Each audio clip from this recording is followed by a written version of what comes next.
I'm invading your space, not the other way around.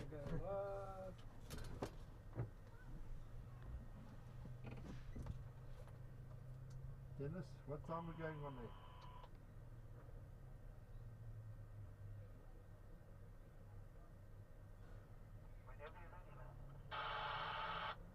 No, well, it's you guys down there, so we're waiting for you. So just the guy with the ponytail, just ask him when he wants us to go on there. Give us 30 seconds warning, just to play that introduction thing. Okay, so we can go live. Okay, stand by.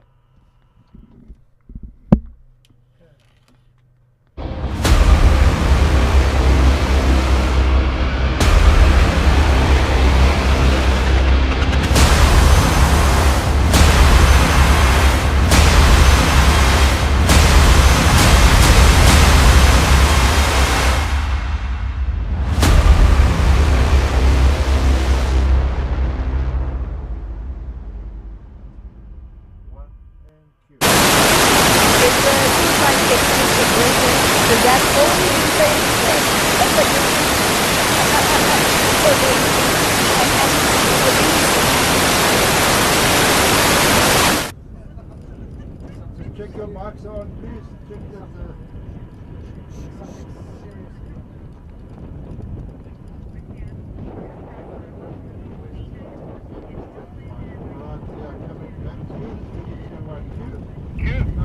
Like we were saying, it seems like it's always a beautiful day of racing in PE, the Windy City, and as you can see, it is nice and windy this afternoon as we get ready for the SA Endurance Series.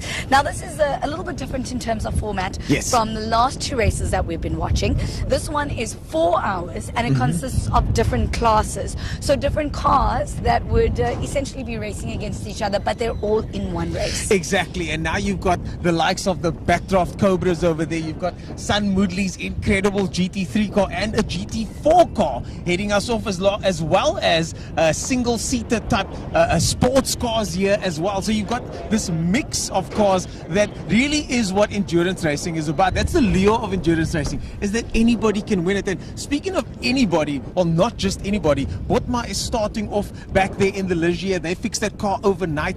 It's the fastest car here, but they're all the way down the grid over there. But their charge is going to start from the back, and that's what you get with endurance racing. You get the ability to see somebody coming from the back and take the win. It's such exciting stuff. And watching Botma and Kruger go into the race last the round in Red Star, that car was quick. That car was so quick. That car was so quick, and we're expecting it to do that exact same performance now that it's got a new engine. I think so. Their main competition, unfortunately, isn't here, racing overseas, so this has left the door open for them, and they wanted to score maximum points here today. Then they had the engine break yesterday, or engine failure yesterday, and then they had to bring an engine from Johannesburg, install it overnight, and here we are. So that is just one of the stories on the start line, and we'll be talking you guys through those stories and yourself in the pit lane over the course of the next 4 hours or so.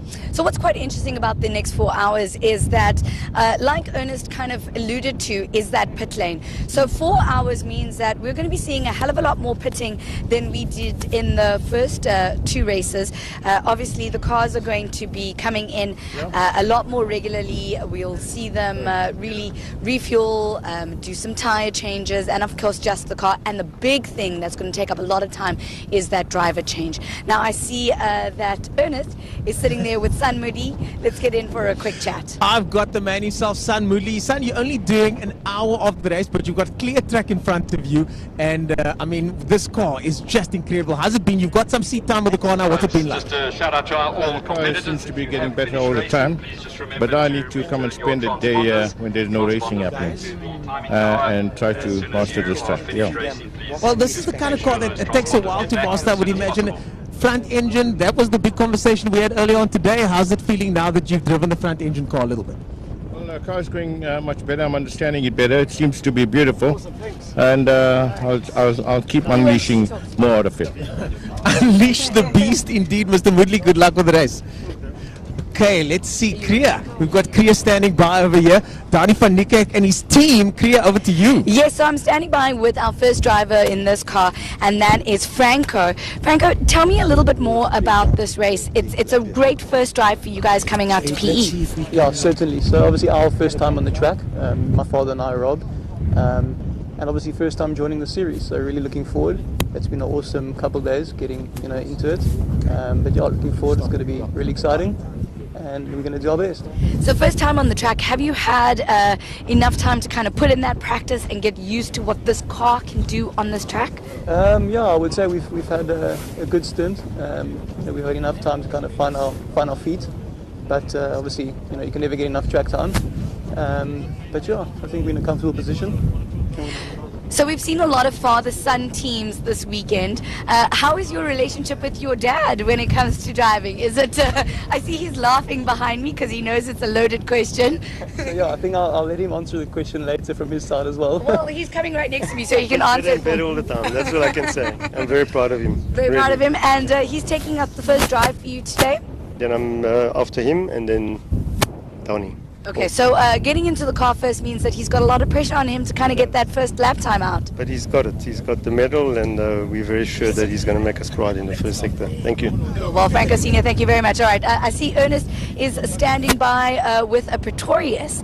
Let's go chat to Ernest. Well, here we've got Barend with us. Last race we spoke, Barend, and Kriya and you spoke. It wasn't the best race. You had a tussle with one of the other cars. You had a fuel tank issue. But now, fastest of the backdrops here front of the grid. How's it feel? No, it feels good. We've always enjoyed coming here. This has always been a good track on the way for us. Pace-wise, we've never had the finish we would like, but we've got the pace definitely. So I'm positive that we'll get a good result today. Just get the finish. I think that's if we finish, we'll be in a good position. To finish first, you must first finish, of course, especially endurance racing. How long are you going to be in the car for now? It's a 4-hour race. How much time in total are you going to be spending in the car today? We will check. You plan these things. Initially, I would do 2 1-hour 15-minute stints, but we'll see how it goes with safety cars and stuff. It might be extended or shortened a bit. So, yeah, I'll start and my dad will get in and I'll finish. Another father-son team over here. Good luck front of the grid. I'm sure you guys are going to do great. Cheers, Barend. Well, we got a slew of backdrafts over here. And at the back there, we got Kriya Gangia with one of the 24/7 race fuels car. Kriya Gangia, the number 11 car. Trying to see. What? That's Bapu and the guys. How's it? And Fikile, you know why I love chatting to these guys is because they've got so much energy and so much thirst and passion when it comes to racing. This is a big day for you guys because you seem to have ironed out all the issues from your last race, which was steering wheel issues, power steering wheel issues, and you're coming in with a car that's ready for this. Yes, definitely. We worked on it and we fixed up a few things, but as we always say, we have to fix a lot of things in the car and we also have to look at ourselves as well. So our main competitor for now is still ourselves, and if we keep improving, then we'll get good results. Looking at your class and the backdrafts, you are a little further back on the grid starting off. What is your strategy going into the first couple of laps of this race? It's just to maintain a steady pace. We do not want to wind it to something we can't sustain.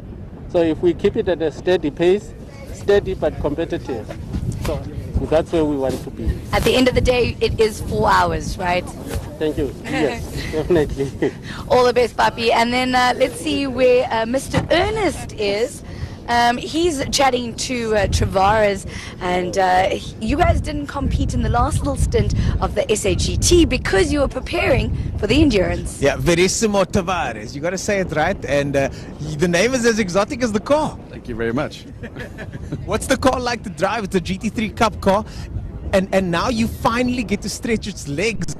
The equally based vehicles. Absolutely. Look, it's nice to start at the back in a way. You've got to just maneuver yourself through, but it's exciting. I mean, it's as I said earlier on, but so shortly we can entice more people to join us. Yeah, I think so. I think this is definitely the start of something big. The grids are getting bigger from the first race, and I mean, you guys are here on the second race. This car, how much experience do you have in this car? What's it been like in this car? Well, last year was our first year in the car. This is our second year. The car is ruthless. absolutely very forgiving. We just hammer her and she just keeps going. So we have a lot of faith in the car. Yeah. With the racing, I'm sure everybody in your camp has a lot of faith in you. We're going to go over to Korea now. Quick one. We can head over this way. We got Korea over here. This is going to be a very quick one because the cars are already starting. Let's just move Jeffrey Kruger off the track. And this is one of those that we've been chatting about quite a bit leading into the SA Endurance. It's because you guys replaced a whole engine overnight. Yeah, can you believe it? We've actually got it done. The team did an outstanding job to get us on the grid now. And the best we can do is keep it on the track and give them a good result because they thoroughly deserve it. And yeah, let's just hope for the best, yeah. But yeah, let's see. So starting at the back of the grid, you guys have probably one of the fastest cars on this grid. It's a lot of work that Botma is going to have to put in to try and get you guys in front of the traffic, let's call it that. Yeah, for sure. Rian has to get past the field. My challenge will be to adjust to the darker conditions. But I think he's got the harder part of the job, navigating through the entire field. But he'll do it. He's an exceptional driver and he'll put us in a good position. And then you just got to bring it to the checkered flag at the end of the day. That's my job. Bring it home in the dark. Well, all the best. I'll let you get sorted. I see your teammate is gearing up and getting ready to go. Thank you very much, Jeffrey. Awesome. Thanks a lot. Cool. So as you can see, the cars are going to get off on their formation lap and then it's a rolling start as we go into the SA Endurance. 4 hours. It's nice and light now, but it's going to get dark very quickly. It's also going to get cold, which means the track temperature is going to change quite a bit as we get into the evening here in PE. Now I cross over to Ernest and Stephen, who are standing by in the commentary box.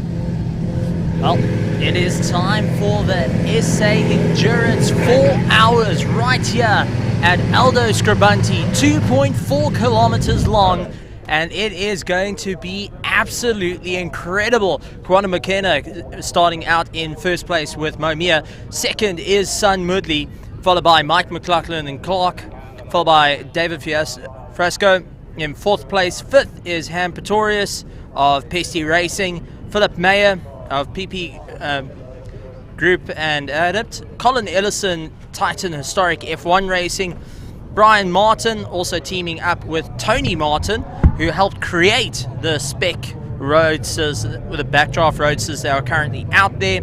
We've got Manfred Schoder, we've got Holmitz,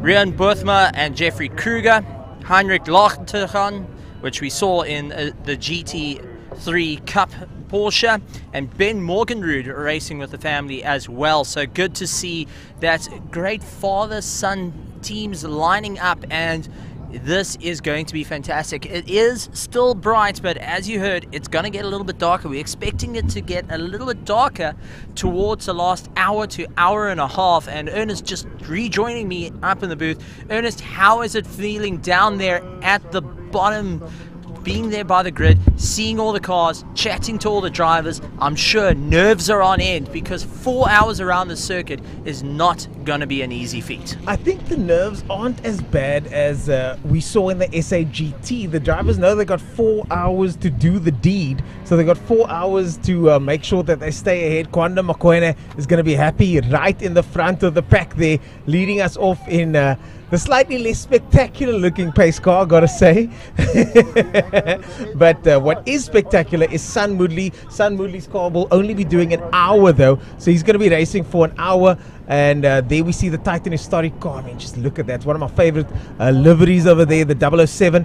And I spoke to some of the drivers on the grid. They're looking very zoned in, very focused, and ready for action as they make their way through the final section before we start and the lights go green.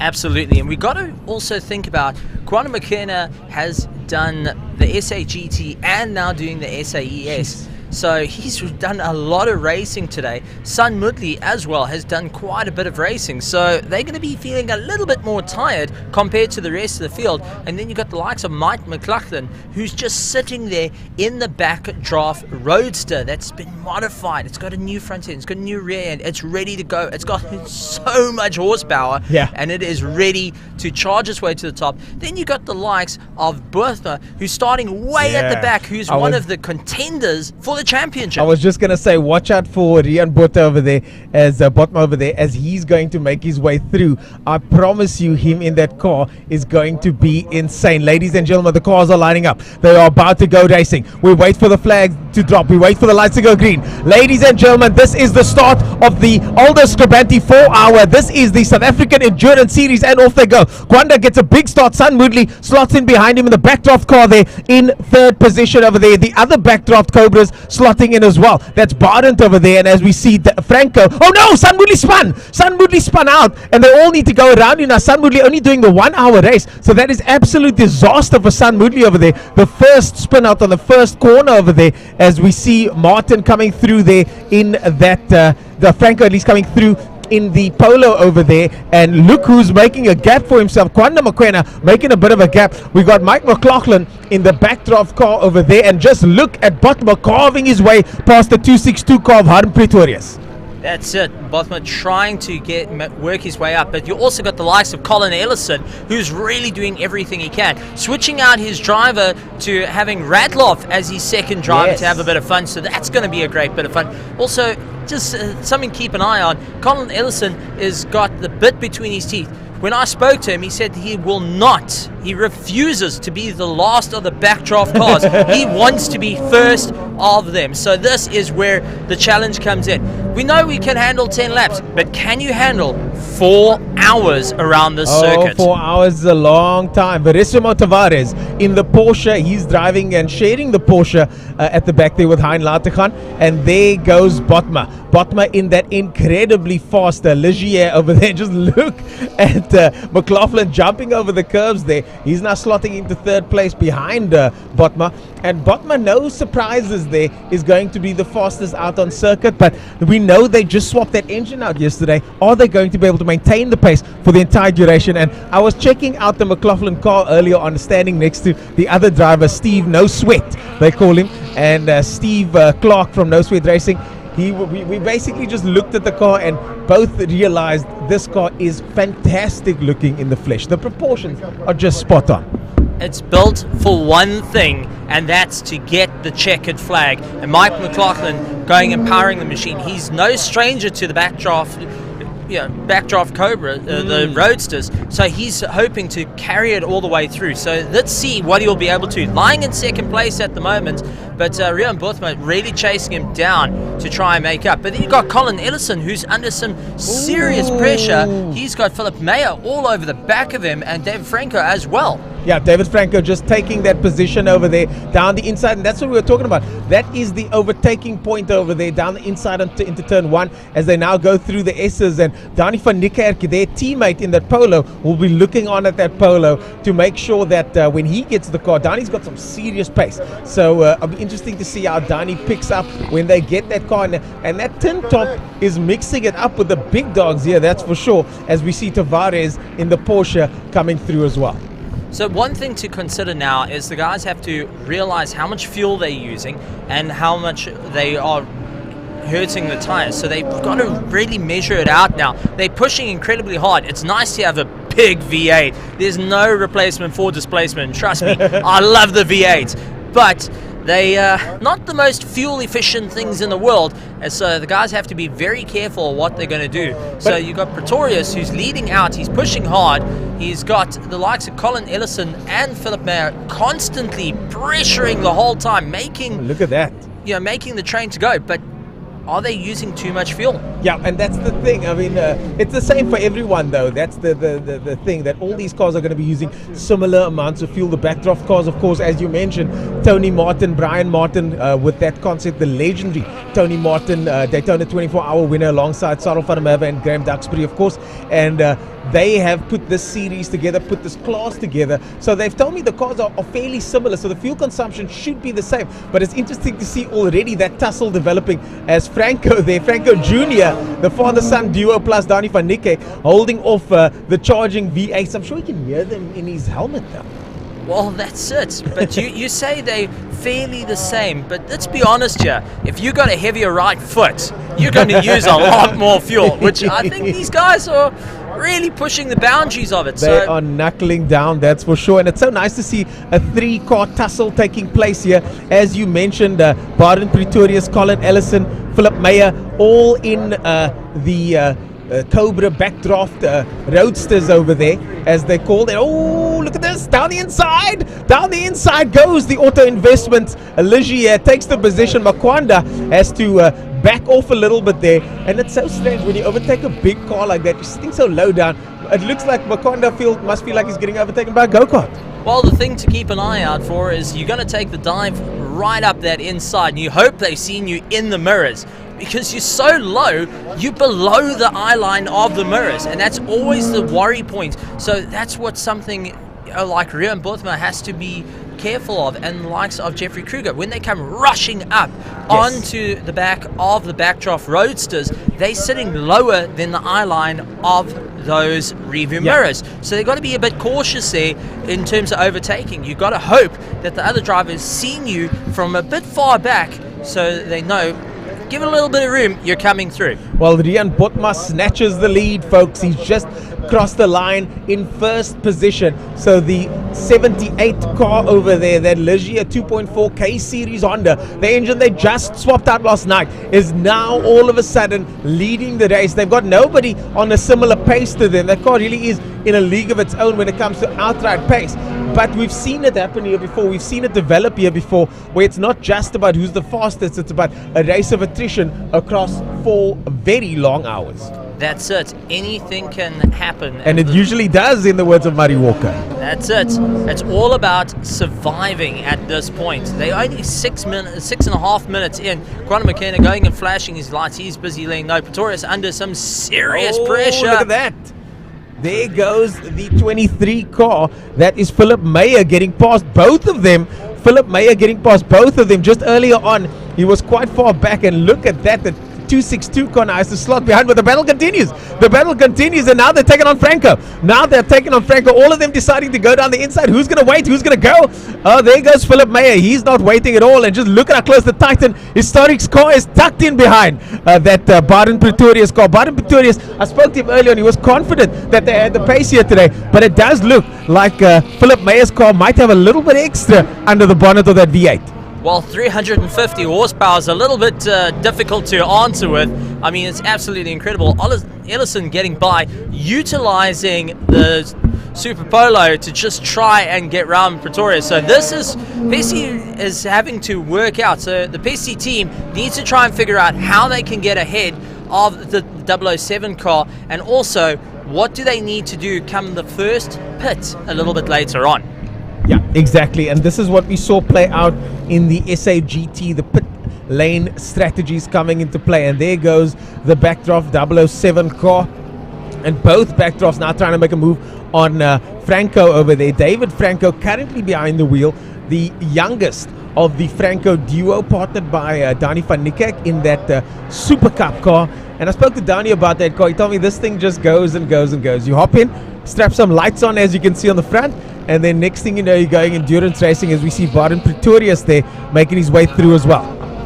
Now, the one thing that the backdrafts are suffering from is a lot of oversteer, so a lot of the guys are having to counter quite a bit. Here comes Sun Mudley, though. He's managed to get going and trying to make up some time. And also, take a look a little bit further back, our little Porsche GT3 now making his way up through the field. And there are your standings. Rian Botma in first place, Class A, a class of his own. Mike McLaughlin there, second in Class A. Kwanda Makwena in Class C in second place. And then I think one of the battles that we've all been watching, the Class E battle of the backdraft, Philip Meyer taking the lead with Colin Ellison, and Baden Pretorius now having to settle for second and third place. David Franco getting pushed back there, and Verissimo Tavares slowly but surely carving his way through. Of course, his teammate Hein Latergan will be in the car later on, so Tavares starting him off. Sun Mudley with that first corner spin there is now in 9th position. Brian Martin, they must be having problems in their backdraft. Further back, Manfred Schroeder as well with best times of 1:11 and 1:12. Bapu further back still with a 1:14. And Christian Morgenroot, you mentioned they had some gearbox issues as well. And all three Morgenroots driving with CJ, as they call him, starting them off, as here comes Botma once again. Well, I think at this point the drivers are just trying to get into a rhythm. That's what you need to do. Just slowly get into a rhythm, figure out what you're doing, and just nail those apexes lap after lap after lap. Let that time tick by so you can eventually start going. Getting into fights like what we're seeing here between Pesty Racing and the likes of Titan Historic F1 is definitely a difficult time, because the more pressure you're putting on the cars, the more that you're fighting out, the more fuel you're using, the more tires are getting worn down, and it's the more fatigue is starting to kick in. It's 4 hours long. You have to try hit those rhythms. You got to try and just make yourself go as long as possible. Remember, the fewer times you stay out the pits, the better your chances is to land up in first. Exactly, and that time spent in the pits is what it's all about. Tavares now under serious pressure from Botma, and Botma not holding back at all. Botma carving out on the circuit over here. An incredible turn of events. It's not quite, it's still quite sunny here in Port Elizabeth, I'll have you know. It's only 3 o'clock at the moment. They're just 10 minutes of racing gone, but by the time they're done, it's going to be pitch black, and Botma is going to make sure that he's got the biggest possible lead as the backdraft, and Tavares there getting tussled up together. That backdraft, 007 backdraft of Colin Ellison and Tavares locking it up, locking horns a little bit on the circuit over there. And Colin Ellison, you've got some knowledge of Colin Ellison. He's joined by another driver this time, not the Lord. That's it. So Christopher Radloff going and joining Colin Ellison. Colin Ellison coming from a known him from a historic background. He's been racing for a very, very long time. He's a big fan of Alphas, now jumping into a bit of a V8, so getting used to a little bit more power than he's used to, and a little slightly heavier than some of the cars that he has got, such as the Chevron B19 and a Rolt RT4. So he's just getting used to everything and working out the little kinks that come from it. So absolutely fantastic to see him coming into the endurance scene. He's done very, very well in the historic endurance scene. So it's nice to see him coming into a more modern take to try and move up through the field. And he's also got his family supporting. He's got Chloe Ellison, who usually goes and supports him on the side, going and also giving a little bit of advice to him. He's currently sitting there and busy cheering him on, and also trying to figure out when's going to be the perfect time to pit as well. So a little bit of family affair of a team to make sure they can get the championship result. Well, speaking of family affair, his teammate Radloff, his folks are here today, mom and dad, and everybody else looks like it as well. I know him from the drift scene from many years ago, but funny story, he's actually working for Toyota at the moment in their Gazoo Racing department. He's part of the Gazoo Racing Dakar team. And yeah, that is one of the most legit teams in the world. So Radloff bringing a wealth of experience, but his dad and his mom were quick to point out he started working at the family business, so that's where he learned his craft. Well, one way to make sure that you got a bit of a looks like something's problem there. The left-hand rear of the Audi looks to be a problem. It was bouncing a little bit early on. You mentioned early on that there was a problem with the left rear on one of those Jackson cars. That's it. The Jackson cars were, Jackson was bouncing around a little bit earlier on in the SA GT, but it looks like it seems the GT4 is also having the problem, so we're keeping an eye on it as he's chasing down Sam Woodley, but had to back off quite a bit. So whatever is going on with that rear is definitely upset Kwanda McKenna's drive at the moment, so he has to keep an eye on it. Doesn't want to break it. There's 4 hours to go, and I'm sure that the team are keeping a very close eye on it. I think there's a problem with that left rear. I think he still goes for the inside overtake on San Moodley though, and makes it stick. Goes for the inside overtake, the San Moodley, and McKenna definitely someone to watch in future. I wonder if that is just if it's not the tire, and it's not the tire pressure, then it's just a damper setting, or at least a spring rate setting.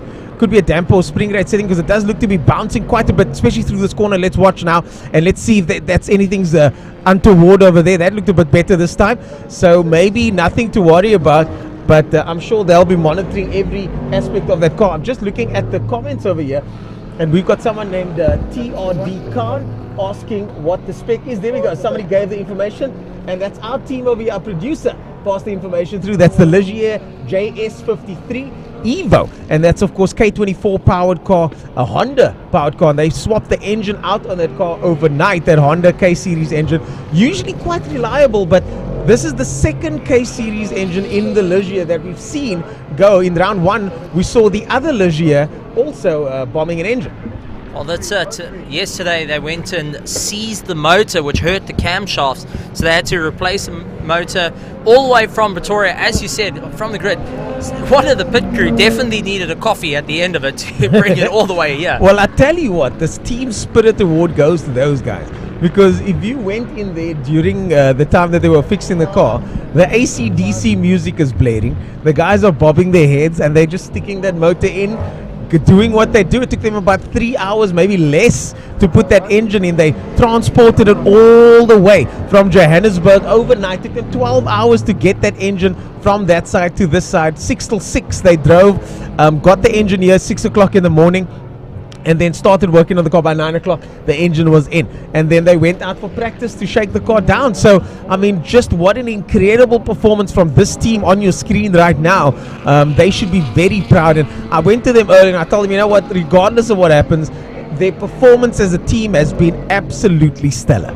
So you're telling me they're not bringing the thunder, they're bringing the lightning. They're bringing the lightning, the thunder, everything else. They were even playing We Are the Champions somewhere in the mix. I really like that playlist that they had, by the way, Steve. I felt like that playlist was perfectly apt for the occasion. So definitely one that's going back down to Cape Town. But also one car I keep an eye out for is this 222 car over here. That is the Morgenrud family with Ben Morgenrud behind it. Legendary name in motorsport. Going and racing with his sons, really enjoying it. A little bit earlier in the week, a little bit earlier, they were busy going and fixing the car. They were doing a little bit of tune-ups and eventually replaced the gearbox. They felt that they was getting a bit tight. Unable to get it into 5th gear, unable to get into 4th. Managed to get it sorted out, but just not wanting to break it, not wanting to push. And Ben went and turned around and he said to his sons, listen, I don't want you guys to go out there and smash the car up because it costs a bit. Oh, this is not good. Oh, down the inside there, the two Cobras side by side. And the 262 car also tries to have a look at that car there. Steve, sorry for jumping in there, but geez, that was a bit close for comfort on the corner where we've seen all the action so far today. Well, we've seen lots of people go off, so I think with Ben saying don't break the car, he didn't quite check to the other drivers about it. Exactly, and that was Philip Meyer over there, our lead Cobra, diving down the inside as here comes Tavares now. Tavares going around that lead car over there, and back to the action goes Tavares as here comes Sun Moodley going past one of the backdrafts as well, and that is more Bapu over there. That's Bapu in that number 11 car with the L signs on the back. Bapu, I think Fikile is driving at the moment. Because I went to pit lane and Bapu was standing on the outside, so I do think Fikile is driving. I don't think that's Bapu behind the wheel. As far as I'm aware, that's Fikile who's just keeping it all in check, just trying to keep it all going. But the Pessy's Motorsport team having a ton of fun, carrying the number and name from the motocross background into the endurance scene. So glad to see that's all come to play in the four-wheel action of the SAE, the South African Endurance Series. And just take a look at Sun Moodley. He's absolutely giving it everything he's got in with this car, just trying to keep it all in check, learning the car. I mean, this is trial by fire. You got a car that you had to rebuild it from a container and then get out and race it with the SAGT. Now jumping into a 4 hour, you're going to do an hour of the race, but you're just seeing how far the car can go. And after a year off of racing, you didn't go jump into a go-kart. You decided to jump into something that has a lot more horsepower. Yeah, a lot more horsepower indeed. I mean, all of these cars here are rocking serious horsepower, including that one over there. None of these cars are slow-poke cars by any stretch of the imagination. And when it comes to the slightly lower-powered cars, they're running a lot less weight. So definitely some big names and some big cars here in the running at the moment, as the Polo Super Cup car of David Franco gets overtaken once again. And the pit boards come out. I'm keen to see what that pit board said over there, as the 87 car, the 78 car of Rian Botma, comes past once again in first place. Best time of 1:00. They can definitely go much faster than that, but I do think they're nursing that car ever so slightly at this stage. I don't think they're too concerned about breaking any lap records at this stage. when I had a chat to them, they said they were just trying to keep the engine in check. They ran it in. It's a new engine, and everything is just trying to slow the thing down. Just rather keep it all together, make your way around. They've got no competition at the moment, touch wood, and they just want to try and keep everything all in check, make their way around the circuit, and just go for that overall win as they go through. There's the Morgan Rood car with a new gearbox, and honestly, that's one thing that's quite surprising. The backdraft spec roadsters, they can have any breakdown. They can have a gearbox failure, they can have an engine failure, they can even have a thermometer sensor give up, a temperature sensor give up on the engine. All right, they can go to a truck at the back here and go and get those specific parts, and that's how well it's being looked after. That those cars can keep going at the circuit. It's got backing behind it. It's not like the Ligier where they had to bring an engine all the way from Johannesburg. They've got it right here. If the Audi R8 GT4 breaks down, there's no spares to put it back together in hand's reach compared to the backdraft spec. And what's also nice is the costing is not through the roof of these. If I remember correctly, it was about 250,000 Rand. Well, you can actually rent this car for one race at a time for really quite a reasonable price. I think, don't quote me on this, but the figures are between 10 and 15k, and it's really a reasonable package as we see the Barent Pretorius car squirm under braking there. Barent has not been holding back at all, has he? No, he's looking to try and be the front of the backdraft spec roadsters, and he's really doing everything possible, sliding it out of the corners, just keeping everything in check. And you can see how hard he's working. There's the McLaughlin car starting to make up some ground as well, and that's the newer generation that's been built, just getting some work done, and very, very close. If you look at it, it's actually very close to the Ligier in looks. So very interesting to see the design philosophy changing to that sports car over the roadster. McLaughlin cutting down through the sweep over there. They're now going to go into the final corner. I think Botma will have him under braking here, and yes, he does. Botma has a look down the inside. McLaughlin has to yield. Steve Clark watching on, I'm sure, from the pit lane. He'll be jumping into that backdraft roadster later on. That very, very fast backdraft car over there. And McLaughlin now holding back a little bit, as now comes the 78 car. Rian Botma across the line in first place. McLaughlin down the inside there of one of the other backdraft roadsters over there. And McLaughlin looking very good as we see the number 42 car now getting under pressure. That's Manfred Schroeder behind the wheel of that 42 car, also in Class E, doing a 1:12.0, his best lap. One thing that we have noticed about Schroeder during practice on Friday is when he goes into the corner, he's braking, changing down, and actually locking the diff, so he's catching it midway through, just trying to get used to the car. It seems like he's not quite as comfortable into the braking zone, so he gets a little bit unsteady, has to catch the car and keep going. So one wonders how much effect is that going onto the diff, how much is it going onto the tires, and can he hold going into the braking and getting it all squirmy the whole time? Probably not blipping on the downshift with these cars, I would imagine.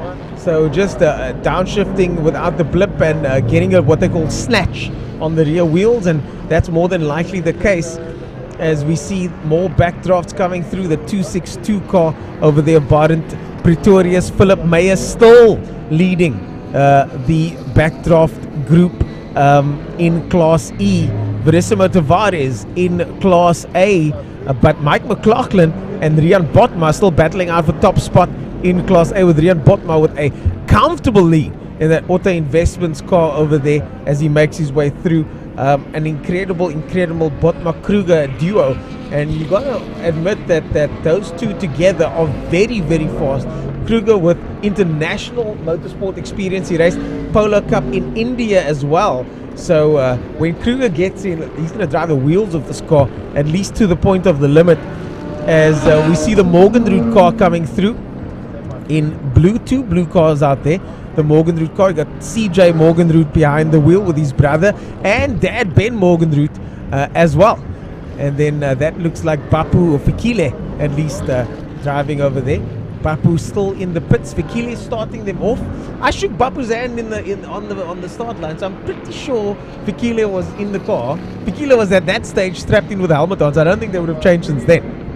Well, you know, just to surprise you, Ernest, they might just jump out of the car and give you a bit of a rough time. Yeah. But also, we've got to talk, Mike McLaughlin also has raced overseas along with Tony Martin. They went and took a backdraft roadster with a roof on it out to Daytona, raced it. There was a bit of an accident that happened, but Mike McLaughlin has proven himself overseas in the very cars that he's driving now. So it's nice to see that we've got a mix of the South African talent that can take on international talent. And it's been proven time and time again that is a capability.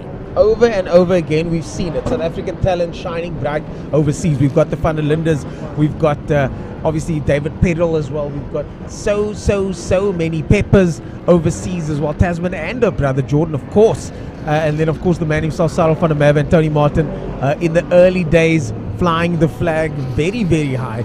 So South Africans have historically done quite well. I spoke to Kruger about this exact thing and what his experience was like. And because our equipment here is often not as good as the overseas equipment. Our Polo Cup cars, for example, back in the day didn't run any sort of LSD, no trick suspension. It was basically a cobbled together Polo with some go faster bits.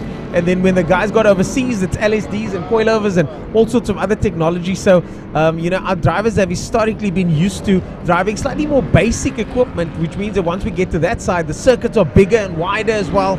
So there's so many factors that lead me to say, oh no, that looks like that's the number 11 car. That's Bapu. That's Fikile going backwards. He's got to slam on the brakes now. You don't want to go into those tire walls. And Fikile losing the back end of that car as the backdraft now stuck on the side of the circuit. Flames coming out the side of the car. They're trying to get it started again. Gets it going, wheel spinning, and gets it sideways on the dirt there. A little bit of slidey slide. And those L signs might need to stay on for just a little bit longer, because I know they are still learning the car. They are still learning the car, learning the craft. Both of them will admit that they are improving every single race. But, mistakes happen to everybody. And we've seen a couple of people spin off today. So, down the inside he goes as one of the backdraft cars there makes their way through once again. That's McLaughlin just going and working his way through, chasing down our GT3 Cup car. And absolutely fantastic. Tavares really working hard as he keeps it all in check. But you talk about they've been slowly improving. They've been getting better and better, and that's the only way to do it. And as much as Aldo Scribante looks like such a basic track, it is so deceiving. It is one of the circuits that looks simple until you get onto it. And then when you get on, you're going to realize that there's slight undulations. You're going to realize that corners just keep going and going and going, or you're going to have a corner that just tightens up on you. Indeed. And so it's one of these circuits that you just got to learn over time. Yeah. And to be fast, to get faster, you just have to do lap after lap after lap. Well, let's talk about some of these corners here. We see David Franco over there going through the very tight hairpin. This sweep over here, it's so deceptive because you can carry so much more speed through there because of the camber. It doesn't feel like you can go that fast, but you got to get the line just right down the middle of the circuit, if I remember correctly, to get that line just right. And this last corner here is so ultra important because you got to get the line right for the following straight, the longest straight on the track. And the corner before the longest straight is the most important one, as we see Franco now lights ablaze going down the straight, getting followed there by Botma, and just behind that in the distance is the Sun Moodley car. Botma's going to try and go down the inside, and this corner here, the door almost closed. Franco almost didn't see him there. Franco looks like he'd seen him for a split second there and then had to think better of it. And as we mentioned earlier on, that's an early apex over there. You got to kind of hold that early apex, then line it up for these S's. And these S's are so rewarding if you get it right, but so difficult to get right. And then of course there's hanger sweep over here, where if you go through the hanger a little bit too fast, it's crossed arms all the way to the next braking zone.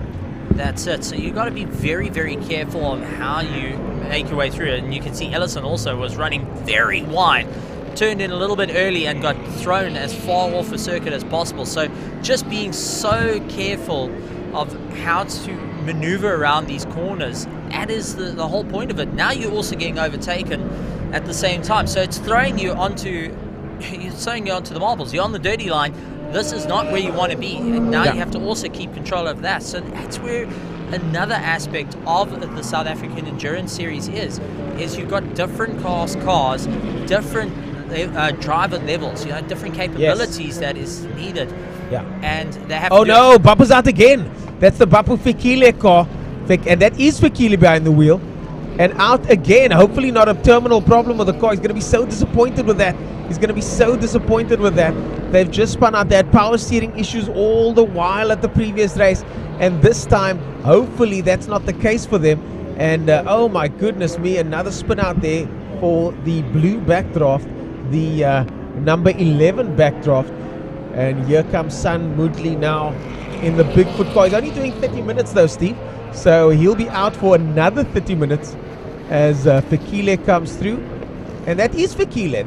That looks like Fikile behind the wheel. So the one thing I've got to inquire is, do you think that the driver is now having the red mist coming down, lost concentration, constantly getting frustrated and making those small mistakes? And this is one of the cars that if you make a mistake, it's more than happy to throw you off because it's a train. It's ecstatic to throw you off. This car is ecstatic to throw you off. I mean, it's rear-wheel drive, big front V8 engine. The balance is shifted more forward than back. Even though the driver sits over the rear axle, the pivot point to me would seem further forward. So you're going to get a lot of yaw on the suspension. You're going to get a lot of yaw on the car as you go through. I mean, look at that. Look at the way the back of that car leans in. And if you do overstep the boundaries, then you've got some answering to do. And as you said, the car is more than happy to throw you off. Look at this battle now taking place. This is the 262 car of Barent over there. And just 1.3 seconds behind. They are very close now.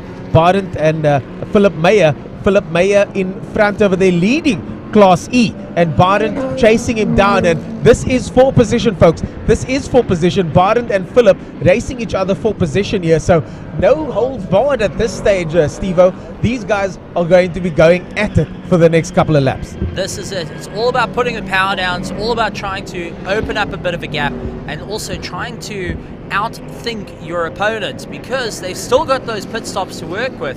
And you can see Byron really doing everything he can, getting into the slipstream, does take a look on the inside, just not able to do anything, not close enough as yet, trying to put the power down early. You can see how much it's leaning on that suspension, just trying to chuck the car around, carry as much momentum as possible through the S's, and now, it's absolutely crazy to see how these drivers are just slinging the cars in. There's no light turn. It's one turn and catch the rear. Oh, this is fantastic. Oh, speaking of catching the rear, in the distance there, you see Rian Botma getting it very squirrely coming out that final corner over there. He's going to want to watch that. His time's still in the 1:01:01 range. And these two over here fighting for position, number 262, as we mentioned earlier on, fighting for position with the 23 car, Barent Pretorius and Philip Meyer. For position. This is not a back marker. This is for first place in class. And all of these guys were after that first place position. I spoke to Barent earlier on. He said, we have what it takes to win this. The last time they had fuel tank issues, they had issues where they had come together with one of the minis, which we don't see here today, unfortunately. And now he's fighting for first position. So Barent is helmet visor down, straight down the middle, trying to make his way to the front of the pack. And that's Philip Meyer, who's currently in the Panda car. That's been getting a lot of attention here at the track. Lots of spectators have been loving the color scheme, and also apparently back at the office, all the ladies want to have all the Pandas as well. So it's been quite a unique color scheme, and even it's difficult to see the number on the car though. So you got to recognize the color scheme of Philip Meyer's car, the Group and Adapt car. And it's a very strange color scheme, but as you say, you can see the pandas all over that car. And once you look closely, you can see it's not just white and blue. It's not just white and blue. It's actually got a whole bunch of angry pandas on there. I didn't know pandas were angry though, but this one certainly is.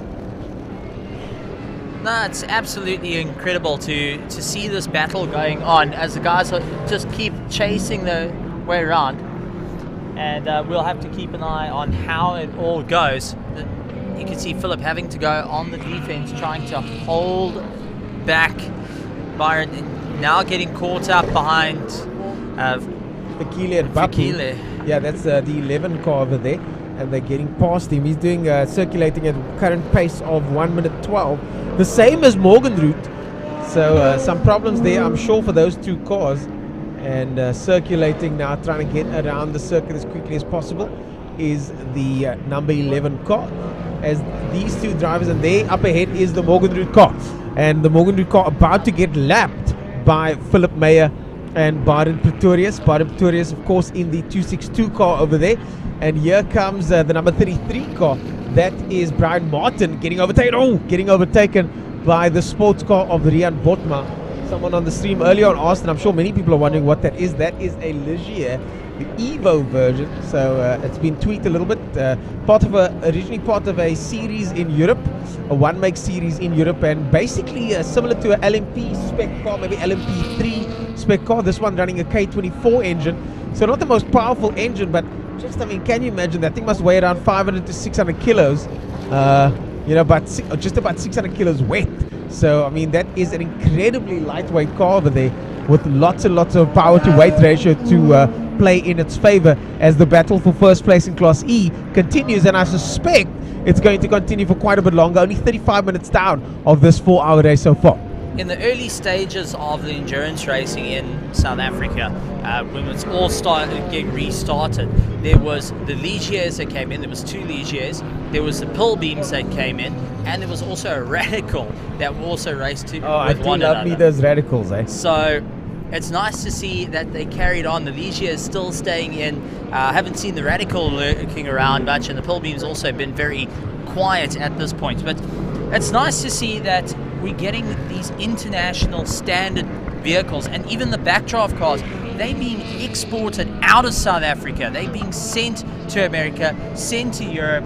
They have been all over the globe. So we have got international standard vehicles currently circulating around the circuit. Well, speaking of international standards, we've got our international level pit reporter over there, Kriya Gangia, the lovely Kriya Gangia, about to go to Papa and Fikile. That's Papa over there. Let's hear what she has to say. I'm standing here with Fikile. Fikile, we saw Bobby come into the pits just for a drive-through. What happened after that spin? Well, he said the left rear wheel had locked on turn 1. Then he just came in to check what was the issue. So then we checked, but we couldn't say anything. So we gave him 2 laps to go. If it's fine, he's going to continue. But if there's still an issue, he'll come out again, and then we have a look at the car. So I'm pretty sure he's coming past us, or just went past us on his second lap. So that's a positive sign. Yeah, it is a positive sign, yes. We're hoping that it's going to stay like that. How's it running otherwise? Otherwise, so far so good. We're doing 112 now before that mishap. But yes, we're going to continue steady, look after the car, and then we're going to finish. It's still a long race. What did Babi said to me earlier? It's the tortoise and the hare is what you guys are going with today, because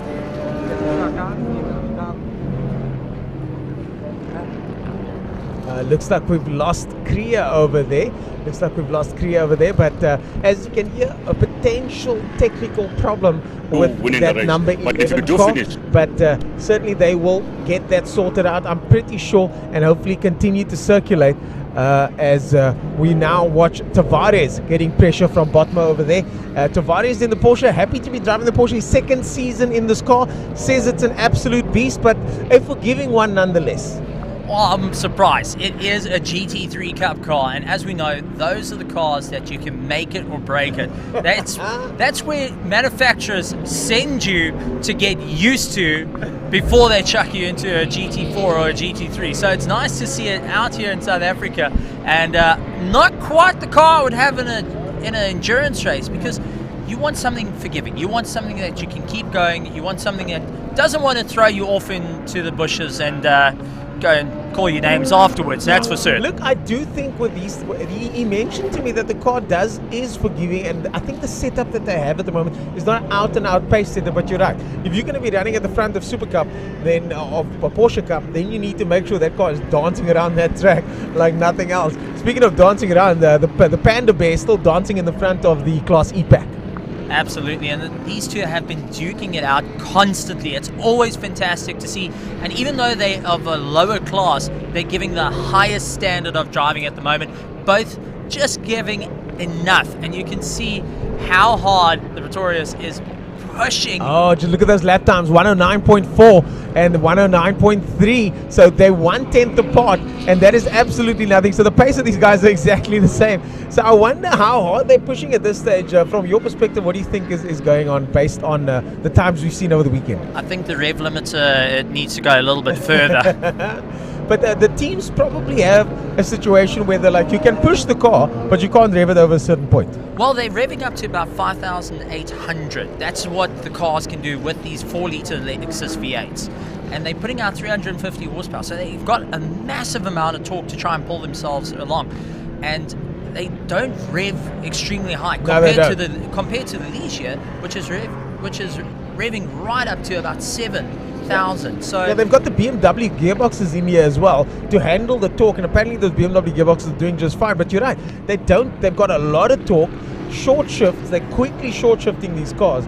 But I wonder if they're short shifting them even more now that we're in a 4-hour endurance race. They've got to be a bit careful in this, and I don't think these two are short shifting as much as they should. I think they're using every bit that the engine's got. But as you brought up, it's a BMW gearbox. They've also got BMW suspension. It's basically a BMW, BMW E36. Yeah, it's an E36 rear suspension they've got on this car, and a whole bunch of other bits and bobs. Rian there, plus 58 seconds is that signal. Let's see, time 40. So 40 minutes was the time gone so far. They're just letting him know, and he's quite far down the road. But yeah, they got a whole bunch of E36 parts. But the white backdraft, the big one, the beautiful speedster looking one, it's got some E46 parts in there. Mike McLaughlin and Tony Martin have been doing a little bit of work on that, and well, they've always made some sort of Frankenstein version, and it's been in historics, it's been in the hill climbs, and now they've developed this one for the endurance racing, improving the handling on the front suspension and on the rear, bringing it a little bit lower, and just trying to bring the fight to the likes of the Ligia, like to the Ginettas, and so on. They're trying to develop the next generation to take on the European standard using the South African standard. Yeah, the Ligia though I think is a reach too far for that spec of car, simply because it's just too little weight. But that Gqeberha is probably on this grid one of my favorite cars, because just the look of that thing, man, that thing looks like a freaking race car, doesn't it? Well, I'm gonna hurt you there.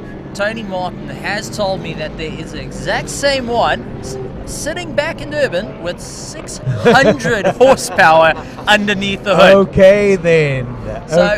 You might be light, but there's only enough corners before there's a straight. Wasn't it you that said earlier, no replacement for displacement? Exactly. You got 600 horsepower. There's always a straight somewhere. There's always a straight somewhere. And speaking of straights, they're making their way towards the straight now. But these two are still battling it out as we see the faster backdraft coming up behind him. So you got Mike McLaughlin and Clark, who's in that car. They now got to try and work their way around, and you got to be a little bit more careful about going past. There's a straightaway. Put the boot down, and there we go. Boot down, and there we go as they come up to one of the back markers now down the inside, and the 262 car still in attack mode, and that's San Moodley coming up behind them there. San Moodley slots in behind, and the 262 car still in attack mode as they make their way through the S's over there. The Panda looking very, very good in that blue and white livery over there. Fantastic looking car and a fantastic drive so far. Well, also getting told from the pits with Andrew Horn, who's been keeping an eye out. Andrew Horn is meant to be racing in the South African Endurance Series. He's usually racing the Nash. Goes and sends me that another point to keep an eye out on the circuit is fuel going out to the cars does change the handling of it quite a bit, especially with the constant changes in direction, and that's what's going to be plaguing the likes of these backdrafts. So that's one thing. Oh, and take a look. Gqeberha going onto the dirt, trying to maneuver his way around, and definitely not quite the bouncing that you want to deal Not with. the bouncing you want to deal with at all, especially not in that car. Down the inside goes Botman now. Botman down the inside, late braking there, gets all the way past. Will he run wide here? Manages to keep it tucked in. And just look at that. Finally now, a car between the two lead Cobras, the number 33 car between those two lead Cobras, and this is going to be fantastic news for the lead Cobra, but not so much for Barent over there in the 262 car. He's not going to be happy as he now starts to get pressure from Kwanda over there coming up in the Audi R8, still bouncing along ever so slightly as an R8, but he's still circulating, so I don't think there's a major issue there. Well, Pretorius is just trying to figure his way around Kwanda McKenna, who is stuck and he is hunting, but he's in the middle of a dice. He's in the middle of a battle, and you've got the likes of Philip Mayer, who's starting to run away. Pretorius must be fuming underneath that visor at the moment because he doesn't want to give way. He doesn't want to lose time. He wants to get going. So he lets Kwanda go. The best thing he can do, get into the toe, pull himself along, and let Kwanda be essentially the wrecking ball to get by. Exactly. Mayer now with a slight gap over there. Pretorius now frustrated as Mayer now also gets caught in between all of those cars over there. San Moodley having a look at the 33 car. There's Brian Martin over there. The Brian Martin, of course, from legendary Martin family. Brian, the person that came up with the concept for the backdraft Cobra, very proudly came up with the concept of the backdraft Cobra, making motorsport a lot more accessible at this level. Just a fantastic concept. And speak to the guys at Backdraft Racing if you do want to go racing. When they started the series, they actually just opened up the invitation and said, whoever wants to drive, come grab a car and we'll sort out the sponsorship, and that's what they did to get the numbers up. But now, very sideways goes Martin. Very sideways goes Martin out to the hairpin there, and San Moodley watches on. Manages to hold it together as he makes his way now towards the very tight right hand, and San Moodley goes down the inside. Martin and San Moodley side by side as 262 car Barton Pretorius watches on, and Barton Pretorius not too worried about Martin, but he wants to get closer to Philip Mayer, because now Philip Mayer is slowly starting to extend that lead. Well, I wonder if Brian Martin got caught out. He was watching his mirrors, just keeping an eye on San Moodley, just seeing when San Moodley is going to come by, and that's what happened. Keep an eye on the mirrors and dropped offline. I think Brian Martin just went for the overtake there. Brian Martin just went for the overtake on Philip Mayer. Does Philip Mayer have a problem, or is Brian just now starting to drop the hammer? Philip Mayer's dropped all the way back now, so we don't know if Philip Mayer has a problem or if Brian Martin has found some extra pace. Let's check. Brian Martin did set his fastest lap time in the last lap of a 109, but still quite a way off the pace of Barton in the 108s. Well, Philip Mayer might have a problem, but I can tell you he is going to have a problem because Pretorius is right on his tail. Pretorius now right on his tail, and Martin has shaken things up a little bit now. Pretorius was starting to lose lose distance over there towards Philip Mayer. Philip Mayer was starting to gain on Pretorius, but now all of a sudden, now the two of them are tussling once again. Martin and Philip Mayer are tussling down the straight. They go side by side. You can see the gear shifting, and Pretorius is watching on going, what are you guys doing? You're not on the same lap, but you're racing each other. But he's not too worried because he seems to be, and look at the pace of the Martin car down the straight. I think Brian Martin has the better of all of them down the straight. I think at this point it isn't about, well, we're not on the same lap, we're not racing. I think at this point it's whatever's in front of you, pass it. That's definitely what it's got up to at this point. Indeed. This is motorsport, and we all like to fight for our piece of time. They're kind of like the N2 in traffic, isn't it? Well, I don't know. You're all the way from Cape Town. Up in Johannesburg, it's... Anyway, if there's a piece of tar that you can go for, even if it's a millimeter, they're going to go for it, and that's exactly what they're doing. You guys are quite aggressive up there in Johannesburg. You guys are quite aggressive. Manfred Schroeder over there coming into view, and definitely some aggressive driving at this stage, even between cars that aren't on the same lap. As Tavares makes his way through, sharing the car with Latagan, and still in the car. We haven't seen any pit stops, at least not that we know of as yet. Unfortunately, we can't see the circuit from our vantage point. We can see the back end of the circuit, which is quite nice. But we are in the commentary booth over here and in the box, watching the screen with you guys. But at the moment, it does look like there haven't been any pit stops. No, it looks like it's all been quiet, but Tavares has been more than happy to drive the car. I think Larticon was quite happy with the Porsche when they went out in race 1 of the SAGT. Made sure the CVs are all good, considering they knew, shoved them on the, they were shoved on the car this morning. They went out, got them all sorted out, ready for the 4 hour, missing out the SAGT race 2. And they seem to be quite comfortable. They're not pushing that car though. They're not getting those extremely dominant times that we've seen them do in practice. So they're just trying to maintain the pace. Just make sure it gets all the way through to the end without going and busting it. Exactly. I mean, as the saying goes, we've said it so many times. To finish first, you must first finish. And that's exactly what these guys are going to try and do. And just look at this back to the action. I think Martin's kind of, I'm doing like a shoving motion on Stevie. I think Martin is shoving the cars going, hey, maybe you guys want to sort this out between yourselves. I'm out in front here. I've got my own battle to fight. And in doing so, he opens up the slipstream for Philip Mayer to get in. So Philip Mayer's in. He's punched a hole through, and Philip Mayer dives up the inside. And just look at that. Philip Mayer gets through. Now through the S's they go. And Philip Mayer now through. And he's going to try and hope that Martin holds up the hard-charging Baden Pretorius. But Baden he's in it, eh? Baden is in it. He is not holding back at all. And I spoke to him the other day. He said they've had a fast car. They've had a fast car before. But they just haven't had the results. And that's exactly what he's after today. Today he's going to be chasing those results. And we can see it happening right in front of us right now. That's it. They are pushing these cars to the absolute limit. They're making sure that every rev is being used. It's every perfect gear shift at this point. And, I know you love the Mercedes, but I do. The backdrop roadsters. This is good racing, though. This is fantastic racing. And if I had to choose one car to drive, I wouldn't say drive home, but certainly driving the circuit would be that Mercedes. I've played it on a Assetto Corsa, and it's one of my favorite cars. I do quite like front-engined rear-wheel drive cars. But speaking of front-engine rear-wheel drive, that's exactly what we're getting right now. And look at Martin coming back in it. I was wrong. I don't think he's got the speed down the straight. I think a Gqeberha-sized hole in the air is what's causing these guys to get each other down the end of the straight. Well, they're not the most aerodynamic cars, but having a car punching a hole through the air just makes it a lot easier to go by. But you can see they're really keeping on top of each other, keeping the toe. At this point, what the drivers can do, what they need to think about is, instead of trying to push each other, utilize each other, try and leapfrog each other along and carry each other through. The problem with that is that there's 3 of them. If there was 2 of them, then they could easily go, the old finger going, okay, cool, let's go and chase the guy in front. But because there's 3 of them over here, I think they just screw it, let's do it. Let's battle each other out for the rest of the race. I thought you used to the other finger, but hey, they are really giving it everything. Take a look at that. Oh, look at that. The 33 car of Martin now once again between the 2 as Pretorius now has a look as they go down the straight once again. And this time Pretorius in the back. And you were saying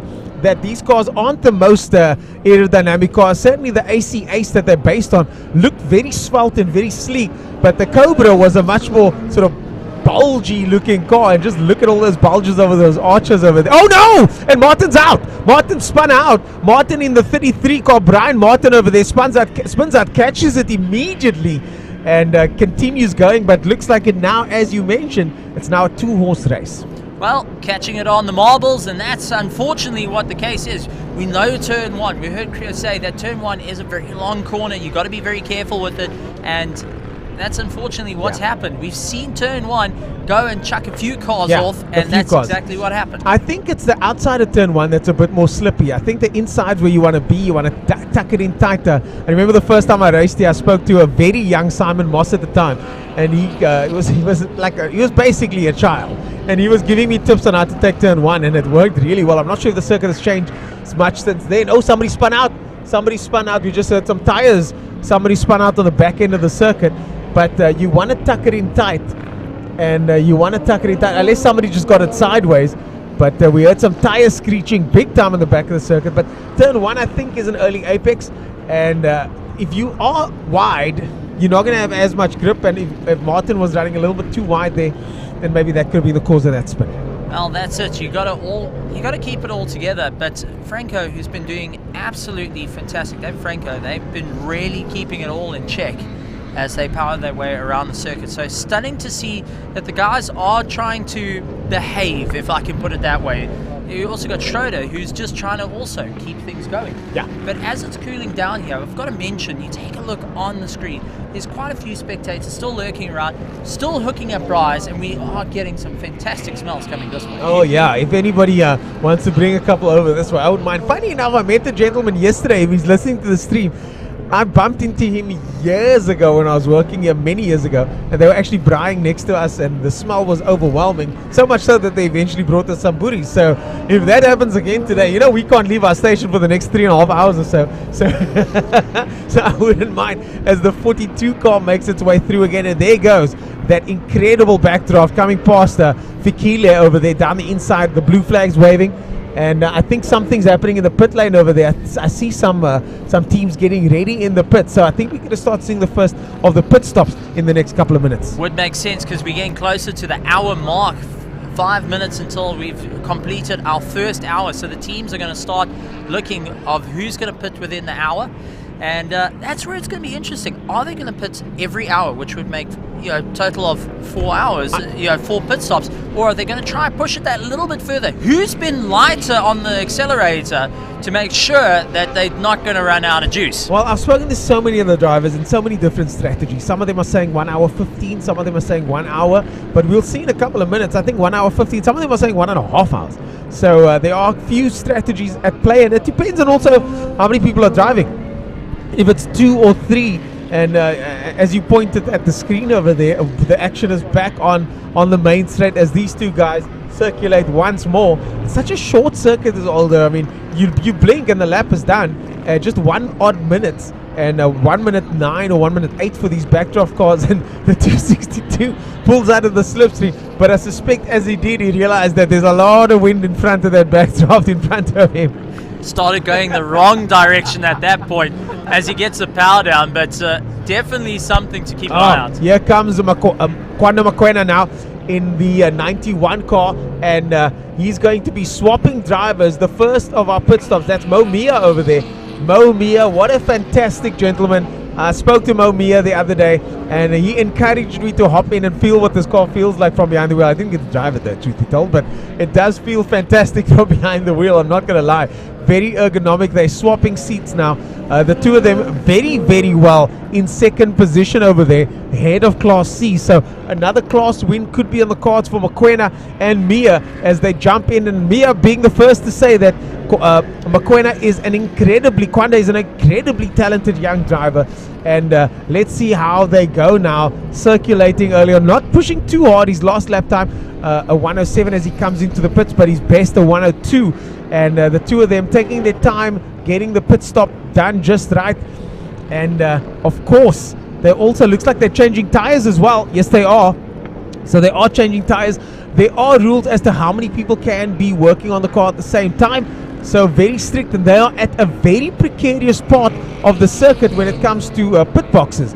The circuit isn't very wide there, so they've really got to be absolutely careful once they take the wheel off to place the wheel in a safe location, because as we saw at Kyalami 9 hours, some very strict penalties if you don't play by the rules. Well, that's it. You can get injured. But I just went to took a look at the wheel gun mechanic. He's busy trying to get the wheel gun, and he tells the guy busy washing the windscreen. He's like, just move out the way. I've got to try and take the tire off here. They're losing time. So lots of hard work there. But I think Mokoena's going to be very, very happy with the performance. Mo's now jumping in. No pressure, Mo. You just have to be in the front of the field, just as no Mokoena pressure at all.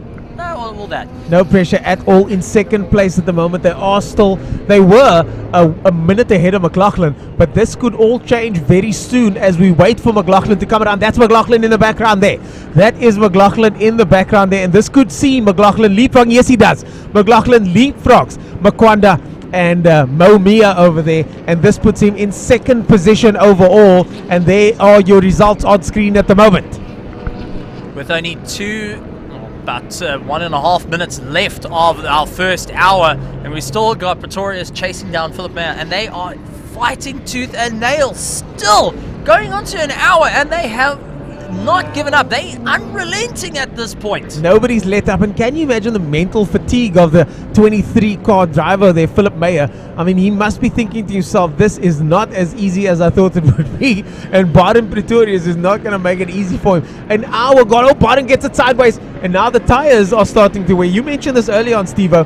The tires are starting to wear out now at this stage of the race. And the handling characteristics of these cars are going to change ever so slightly. Well, it's not a very abrasive circuit, but soon as you start kicking the tail out the whole time, that's when it all starts coming in. Rear-wheel drive, they're used to going sideways. There's no traction control. There's no ABS to stop this stuff.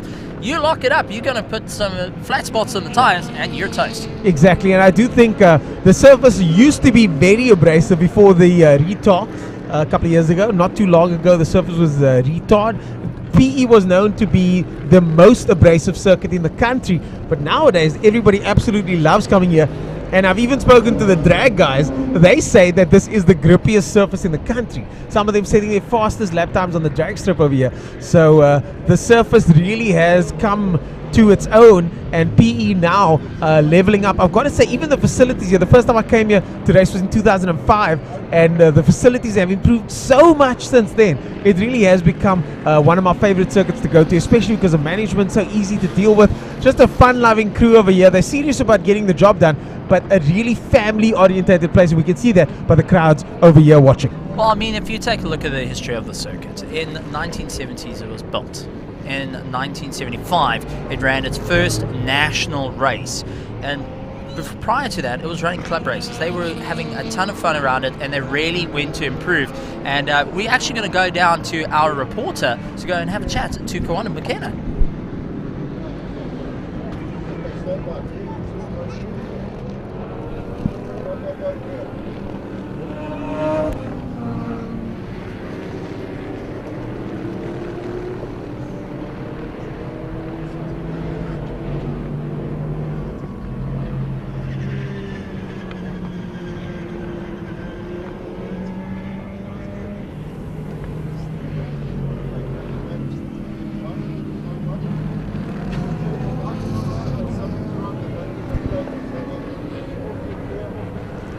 So Kriya unfortunately having a technical issue there. Kwanda, some issues there on his side. Just giving Kriya some feedback, some issues on the mic there. No issues with Kwanda though. That car has been running what looks like flawlessly, and hopefully we can get some insights from him soon enough to find out exactly what's going on. The number 11 car getting in a tussle there with the Morgan Root car, and Morgan Root ahead by 1 lap, or by 3 laps there, I apologize. Could be 4 laps at this stage, so he is lapping the number 11 car, Christian Morgan Root CJ, driving at the moment. And Kriya is now sorted out the tech issues. Kriya is back with Kwanda. Let's hear what they have to say.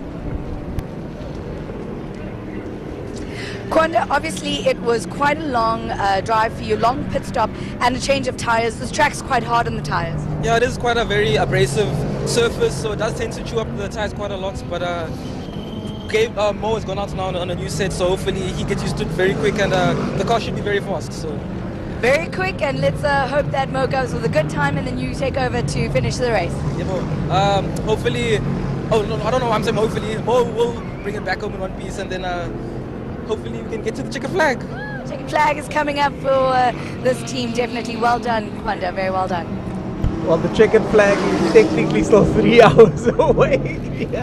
But speaking of the checkered flag has come out for someone, and that is San Moodley. That's it. As you can see in the background, he's going and retiring the car after an hour of racing. Really worked hard. But now, for everyone that's known me in terms of commentary, I've always had the chip challenge. Now, this is all about taking bets later on for it. So, the challenge is between Philip Meyer and Pretorius. Who is going to finish ahead of who? And that is my chip challenge to you, the Ernest. chip challenge has been extended, folks. And I try not to bet on the drivers.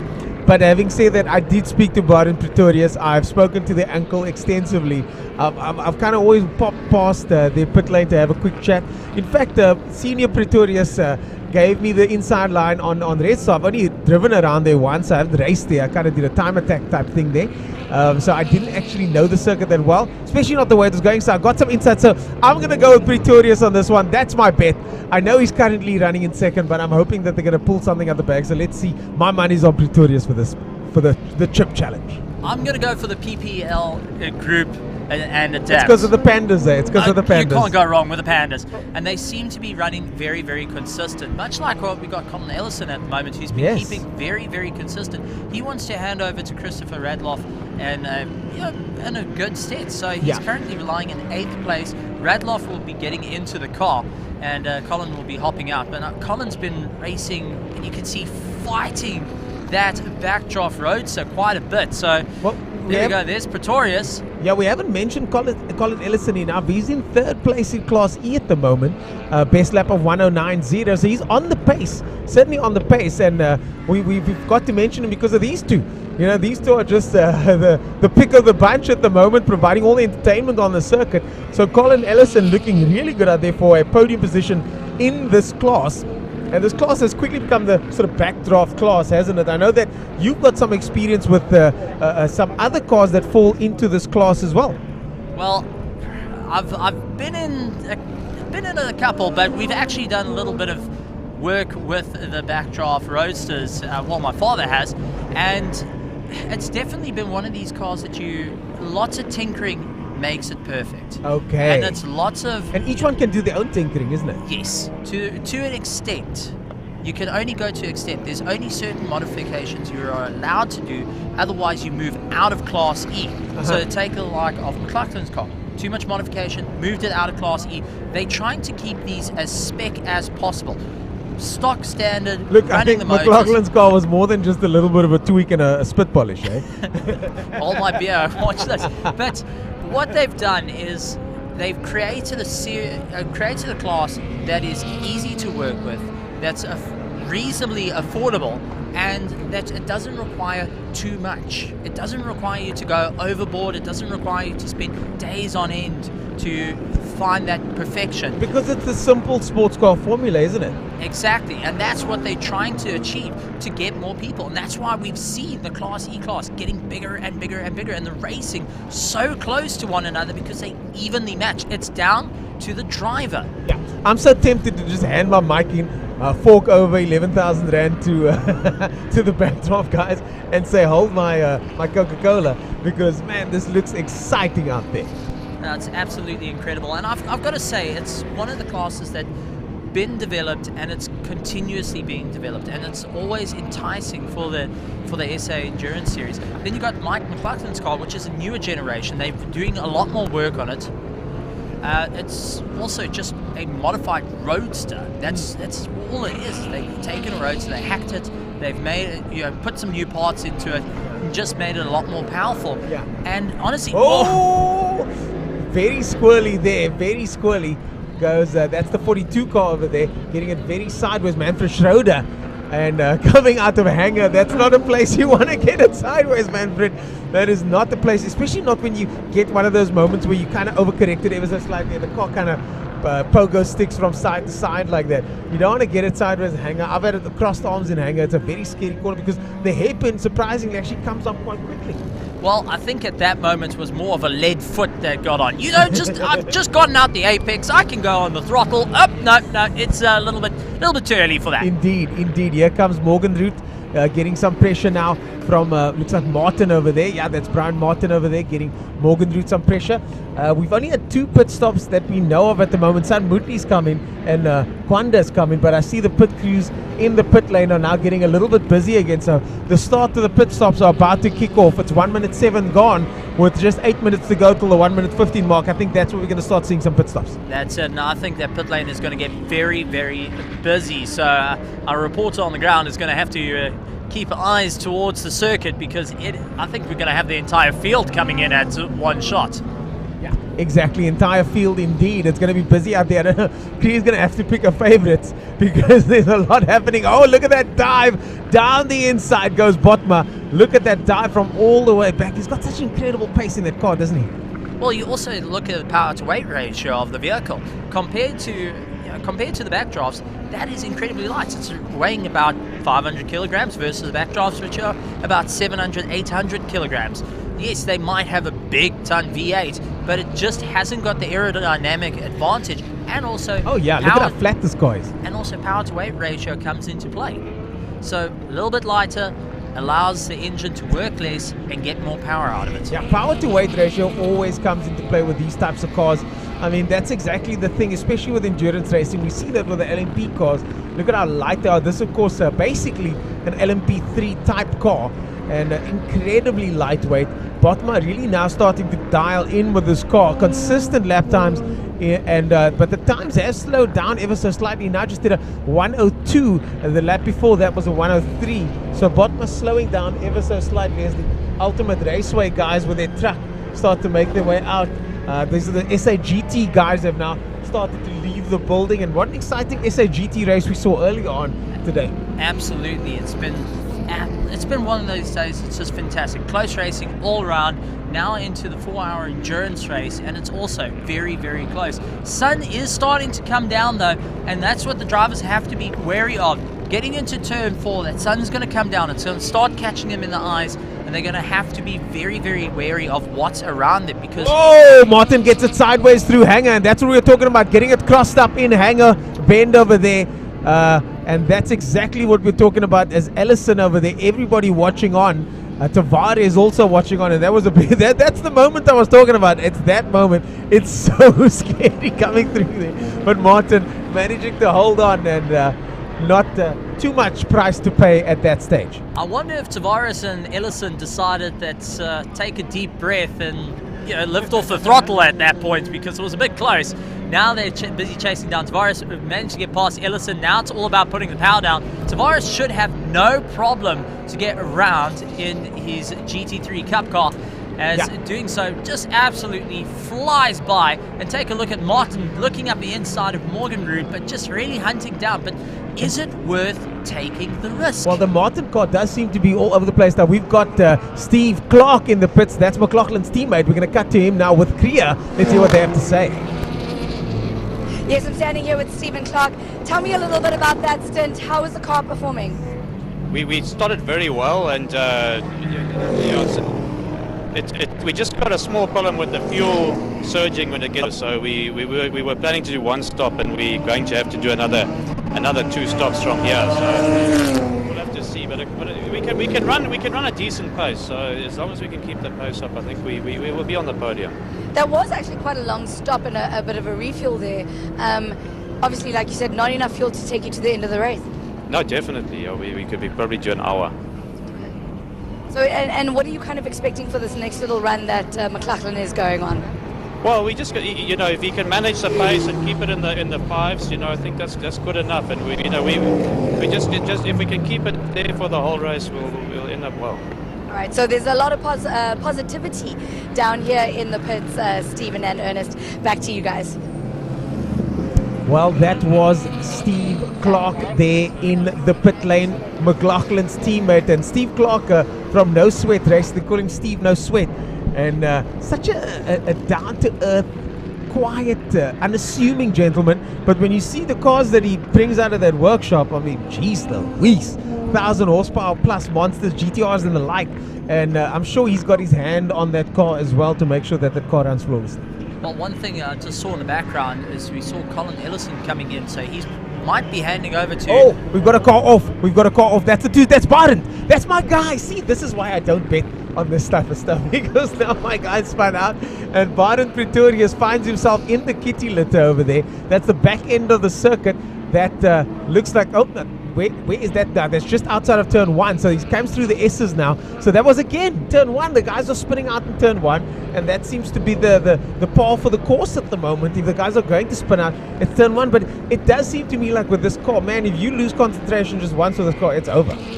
It's going to bite you, that's for certain. So Colin Ellison came into the pits.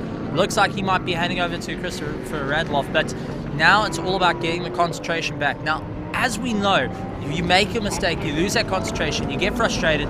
There we go. We can see the guys refueling. Yes. It looks like Ellison is out the car, so Radloff is going into the car. And Team Radloff will be loving this at the moment. I spoke to his mom and his dad earlier on, and the family all getting involved in the mix. Radloff, of course, working with Toyota and Gazoo Racing in that Dakar winning team, and now finding himself behind the wheel himself.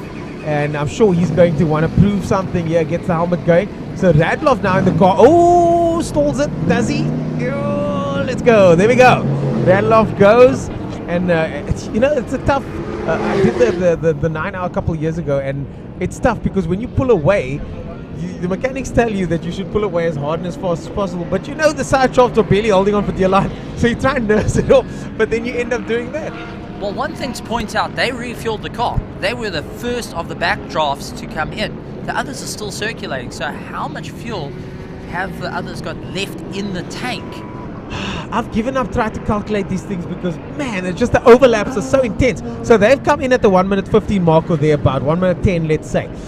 They've put in fuel. We don't know how much fuel they've put in. It's a 4-hour race. So they're going to have to fuel again. If they fuel every 1 hour 15, that's 2 fuel stops. I don't know, man. I don't know. Maybe a splash and dash at the end. We're going to have to wait and see. And this is the thing, because the cars are all different, we could probably find out what the fuel tank size is exactly on that backdraft. Do you have any idea, Steve? I will have to go and hunt it down to give an exact calculation. But all I can think of is anyone that's running these cars, they've got the fuel light going on and flashing like crazy. Here comes Manfred Schroeder now. He's going to hop out. He's going to hop out and pass that car on. Manfred Schroeder. And another Schroeder will be hopping into the car to take over. So again, a family affair here as Manfred jumps out and now goes.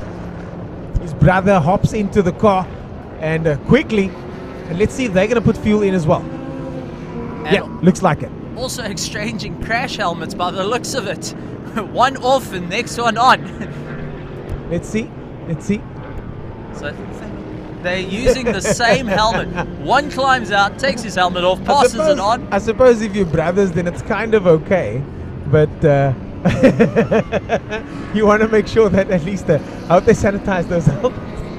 Budget cuts nowadays.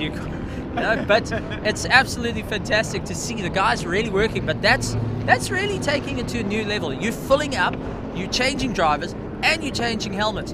That's one way to do it. That's one way to do it indeed. And here they go now. Let's see. The number 42 car in the pit lane, still waiting, putting in fuel. And as you mentioned earlier, they were the first, and more cars coming. That's Danny van Niekerk, his teammate, David Franco coming in now. David Franco is the junior of the Francos. There's Franco Senior and Danny van Niekerk in that same car. And that isn't Dani's own car, so he's sharing the car with them, but Van Niekerk with incredible pace. So I'll be keen to see as we now watch that 42 Gqeberha make its way out. Manfred Schroeder handing over the reins. We've got camera 6 Kriya on the line, and she's going to give us yet another cool interview. Now that the PE wind is really kicking in, I'm standing here with Colin. Quite an interesting drive for you. You said you struggled a little bit with the slippery surface. Yeah, we had a nice battle with 3 Gqeberhas, 23 and I think 262 and myself in the beginning. And we got a bit faster than the pace we should, and I started to lose grip on the back, and it got a little bit twitchy, and so I said, let them lead and I'll follow. But we've also got a dodgy power steering. It's on and off, so it's a bit tricky to catch it.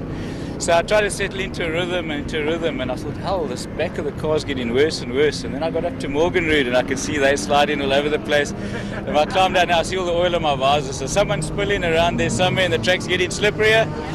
But yeah, these things are lost. They never won in the pits, they lost in the pits.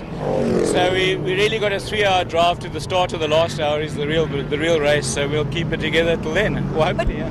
Your pit stop is quite tidy, and you guys felt quite good about it. Yeah, look, we got a good crew, so we sort of used to it. We stuck together for a while, so that's what you practice. It's just the old drivers trying to get in and out. That's the problem, yeah. Well, I wish you the best of luck, and I'm sure we'll catch up before the end of the race. Thank you. Let's see. Keep it together. Thank you.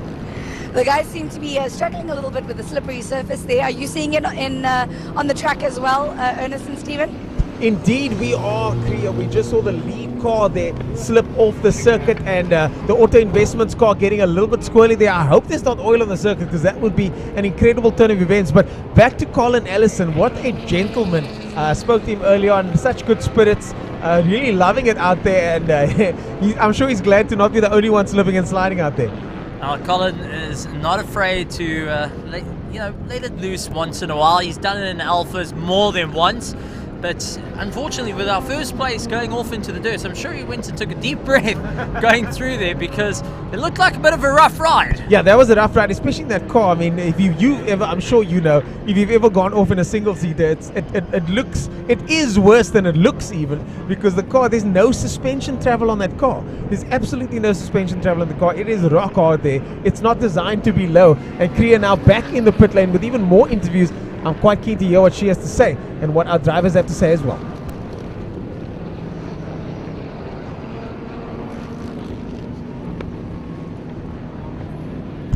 Just waiting for Kriya to come back. Just waiting for Kriya. It's a bit of a technical issue there as we watch the 007 car over there. And Kriya looks to be standing by. Well, we got Christopher Radloff, who's just ahead of Martin Radloff, just trying to keep it all together. And also Christopher Radloff has been participating in virtual racing as well, just to try and sort out the time. Well, Kriya does seem to be standing by with us. Over to you, Kriya. Standing here with Mr. Schroeder. Great drive from you, and now you've handed over to your son. Yes, yeah. I mean, it took a nice and easy. It's a long stint. It's a long way to go. We're battling a bit. I think our limited slip diff is gone. But the car's hanging in there, handling great, and loving it. A couple of the other drivers are complaining that the track's a little bit slippery, experiencing the same. Yeah, in certain parts it is a bit slippery. There's lots of marbles on the outside, so if you go a little bit out off the track, then you start sliding. So now that the sun's kind of setting, how is that going to play as we go into the evening stint? Yeah, I was just saying to Figila, you're coming into the last corner, they're going to battle even worse. I mean, we are holding our hands in front of our eyes. It's like another half an hour's time, they're going to be, it's going to be in their eyes. So in other words, just cross your fingers, your toes and everything and get to the checkered flag. Yeah, something like that. My son's got better vision than me, so yeah. So one of the perks of being a youngster. It is. Thank you very much, and I wish you all the best. Thanks very much. Back to you guys in the commentary box. That was Manfred Schroeder over there. He's now piloted by Brent Schroeder is that car, and looks like he's said that he's got better eyesight. His son's got better eyesight than him. So a fantastic turn of events for them, though. Rather let the one with the better eyesight drive at night. I've driven as the sun goes down. It's freaking terrible, man. Well, you think of it, now the drivers are having to deal with a slightly cooler track. They're having to deal with tyres that are a little bit more worn out, and also the sun's starting to come down. That sun is starting to get into their eyes. They're having to battle through that as well.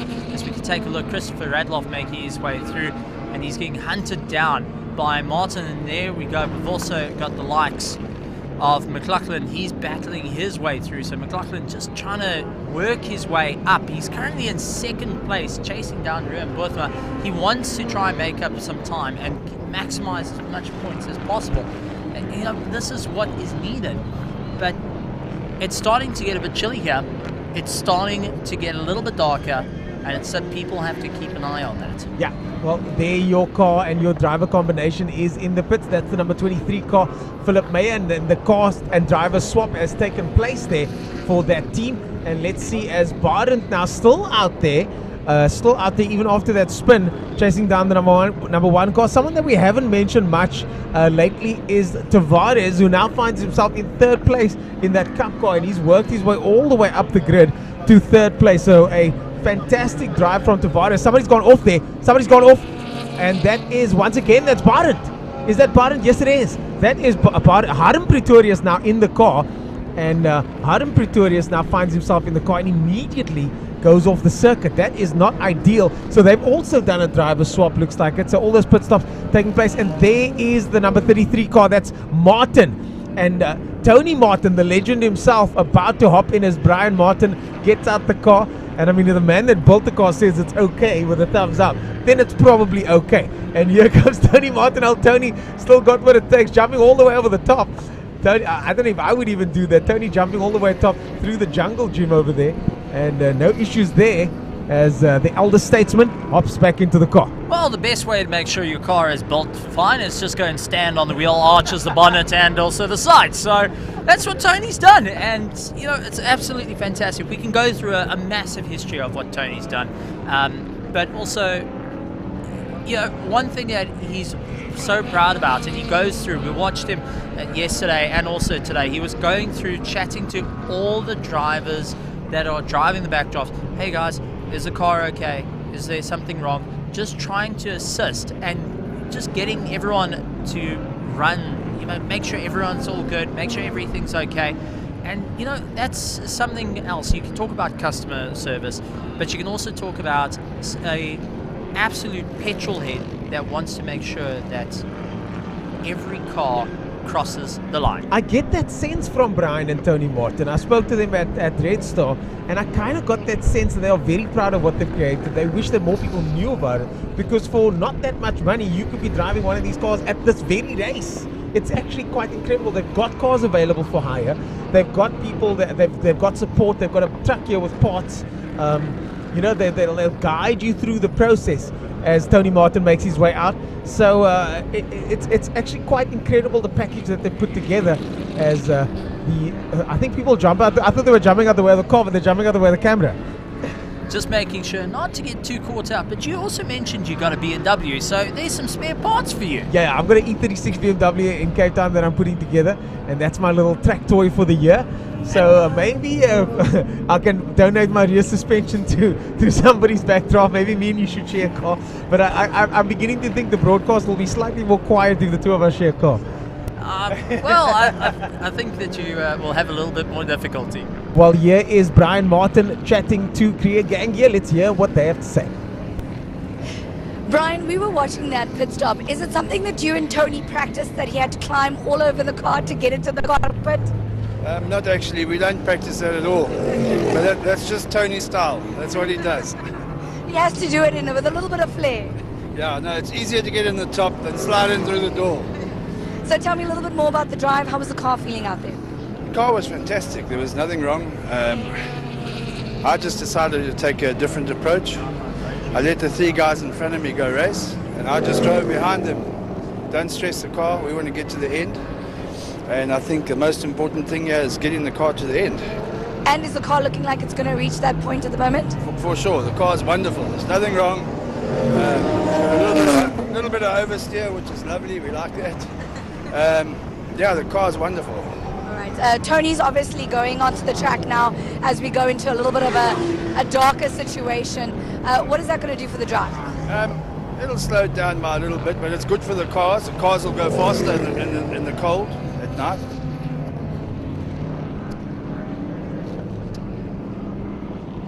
Yeah, looks like we've lost Gqeberha there, but the final words there from Brian Martin was that the cars will run better in the cold, Steve.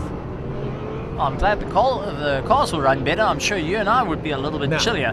But absolutely fantastic to see the cars thriving in the coastal weather here in Port Elizabeth. So fantastic to see as we got, looks like the Morgan Roux car back out once again after pitting. But the pit's getting a little bit busier now and lights starting to come on. Yeah, the lights are starting to come on, even though it's not that dark at the moment. The driver's now putting on those lights just to make sure as the number 11 car makes its way. That's Bapu jumping in there, Fikile jumping out, and now Bapu is in the car, and hopefully not too much problems with that left rear. They mentioned earlier on the left rear was an issue, it slipped out, but I do think that could have been some oil on the circuit there, so maybe nothing to worry about. But as they've circulated, they're now in the pits, and they find themselves in 12th position, 21 best lap of 1:12, but I do think they're way off even their own pace at this stage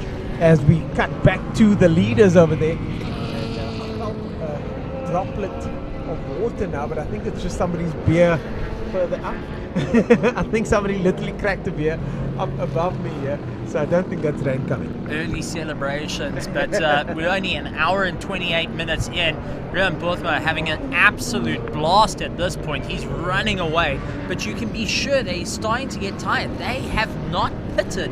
They're still circulating even now, and that's where it's starting to get a little bit difficult for them. They've got to try and figure out when's the best time to pit. When are they going to put Jeffrey Kruger in the car and give Rian a bit of a break as they battle around in the Ligier? I mean, the Ligier doesn't have a power steering. The Ligier doesn't have anything fancy. It doesn't have ABS or traction control, all that.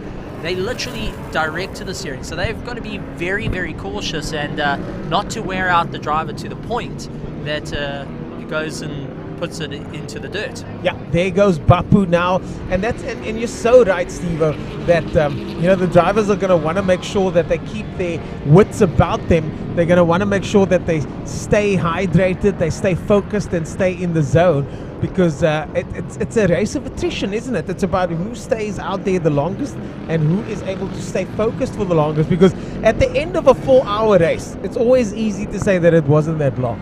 But halfway through a 4-hour race, it's totally a different story. So these guys are going to be trying to stay focused for the entire duration of that 4-hour race. And 4 hours is a long time to be circulating around the circuit. Now, coming from a medical background, I can tell you these guys are starting to build up that lactic acid in the legs. It's starting to cramp. They're starting to get it in the thighs. They're starting to get it in the back of their calves as they battle their way around. The ribs are starting to feel it as well. So they're going to have to be very wary of all that. And that's also starting to chip away at their focus. Yeah, definitely, because this is why Formula 1 drivers and endurance races are so focused. But Kriya's got some information for us. She's now chatting to Fikile in the pit lane over there. All right, Bobby, I think the first thing that we are itching to ask you about is your little dance move there at the start of the race. Yes, yeah, it was 2 times I went out. The first time I braked myself. Out of that, I think I went 2 more laps without feeling the car really. And when I started to try and push, it was still a bit shaky. So I came back. They checked it out and cleaned it, and we got back on the road again. Are you still feeling that wiggle in the back? It's light, but we keep going. It's not something we can check out now. I'll probably see that my time's dropped a bit since that incident. It's just really to take care of the car now. So in other words, Fikile just has to kind of get it down this in stretch. Yes, that's what he has to do. He has to keep it going, and maybe when he comes out and we see there's still positions to make, we'll push again. Are you guys going to do another driver change before the end of the race? Yes, definitely we will. Fikile is set out to be there for about an hour and 20 minutes. Then I'll do the last stint in the dark again. All right, cool. Well, thank you very much and wish you the best of luck. Thanks so much. Like Bobby said, you got to do some dancing. Some dancing, guys. Well, there you go. And Steve, we just got to confirm there that is Bapi that's now in the pits, and Fikile is currently the driver out on circuit at the moment. So that was Bapi now, and Fikile currently out on circuit at the moment. So the guys are really having a ton of fun. They're starting to work on their car, working on the driving, and also just getting better and better every time they go out. We've got Mike McLaughlin, who's still really pushing his car as hard as he can before he hands over, and you can see really working hard. But one thing I'm impressed with is how long that car's been out. It's been 1 hour and 30 minutes. They've still been circulating. Yeah, 1 hour and 30 minutes, and there are still certain cars that we know haven't pitted yet. I mean, that is just frankly incredible that these cars can be out for this long and not pit, and that is where the strategy comes into play. A lot of these guys are going to be strategizing like this to try and make sure. And you look at that overtaking maneuver there. That is Philip Meyer over there getting past that Morgenroot car. And Philip's still currently the leader in Class E. Morgenroot down in 11th position overall, but the car in front certainly very, very fast. The Philip Meyer Group and Adapt car very, very quick, and I think that's your pick of the bunch. I'm beginning to regret my choice at this stage.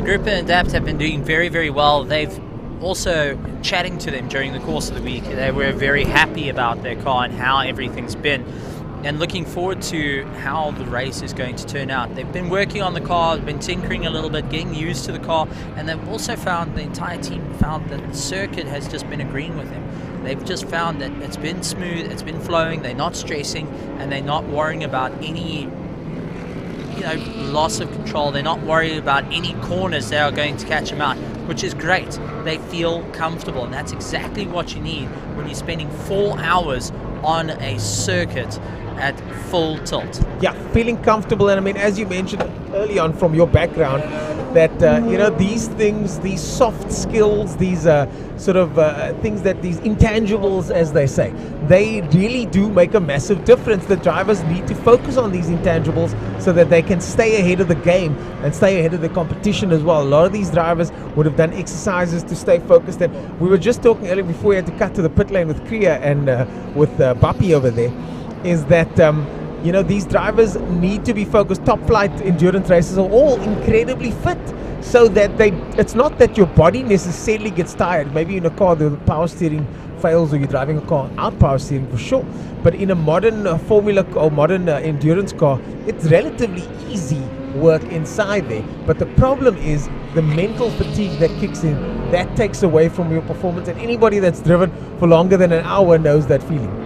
Oh, that's it. And you can also take a look at Momia's car, which is a purpose-built endurance car. It is a GT4 that is built to go for a longer period of time. It's actually got a cooling system built into it to help cool the drivers down, to ensure they're not getting too hot, versus the likes of the backdrops, which don't have a windscreen. They can cool down that. But then you got the likes of Travis, who's Tavares, who's currently in essentially an oven at this point. The engine is pushing heat into the cockpit, and it's warming it up quite a bit. And that Nomex is definitely not built to cool you down at any point. Oh, not at all. Down the inside there goes Momia, trying to have a look on that Morgenroot car over there. He's going to get him on the straight start, I'm pretty sure. The light's flashing now. Well, the lights are on now for Momia in that Audi sport car over there.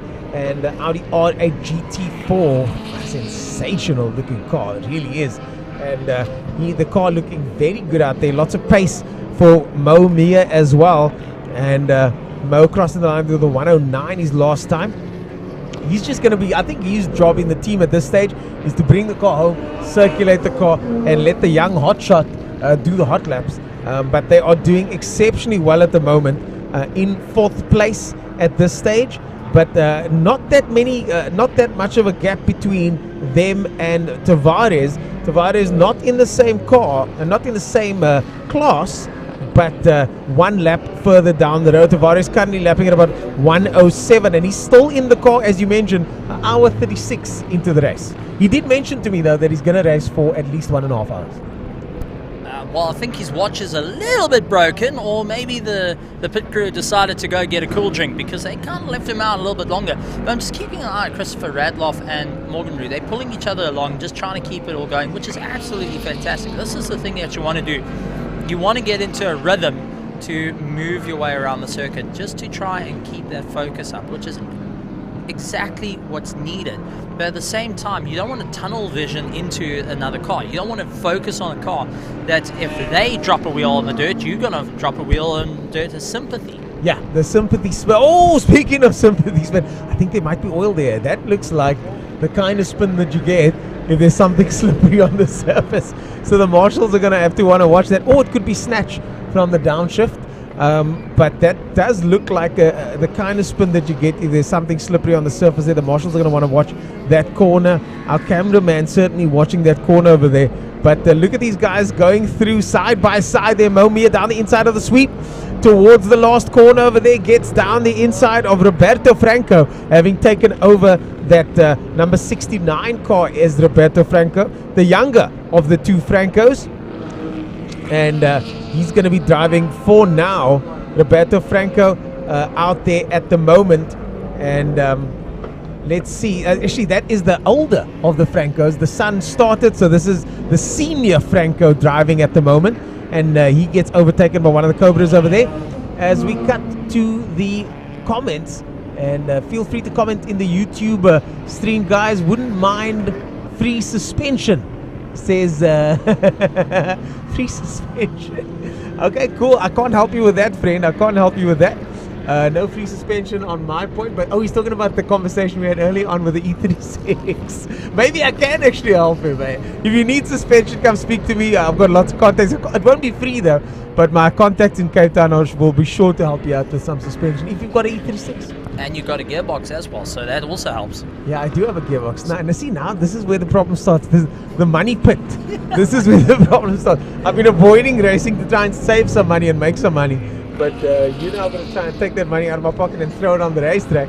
Well, just pointing out, because there's some fantastic cars out here. But I mean, we take a look at these backdraft cars, so close to one another the whole time. And I mean, it's been an hour and 40 minutes, and you just take a look at the PPLE Group and Adapt car. It's been running first. You got Harm Pretorius right behind, chasing down, trying to make up some time. Chris Radloff, who's also hunting down. He's taken over from Colin Ellison. Well, Chris Radloff only 17 seconds behind Harm now. So let's watch that battle unfold, because that is one of the battles you got to watch. And then again, further back, you see Brent Schroeder just behind Tony Martin. So Brent Schroeder just 1.8 seconds behind Tony Martin. So those are the two races to watch, like Chris Radloff, Harm Pretorius, and then Brent Schroeder and Tony Martin. Now, I've got a question. Do you want your team to tell you that you're losing time, that you need to go faster, or would you like your team not to tell you and you to keep going at your pace, just so you can keep focus? Look at Chris Radloff overtaking the leader of the class there easily. So Chris Radloff's got some serious pace there, Steve. His team is not telling him to slow down. No, not at all. He's more than happy to put his foot down, but that brings up a very interesting one. What would you prefer, Ernest, if you were in the boots right now of these drivers? You're getting told that, listen, there's a car catching up to you 17 seconds behind you and you're going to lose the position. Or would you rather have them not say anything and you maintain your focus? Yeah, that's a tough one. I mean, you know, when we do any sort of sim racing, you want to turn off some of those telemetry because it's too detailed sometimes. Sometimes there can be such a thing as too much information, and the driver should just be sometimes left to just get on with the job of driving. And maybe that might be the case, but I think it varies from person to person. I certainly do enjoy chasing more than I do enjoy being chased. The pressure is so much higher when you're being chased, but these drivers here, a lot of them have been in these situations multiple times over and over, so I don't think any stress is here. But the gap now down to 12 seconds between Harm Pretorius and Chris Radloff, and the gap between Brent Schroeder and Tony Martin has now come down all the way. I do think Brent Schroeder's gotten past Tony Martin now. Looks like Brent Schroeder's gotten past Tony Martin. We don't see it on our screens at the moment, but Brent Schroeder has overtaken Tony Martin. And if we can cut to Chris Radloff, I'd love to see what he's up to, because hand over fist, he is catching up with Harm Pretorius. Just 8 seconds the gap now for Christopher Radloff. So cue the Jaws music coming in at this point.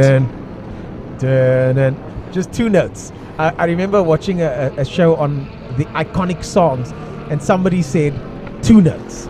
Everybody remembers those 2 notes from the Jaws movie, and I think at this stage Harm Pretorius might be hearing it in his earpiece, because that's the Harm Pretorius car up ahead there. He's in a tussle with all of these other cars, and just in the distance back there you see the 007 car of Chris Radloff. Just 8.5 seconds the gap now, but I think he is closing in fast. Something's going on in front there. I saw some smoke coming out the front there, but nothing serious by the looks of things. But it does look like he is catching hand over fist, and we're going to see that gap drop now. 8.5 seconds, maybe not change, maybe drop, we'll see. 8.5 seconds as they cross the line, and the gap now down to, waiting for Chris Radloff to cross the line, and we can get 5.8 seconds. 5.8 seconds, so the gap has dropped from 8.5 seconds to 5.8 seconds, and now, ladies and gentlemen, we are about to see a battle unfold right before our very eyes. What I also saw is Rian Botha getting into the pits. So he dived into the pits after an hour and 42 minutes to go and refuel the car. So finally just having to go and sort it out. But as you said, Christopher Radloff now chasing down. He's in the tow. needs to work his way through, and you can be sure that he's hearing look over at him the pushing comms. hard. He's pushing super hard in the in that backdrop. You can see, if you know who the driver is, you can kind of recognize their faces from that angle, and that certainly is Christopher Radloff behind the wheel. They're pushing very hard in the 007 car. I think the award for the best looking backdrop got to go to him.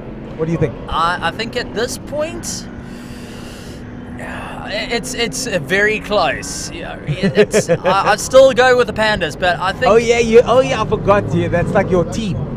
But I think Christopher Radloff is going past pit wall now and has the entire team going and telling him, go, go, go. You need to stomp on that throttle. Well, I tell you what, though, the gap now down to 4.4 seconds, and that means that Han Pretorius is pushing a little bit harder, because from a 3-second drop on the previous lap to a 1-second drop now, Harm is also probably getting some comms in his car going, hey man, you need to start putting the hammer down. Well, that's it, and he's looking to go side by side, but take a look, Radloff really pushing hard now, trying to hack his way through. He's got to try and get round everyone to make his way all the way to the top. Well, Han Pretorius has a little bit of clear air. He needs to move and get going once again, but it's going to be a real fight. Radloff is doing everything he can to try and close that gap down. Well, we see a race happening right in front of us. Tony Martin and Brent Schroeder in the 42 car are also racing it out, and they are just behind this hard charging car over there. You can see the 42 car getting harassed by Tony Martin over there. So Tony Martin and Brent Schroeder also having a bit of a ding-dong battle, but the man in question at the moment is Chris Radloff, because Chris Radloff could slot himself into second position. He's currently in third, and just behind that the battle for fourth place as well raging on. But here comes Chris Radloff now, pushing very, very hard it seems, and there behind him you see Tony Martin and Brent Schroeder battling it out for fourth place. I also saw the team on the pit wall going and signaling that they need to get going. I missed it where they doing the old fist wave. They were definitely telling to stand on the throttle. So now, Are you sure they weren't telling him to brake? No, because it could be the same signal. No. If it was brake, there would be dust. I think in these cars, if you're going to stand on the brakes, you're going to land in the dust. Yeah. But Tony Martin trying to make up a bit of ground, but Christopher Radloff now on a hard charge, catching right behind, trying to get into the toe. Now we saw. Oh my goodness me, he's right there now. We saw the slipstream. Yeah, he's right there now, Steve. He is literally right there within striking distance, and I think he's going to make it look easy. Look at that, around the outside there of the sweep. Now he's going into the hard braking zone. Christopher Radloff on the charge of his life here. A fantastic drive for the, I think he's an East London local, or could be a PE local. I do remember he was from one of those towns when I met him back in the day. But certainly one of the guys here that on a hard charge, and there he goes down the inside, makes it look easy, and that's the family in the background there. That's the family in the background. I see his mom there clearly waving him by, and Chris Radloff takes second position from Han Pretorius, and Han has to settle now for third place, and their time so similar, but Chris Radloff really able to put the hammer down and get the pace out of that 007 car. If we can now, we got Kriya in the pit lane now. Kriya, over to you in the pit lane. Let's hear what they have to say. All right, I'm standing here with Marius. Mo is currently in the car. I heard you say something about 10 laps to do something. He's got to push. Yes, we are 5 laps behind because we've already had one pit. And our pit do take about 5 minutes to do, so that's 5 laps. We see that the leader at the moment is in pit broken something. So Momia's got 5 minutes to make up the 5 laps and get us back in the front of the game again. But looking at your times that you guys were running in the SAGT, that's a possibility. Yes, I've got 2 very good drivers in my team at the moment. We're keeping them positive. It has been a long day, and yeah, I think we can take this one home. But it's still early in the day, so let's see what happens. Obviously, you are going to come in. I can see the tires are out for another pit stop. Does that mean change of tires, change of drivers? That's another long pit stop that's ahead of you. Yes, it is change of drivers, and it's change of drivers, but we're putting Kwanda back in the car. He is doing much faster times. So I'm going to be on the radio with him every lap, pushing him to make up time. And I guess that's key. You need a good pit pass that's going to really push you. Yes, I'm here to win. So I'm pushing my drivers. You heard it here first. We are here to win, boys. What do you think, Ernest and Steven? Wow. That is the right attitude, and I gotta say, I met with the Jackson crew earlier on, first thing in the morning. And the way they got behind their driver, I mean, I get goosebumps. Those guys are so committed to their drivers. And you know, you sometimes see that teams are well bound together, but you could see that they are setting up Kwanda for success. They are setting up Mo for success, and that's what you want as a driver. You want your team to set you up for success, not just for them, but for you and for the team. And we just got news now that Rian Botma has lost the lead. Look at that. Rian Botma is in the pits at the moment. He's lost the lead, and in unspectacular fashion. And now we're going to Tavares in the pits there to hear what he has to say.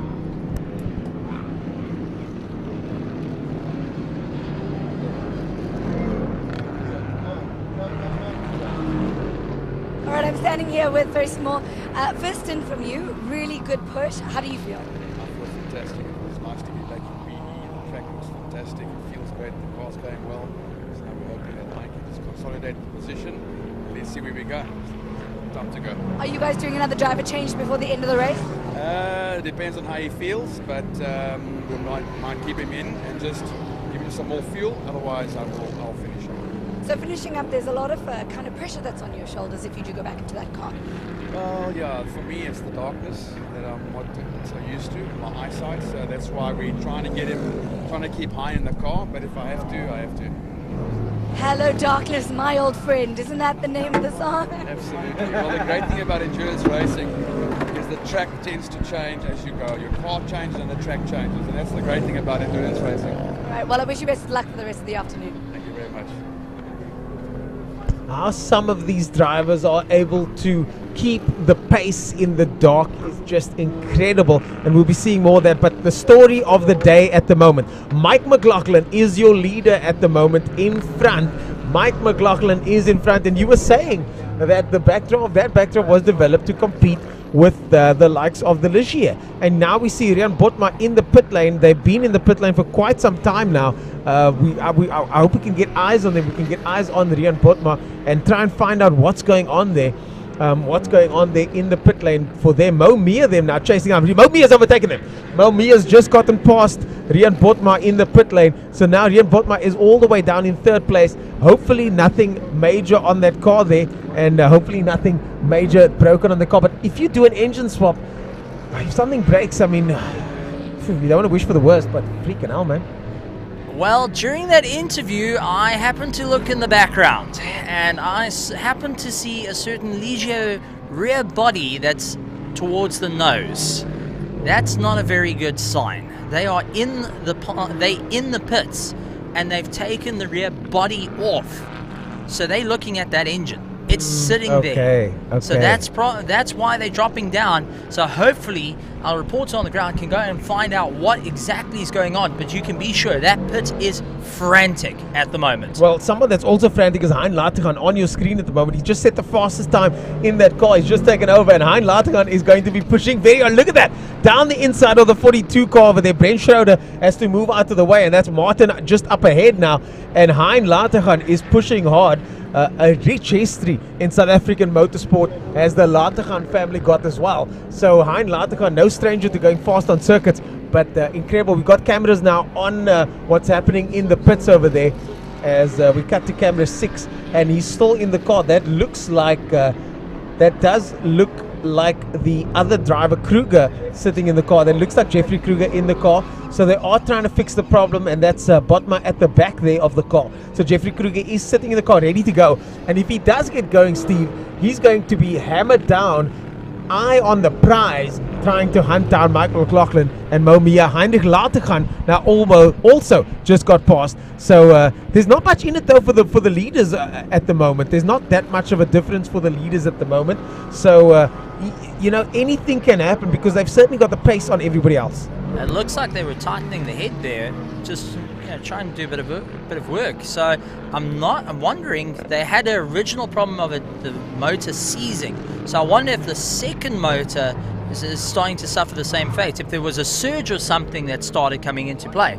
Oh man, we can only speculate at this stage. Hopefully Kriya can get us some information on that car. If Kriya can get us some information on that white car, that would be awesome.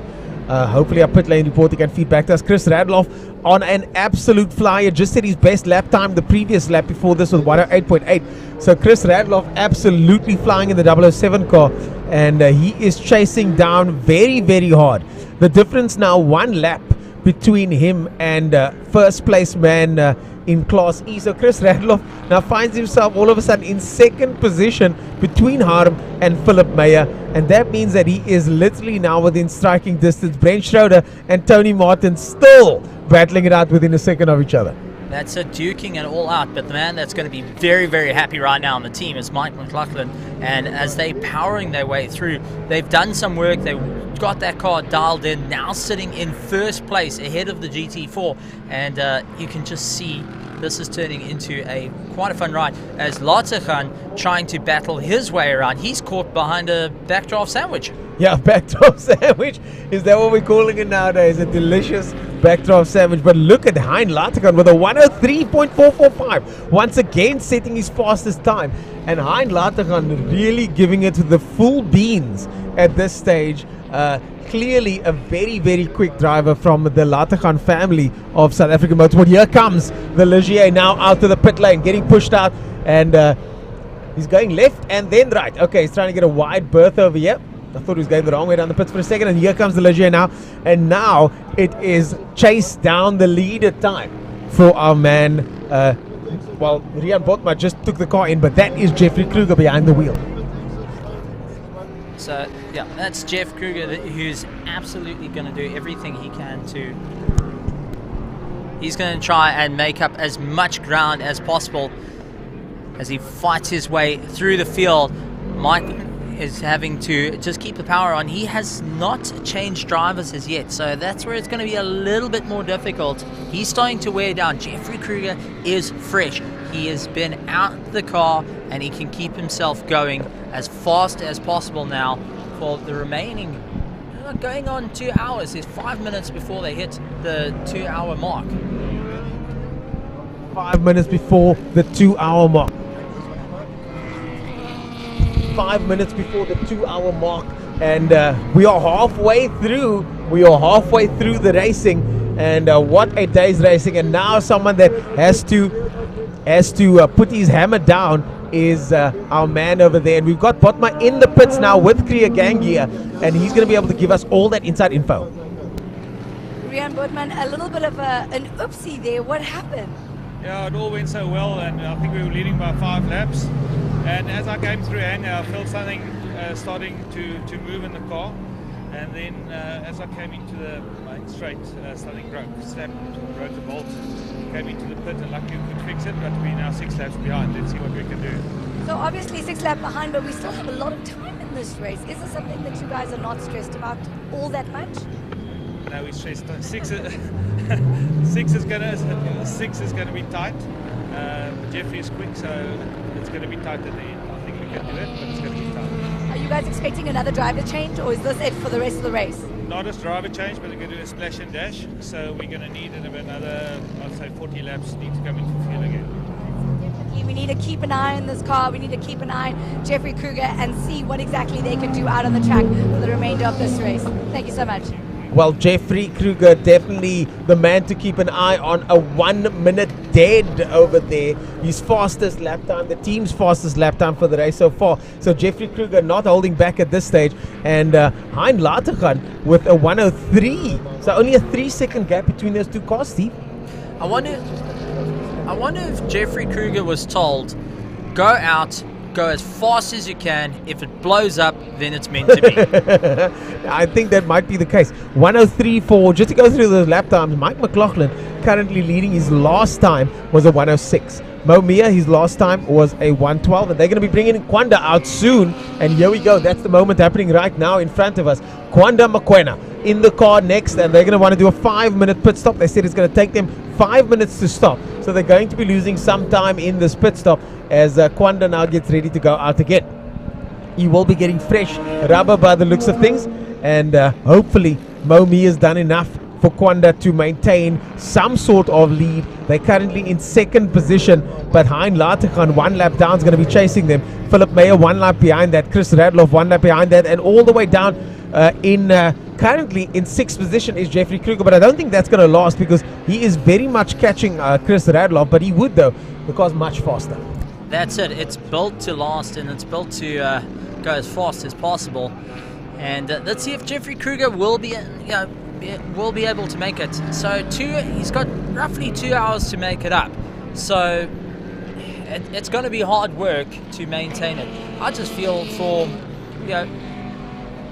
Kawanda. He's sitting in the pits. He's waiting. He's getting the tires done, and you're hearing all these cars coming past you repeatedly. Yeah, that's difficult. Well, there you go. Hein Latergan just got into 2nd position, past Kwanda Makwana, as the 007 car now, Chris Radloff, in 5th place. 52 seconds behind him is Jeffrey Kruger, and Jeffrey Kruger's just past him. Sorry, 52 seconds behind Philip Meyer is Jeffrey Kruger. He's just past Chris Radloff, and 1.6 seconds ahead of Chris Radloff immediately. Well, that's one way to go. Get out onto the circuit, absolutely blasted by. And then we take a look, Tony Martin, he's still in his little bit of a scuffle. Tony Martin, the age hasn't got to the old man. He's ready to battle with anybody, anytime. And Schroeder is really giving the fight all the way through, looking up on the inside, just trying to get by, having to go and lift off the throttle and just try and get the car back, get into the toe. This is where you want to just follow your way through, down into turn 1, let the car in front of you punch a hole in the air so you can go and sneak up on the inside. But be careful not to go out on the marbles, because you can expect the inside and the far outside are going to be full of bits of rubber. Well, we saw that earlier on. Most of our spin-outs have taken place in turn 1, so there's certainly on the outside of turn 1 is not the ideal location to be finding yourself when you're trying to go as fast as possible here. And here comes the duo still battling it out, Brent Schroeder and Tony Martin. And it's so cool to see legends of the sport still this competitive, still this feisty on the circuit. Tony Martin not giving anything, and here comes Schroeder now. Schroeder has a look down the inside by the hairpin, but Martin closes the door. Schroeder now down the inside, still looking, but Martin still holding off, goes down the middle. Now through the sweep, there's going to be a difficult spot to overtake, but maybe Schroeder can line it up later on, but now the gap too big. And I think Schroeder now has lost out a little bit too much. Any sort of advantage that he had going into the hairpin has now been lost. Schroeder still having a look though, and Martin still holding him off. It seems like Schroeder can't get the car all together going into turn 3, turn 4, but then he's able to get it back by turn 5, chasing down Tony Martin because he keeps going out wide. Now this is where he needs to try and figure out and utilize that. He's able to go and psych out Tony Martin into turn 5. Now looking into turn 1. Oh, Tony Martin closes the door. Tony Martin, oh no! And Schroeder spins out. The Porsche has to take evasive maneuvers. The Porsche has to take evasive maneuvers. That was Latergan there in the Porsche having to take evasive maneuvers, and Schroeder unfortunately spinning out in that battle that he was having a look, got on the brakes a little bit too hard, and Latergan had to take evasive maneuvers. We've got a replay coming up now of that incredible incident. Of course, that's the Latergan Tavares car, and they were doing so well. Hein Latergan over there doing so well, and here comes the replay now on the brakes, tucks it in, loses it almost immediately, locks up the back, and Latergan has to take evasive maneuvers. And look at Schroeder watching on there, hoping not to collide with a very expensive Porsche. Oh my goodness me. I think both cars are rather expensive, but let's get down to our reporter talking to Mo Mia. I'm standing here with Mo Mia. Mo, that was quite a pressureful drive to the end there. I could hear Marius Jackson literally saying, push, push, push, push. Yeah, you know, endurance racing involves quite a few different classes, right? So you've got somebody overtaking you, you've got somebody you-lapping, so it's really a nice scrap right through the race. You don't actually notice the 1 hour because there's so much happening. And also the car is evolving as the 1 hour progresses, the wind's starting to drop down, the temperatures are getting colder, so the car starts evolving. You're coming down the track, the sun's coming down into your eyes as you're coming through, so that's a bit of a challenge. But what a wonderful afternoon out. I mean, really, so thankful to the SAE and SAGT guys, being Wayne, Golile and Isak, for putting this on for us. And the supporters were excellent. Through the S's, you can see them all jumping up and down and shaking. They got their prize stands out. After all, this is what South African motorsport should be like, and hopefully this puts us on the map. All right, so you were quite lucky. Your fellow competitor, Ligier, ran into a little bit of trouble there. They seem to have stripped a bolt or broken something, came into the pits, which gave you that little added advantage. I really feel sorry for them because, we're all competitors, but we're all mates at the end of the day, and we want to see the best for each of us. But, we'll take the good when we can, because sometimes we also have the bad coming our way. So wherever the karma lies, let's hope it goes right for this race. We've got 2 more hours to go. The sun is setting. Kwanda is on the track right now, and he's really capable, so let's hope he gives it stick. Are you guys planning on doing another driver change before the end of the race? Absolutely. I'll take on the last stint, so the night shift, if you like, or the graveyard shift. I'm not sure why he thought it's a good idea for me to do that. I think with the old buddies to have a little bit of fun at the end. I think as the light's going down, we go slower, and we don't look that bad. Deal. Well, good luck for the rest of the day. Thank you so much, Gqeberha. Take care. Shame, I didn't mean that Momi is a bit of a bully, but he's having fun nevertheless. Thank you so much, guys. Back to you in the commentary box. Yeah, I gotta say, dealing with Momi, chatting to him, what a pleasure, what an absolute gentleman and a competitor as well, because him and his team are doing fantastically well here. Kwanda currently running in 5th position, but not doing too badly. McLaughlin, your lead car on screen at the moment there. And just going through the comments on the YouTube stream, I see number 23, Philip Bayer, still has some supporters out there just like you. There are more supporters out on the stream, and so far that support is working out because he's currently in 3rd place over there and 1st in Class E. Jeffrey Kruger now just 0.7 of a second behind him all of a sudden. So Jeffrey Kruger now on a hard charge as well as we watch the Kwanda car over there coming through in 5th position. Jeffrey Kruger has been told one thing: get to the top of the field at all costs, and that's exactly what he's doing. And you've got Kwanda going and diving up on the inside, making his way through in the GT4. He's having a fun time. After getting a little bit of fresh rubber on, it's all working well. But the sun is starting to set and the chill is starting to come through at big time. And that's going to play... it's going to play a bit into it because the engines are going to work a little bit better. My goodness. Your guy over there, number 23, Philip Bayer, closing the door on McLaughlin. That's the leader. Maybe didn't spot him there, but that's McLaughlin cannot afford that at this stage of the race because Jeffrey Kruger is on an absolute charge. His best time of 59.2. Currently, McLaughlin doing 107s, and Jeffrey just did a 59.6, so he's solidly in the 59-second range, chomping off 7 seconds at a time out of the 72 car, but he still now finds himself in 3rd position behind Hein Lateghan, 3 laps down on Hein, and another 3. Oh no! 262 has spun out. Harm Pretorius has spun out. Oh no! This 262 car has spun out, and Harm Pretorius out of the on the kitty litter over there again, and that is in the tight hairpin at the top of the circuit off the hanger. And these cars are so difficult to drive. I'd love to see a replay of that incident. We're just busy trying to get that, and we just caught the tail end of that incident over there. Oh, there he is, spins out on the way in to the hairpin and takes it all the way around. Luckily, not contacting the tires there by the looks of things. That's it, just trying to keep it all together, and you'll see he just puts his head off to the side. He's not quite happy with that and really trying to refocus at this point. But very, very interesting to see how Heinrich Lateghan has started making his way up right the way through the field. He's been slowly but surely working his way up in that GT3 Cup car. I'm quite impressed. But I want to also point out, Ernest, we watched the SA GT series earlier. We saw the guys doing 56s, 57s, 58s. Okay, in V10s, Lamborghinis, GT3s, with all the modification, all the traction control, ABS, and everything that goes with it. Then you got the likes of Jeffrey Kruger running 59s with something that has less horsepower. It's got a smaller motor. Yes, it is a little bit lighter. Well, sufficiently, quite a bit lighter.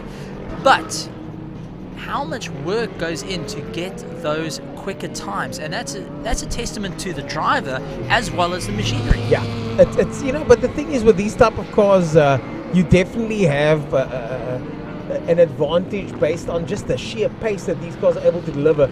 if you are dropped 2 seconds off the pace in this car, it becomes, there we go, that's what I mean. It becomes a much easier car to drive. Once you start pushing out, he's pushing at the moment, it's just incredibly difficult to keep them, well, not difficult, it becomes a lot more challenging to keep them on the road. That car runs an exceptional amount of downforce, and the mechanical grip, as mentioned by him, is also very, very high. Hein Latergan there in the Porsche. He won the South African Production Car Championship in 1996 Class B, third in 1995 also Class B, and also down your alley won Formula V South African Championship as well. So Hein Latergan, of course, related to the now very popular Henk Latergan as well. And Henk, of course, flying the flag for South Africa in the Dakar and endurance, off-road endurance racing. But Hein Latergan, or Heinrich Latergan as he is on the pit board over there, certainly one of the legends of the sport, and now back in that Porsche, and he's still got some serious pace underneath him. Well, that's it. He's trying to keep everything going. Oh my goodness. Oh, the Morgenrud car's off the circuit. The Morgenrud car's off the circuit there, Steve. The Morgenrud car, the flags are waving, and that is by Hanger. That looks like it's by Hanger. We're going to see if there's any damage on the car. No damage on the car at this stage. Where is this? Yeah, this is outside. He came off at Hanger. That looks like losing it in Hanger and then going off to the opposite side. And that's exactly what I'm talking about. It's such a tricky section there. That's one of the Morgenrud brothers over there, losing it out at one of the trickiest parts of the circuit.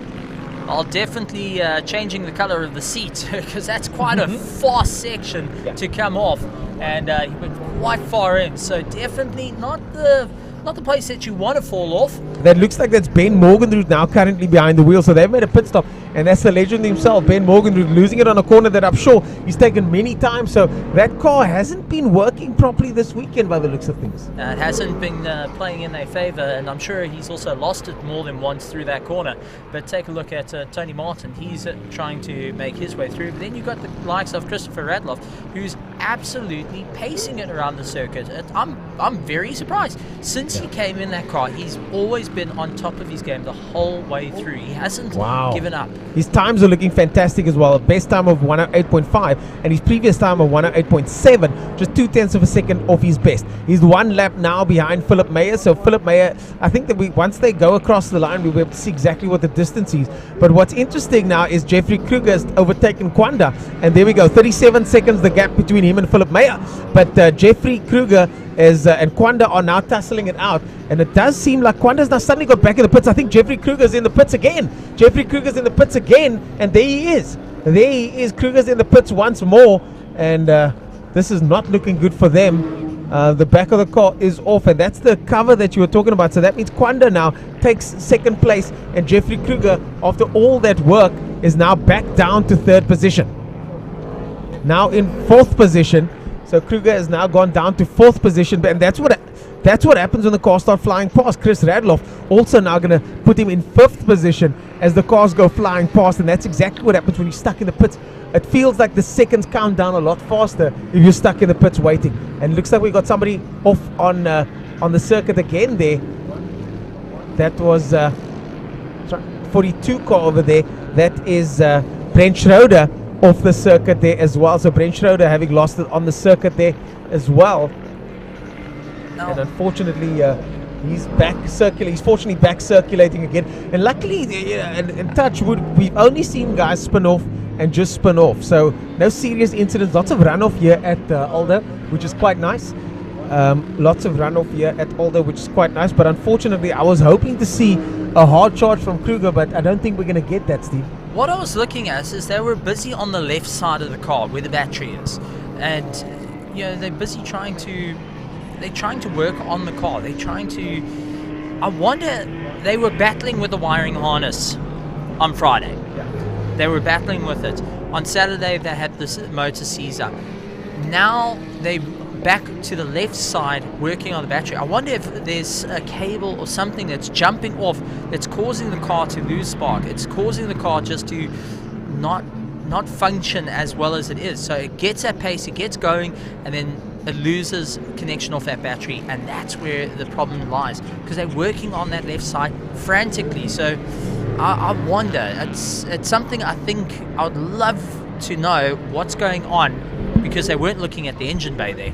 Yeah, I've got some comments here in the YouTube stream. I've got a couple of guys that are very active here. It's fantastic. TRD Khan Brothers, thanks for all the comments. Brandon DeSantos, thanks for the feedback.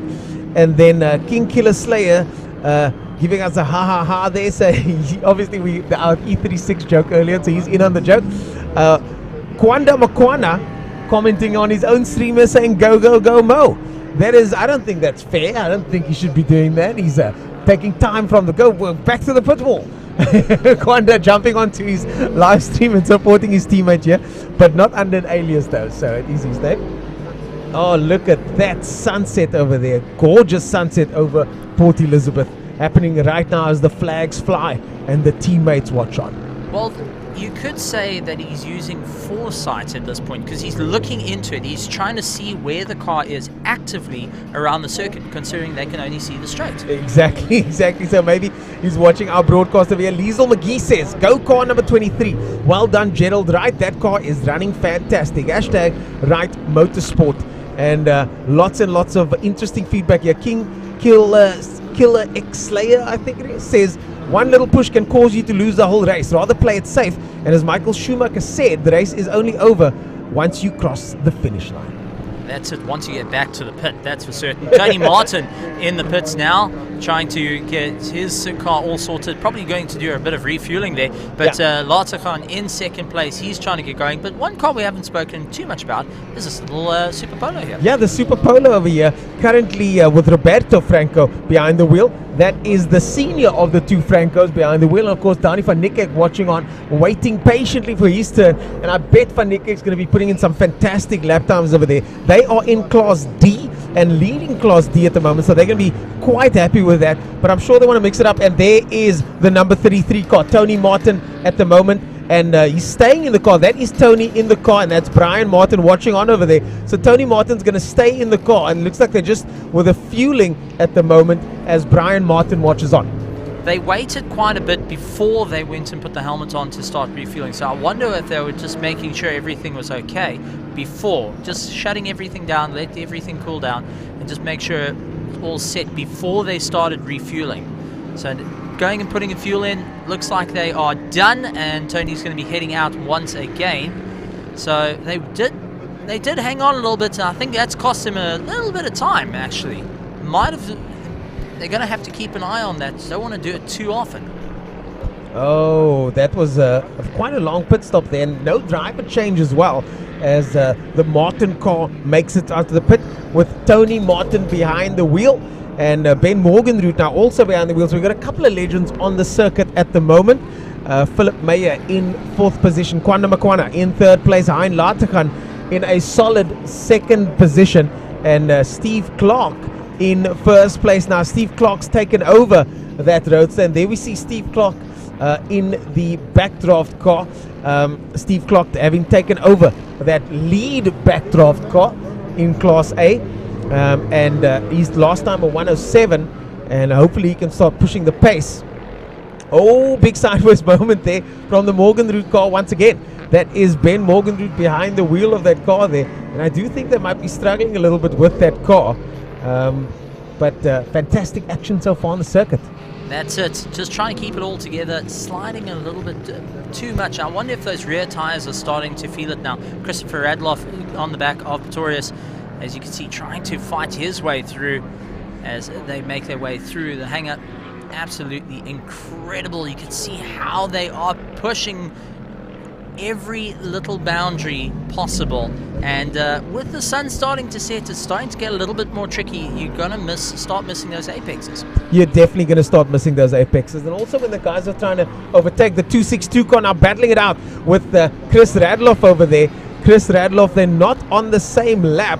But Chris Radloff is 1 lap ahead of Harm Pretorius over there. So Chris Radloff's going to want to get past him. But Chris Radloff is trying to chase down Philip Meyer, who is in 4th position. And Chris Radloff, 27 seconds now behind Philip Meyer. 27 seconds the gap at the moment, and that's all that separates him from the top spot of the podium in Class E. But remember, a lot of the drivers have reported that the track is getting slippery. They're starting to lose it on the rear. So that is what has to be keep an eye out for, especially as it gets a little bit darker and they start getting more and more fatigued.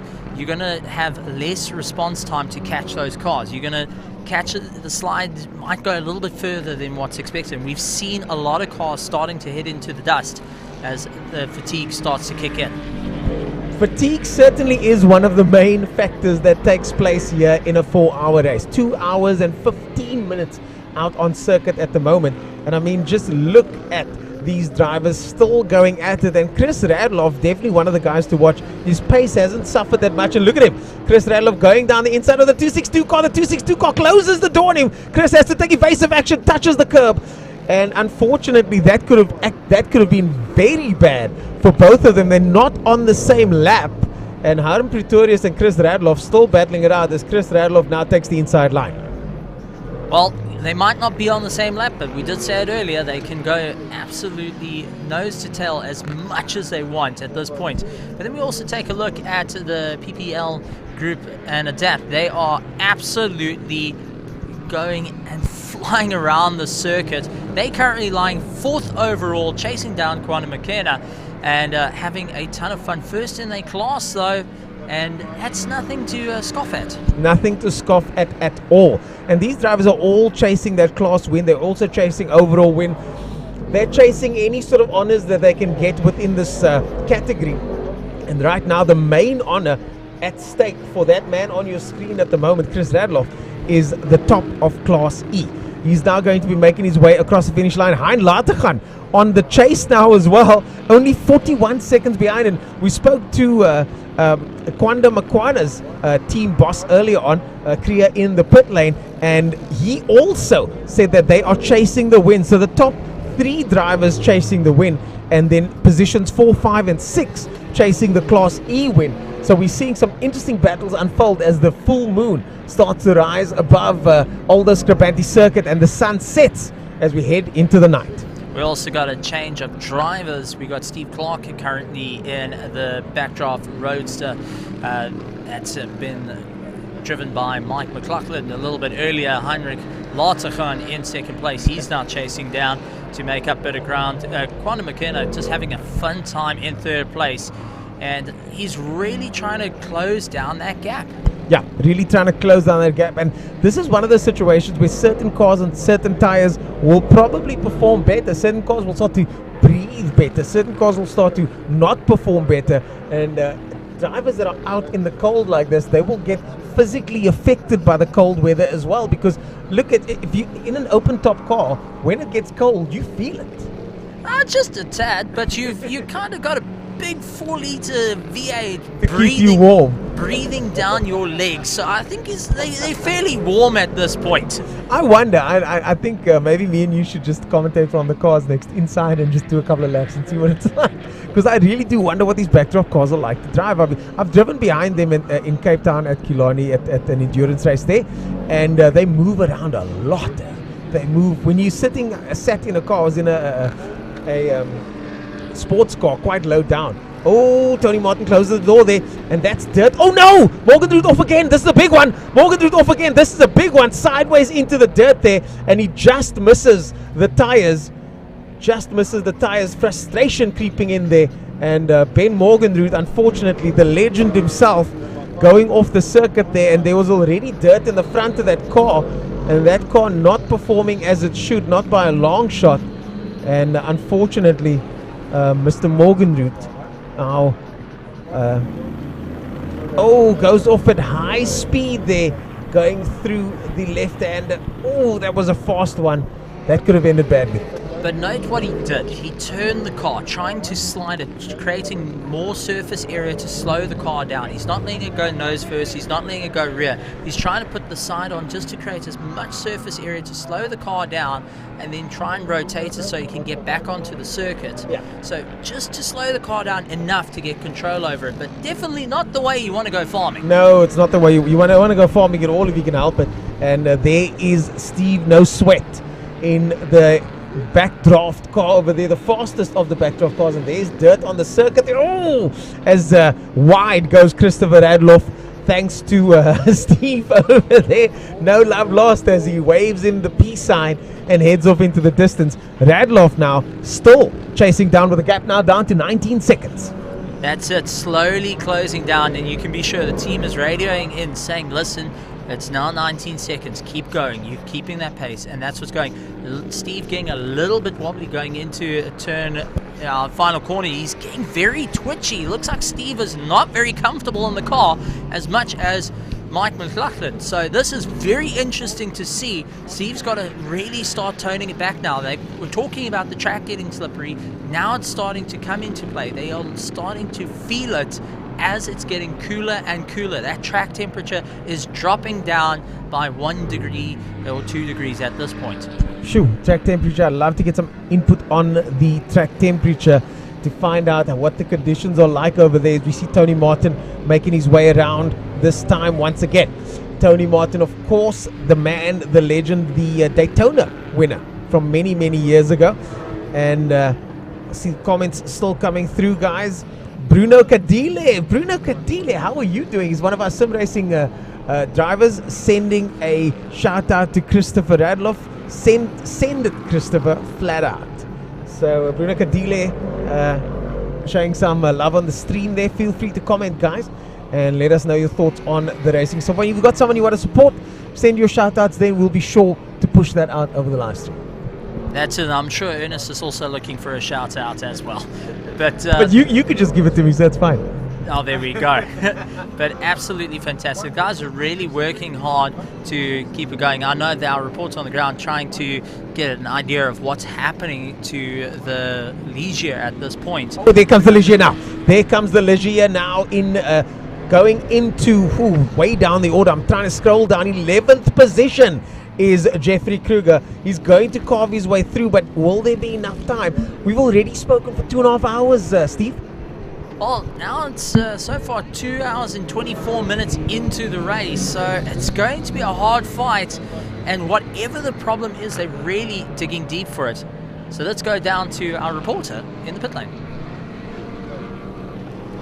I feel like every single time I come down to the pit lane to you, Rian, something has gone wrong. What happened now?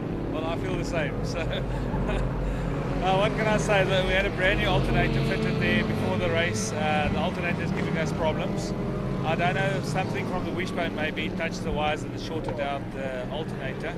But we put a new battery in there. It's fully charged. We hope it's going to last the race. But yeah, I think now we're 11 laps behind, so now it's going to be very tough. Yeah, let's see. Even tougher than it was 10 minutes ago when I spoke to you. Yes, because now we hope the battery is going to last for the remaining of the race because there's no charge, and he's going to make up the time. And we've got to run with lights, and with lights you need battery power. So we're just moving out the way here as another car comes into the pits. Rian, was this what you were expecting? We knew, obviously, coming into today it was already going to be tough. You had your engine brought in last minute. Was this kind of what you guys expected out of today? Well, the engine was fine and the car was running fine and warm up this morning, so we expected a good race with all the trouble we had yesterday. But yeah, after what happened with the suspension and now the alternator, and we've got to run lights with a battery that we know it's going to last, I think if we finish, we'll be happy. So at this point in time, it's where we're going to have a drink after the race, right? If we're finished, we're going to have a drink up there. Deal. Thank you so much, Rian. So hopefully that Ligier actually gets it to the end of the race. Everyone seems quite positive in the pits, but at the moment now they're just hoping to get to the end. Well, those guys are going to have to be pouring stiff drinks as we watch the sunset over Aldo Scribante. What a spectacular sunset here at the circuit. And some drivers really having to push very, very hard over here. We've got some cars in the pit lane over there. I see we've got the 262 car, and looks like they have done a driver swap. Byron started out for them earlier on. We're going to see shortly who's jumping in for them. The deck has been shuffled with Steve Clark now with a 34-second gap over Hein Lateghan.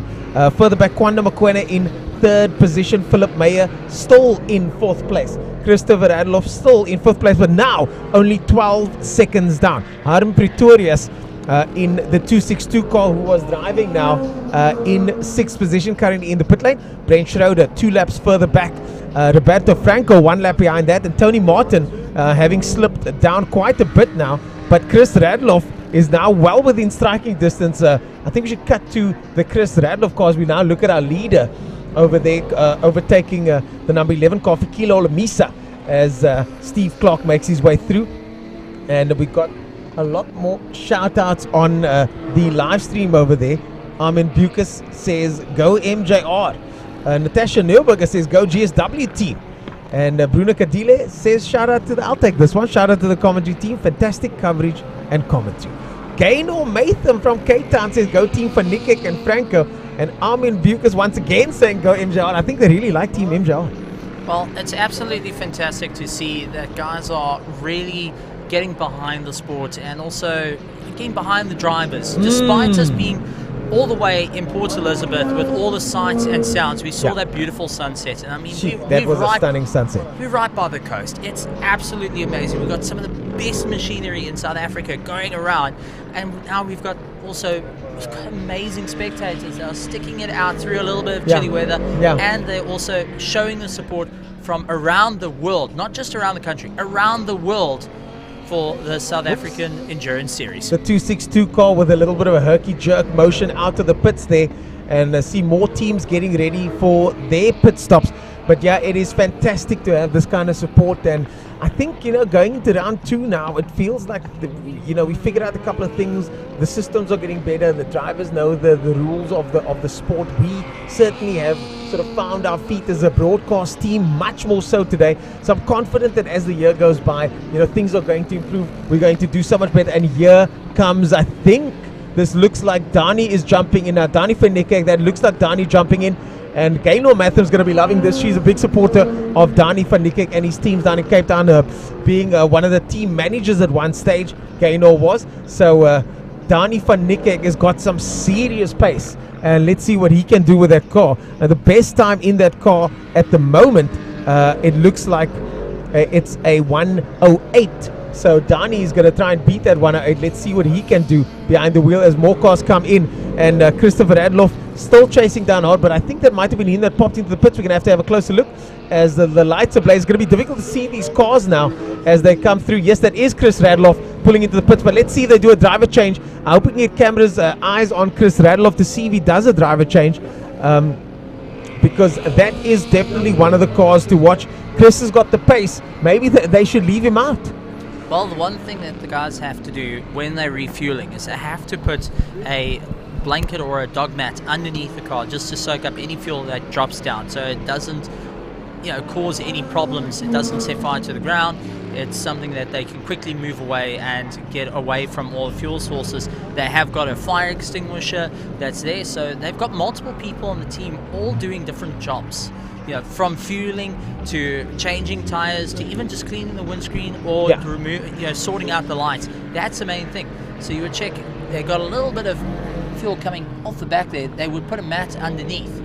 Yeah, so, but it looks like there is a driver change happening between the two of them. It looks like there is a driver change happening, and Chris Radloff still in the car at this stage, but are they going to take him out? Or has he's already out? I'm trying to see if that's Chris Radloff over there. Is in the so car. Ellison is in the car currently. So Ellison now has everything to play for. Chris Radloff now out of the car. But what a fantastic drive from Chris Radloff. Flawless, really. I mean, that was a flawless performance right there.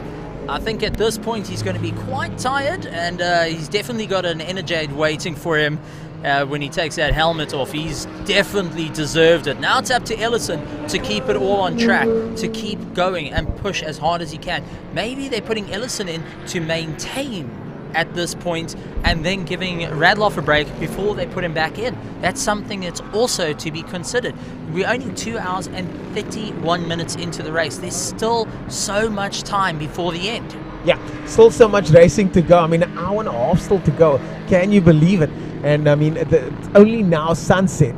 It's only now starting to get dark. These drivers are going to have to contend with the darkness, but at least they've now contended already with the sun going down. You don't have the sun in your eyes anymore, and I think maybe that's what Ellison was waiting for, because driving into the sunset over the crest at Hanger is it's incredibly difficult to do. So hopefully the guys will now be into the night, and those eyes can get settled, those spectacles can come on, and they can start getting on with the job of driving these cars. Still an hour and a half to go though, as Hein Latekan still with pumping the 104s and the 103s faster than Clark at the moment, with a 28-second gap between them. So Hein Latekan and Clark, we got ourselves a battle for first place. The light is flashing on the 007 car. It's been flashing for a while. I thought it was him doing it, but there seems to be a problem. Will they have to pit for that problem? I think there's a short on it, and if so, then we'll need to get that corrected, because you really don't want to have only a light on the left-hand side when you're sitting on the right. So it's something that they have to be aware of, and I'm sure that our stewards are going to be keeping a keen eye on it, and they're hoping maybe if you hit a curb hard enough that short circuit will kind of fix itself. Yeah, well, fixing itself, I don't know if that's going to happen. Philip Meyer could be coming in. Finally, Philip Meyer could be coming in, and that will bring back the gap between him and Colin Ellison. Philip Meyer has been driving for what seems like ages at the moment, so him and Colin Ellison will finally now be closer together, and that means that we can see some battle. And now we've got Kriya in the pit lane once again. Kriya, over to you. All right, so there's been a little bit of extra drama in the pits today. Harm, what happened? Looks like I drove over my son's foot. Well, not totally drive over it, but the car stopped on his foot, so yeah. Okay, so it's great for today, that's all we need right now. So rumor has it he's missing a toenail. I hope not. No, he's got a sore foot, I think, but I think he's all right. At least he's driving well, so I think it's all right. Yeah. Other than that, how's the car going? How's the drive? So far the car's been going well.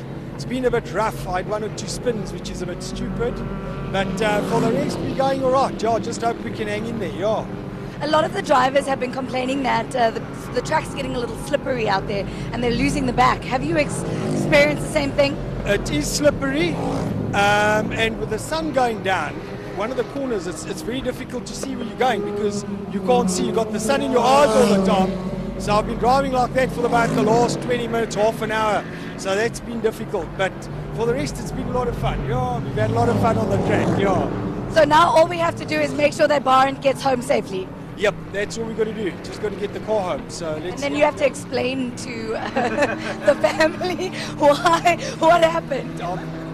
We'll have to, yeah. Well, good luck for the rest of the evening. Thanks a lot. Thank you. Thanks. There's a lot of drama happening down here in the pits, and the action continues. And we've got a couple of more hours left of the race. Well, if you look at your ticket at any motorsport event, it clearly says racing is dangerous, motorsport is dangerous, and I think Baden Pretorius toe knows that, because Harm Pretorius stopped in the pit lane, stopped on his toe, on his foot, and now he's driving out there with a sore foot. I wonder if it's the left or the right foot. The clutch foot, I wonder which one I'd prefer to be hurting, to be honest. I'm not sure. Are you going to use your heel? That's the better question. But one thing I got to point out, touchwood, is we haven't had any major incidents. We had the spins. Yeah. We've had the spins that did go and cause a little bit of a fun time, but the drivers have been very, very well behaved. Despite the track becoming a little bit more slick, they've still managed to keep it all in check and keep going. So absolutely fantastic to see that everyone's really working hard, and that also shows the professionalism. The guys are respecting one another, respecting the cars, and respecting the boundaries of the circuit. They're not pushing that limit. They know that there's 4 hours of racing. Yeah. They have to try and keep it all going. That's always the fun.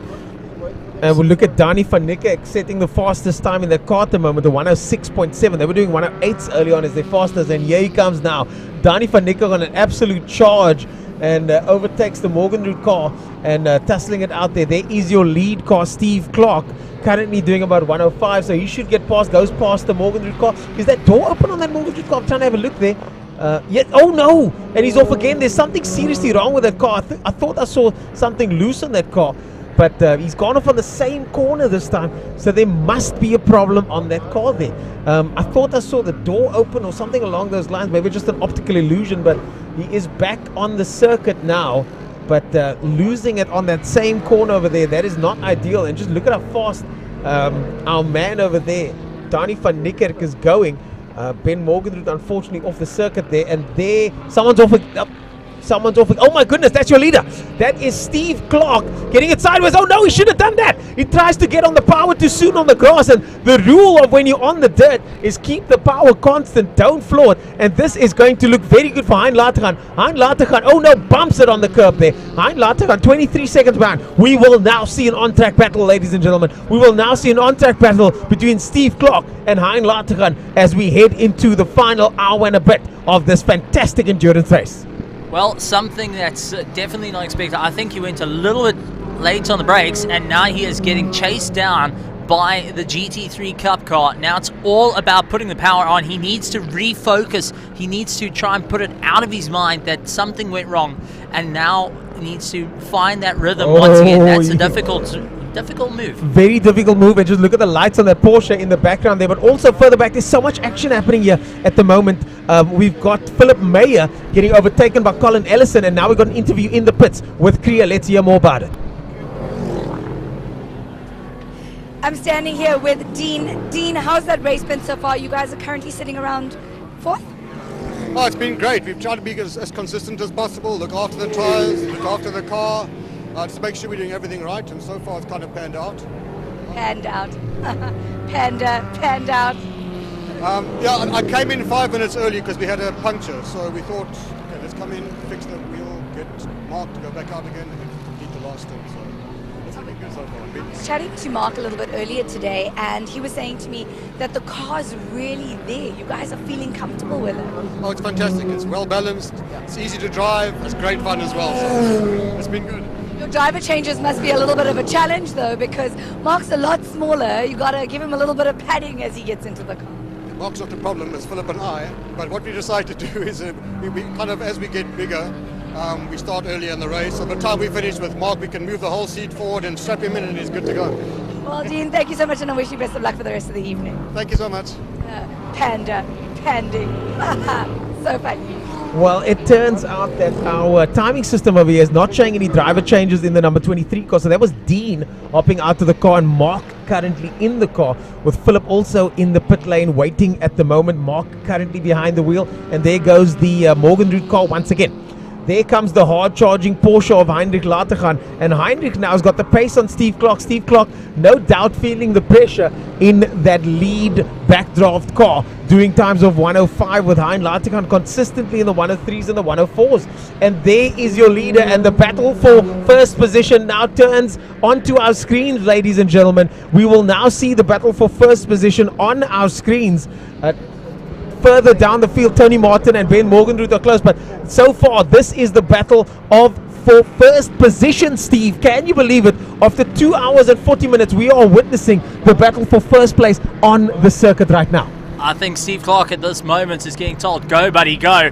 And so is Latergan. He's getting told, just stand on the throttle. You need to get by. It is so close. It's within hand's reach. You need to push as hard as you can. This is literally a battle of note. The guys are needing to just make this all work, and you can see Heinrich chasing down so close on the straight, braking hard into turn 1 onto the early apex and really trying to throw himself around. I mean, he's really working hard. He's really working hard. Definitely production car champion, Formula V champion, Heinrich Latergan. Hein Latergan, as South Africans will remember him now, putting the pressure on Steve No Sweat Clark. But I'm pretty sure Steve is sweating at the moment as they make their way into the hairpin over here. The pace certainly in the hands of Heinrich Latergan. Even his best time is much faster than the Steve Clark car. So Hein Latergan knows that he's got the pace, but we still don't know how far these cars can go on the fuel load. We don't know what their strategies are. We don't know how long they're going to be able to stay out there, and when and if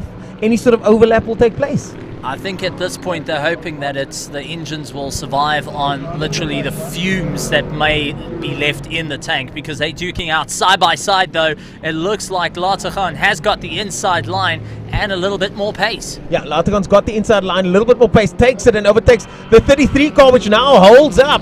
That is Martin. Oh, Martin goes past. Oh no, Martin runs wide, puts his hand up, sparks out the back of the car there. and says, sorry for holding you up there, friend, but you can go now. Let me just spark up the bottom of the car.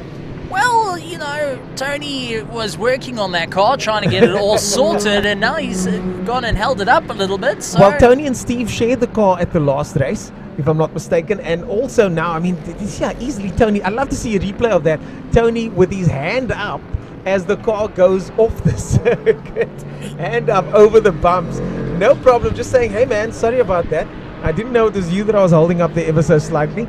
So Tony Martin, just no issues there, no sweat from Tony Martin either, as Hein Lategan takes the lead of this fantastic 4-hour endurance event. Congratulations to the team so far, but it's not over yet, folks. Still 1 hour and 20 minutes or so to go. Well, he held onto that roll cage. If you can see, tells the guys to go past, grabs onto the roll cage because he realizes there's no time to go. One-handing it over on the curb. Gorgeous car control there. I mean, just such ease of car control there, just with such ease. I mean, most people, as soon as the car would have started moving like that, would have grabbed, ham-fisted onto both of those, both hands on the wheel, but not Tony Martin. Tony Martin gives us a wave, sparks up the bottom of the car, and keeps going. Oh, he grabs the hold of the roll cage and decides now he's just going to keep it there for a long time. So, I mean, that's absolutely incredible. Now he is properly chasing and doing everything he can. Steve must be kicking himself at this moment. The teams must be willing the cars to keep going. And take a look at Quantum McKenna, just taking 2 cars up on the inside, now putting his foot down and chasing down Colin Ellison in that 007 car. But can I point out, Colin Ellison's light is now working. Yo, nicely done. Quantum McKenna gets ahead of Colin Ellison in the end, and Colin Ellison now leading us off in Class E, so they will be ecstatic with that result, I'm sure. The Philip Meyer car, which has in fact now got Mark behind the wheel, so Mark Harvey behind the wheel over there, is in 5th position, and Colin Ellison has now taken the lead of Class E, the most hotly contested class here today. Well, that's it, but Colin Ellison got his light working. And remember I told you that, you know, go over a bump hard enough, it will fix itself? Yeah. You know, it's the usual thing. If it's not working, use a bigger hammer. He's done that. So both lights are working. But being in the front of the class is absolutely fantastic. But he is not going to back off just as yet. He's still got a lot of pressure behind him. Yeah, exactly. Mark Harvey not too far behind him, just 1 lap down. But so far, the smallest gap resides between the leaders. Still 2.6 seconds in between them. So not much at all between those leaders. These guys are not fighting for position at this stage. They're on different laps. But definitely the racing is tight and close. And if there is a gap, for the most part, it's 3 laps, 5 laps between Makwanda and Colin Ellison, which is understandable. But in Class E, it's 1 lap, 2 laps, 1 lap, 16 seconds. So these guys are all on top of each other in Class E, and all it takes is one mistake, and all of a sudden you've got your competitor right behind you again. Well, that's it, and it also takes it shows to the class of how competitive it is that the guys are able to keep within that, of keeping within 1 lap of each other over a duration of 2 hours and 45 minutes. Quantum McKenna going a little bit sideways and relying a little bit on the traction control to pull it back into check. Yeah, traction control. And look at the flames coming out the back of the car. Running a little bit hot there is that V10. Of course, this is pretty close to the production car, but still very much so a race car. When you jump inside that thing, as I did, Steve, just gonna let that hang out there for a little bit. As I did, I know but you jumped into a GT3 car, for goodness sakes. Oh, but the GT4 is always a nice one. But take a look. Morgan Root in the pits. Yep, Morgan Root in the pits. It looks like they're also doing a fuel and driver. But absolutely fantastic to see how competitive the cars are after the duration, how amazing this circuit has been.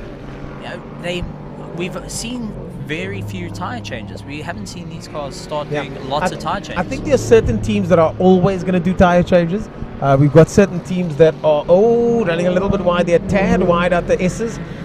Certain teams are doing tire changes over and over and over every single pit stop, and certain teams running harder compounds, not doing tire changes at all. So I think some of the guys, it really is the pit stop strategy, isn't it? Because if you know you can run for 2 hours on a flippin' tank, then you're going to be fine. But if you've got only 1 hour 15 in it over 4 hours, that kind of doesn't add up properly.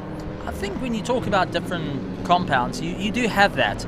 But I think you also get the ones that look at the tire and go, I think it's okay. Looks alright. It can go a little bit Looks longer. alright. Sort of slides his finger on it and goes, oh, that looks good to go. Yeah, that's pretty much it. But absolutely fantastic to see the guys really pushing hard. It is getting a bit darker here, ladies and gentlemen, and the drivers are having to really push it a little bit further every single time now. So Yeah, a little bit harder. We've got some noise at the back here. We've got a bike starting up here, so apologies if you guys are hearing that on the broadcast at the moment. But the action continues over here as we see more on-track action, and that's the Ligier back on the circuit, looks like it. The Ligier is back on the circuit once again, and that is the Rian Potma and Jeffrey Kruger Ligier, and they will be pushing very hard from very far back. And how far back? Well, let's have a look and find out on a little pit board over here. They are 16 laps, down on the leaders. A frankly insurmountable gap, but is it? I think at this point the Ligier team are just trying to get to the end of the race. They've gotten this far. They've worked so hard. They've swapped out a motor that was dead as a doornail.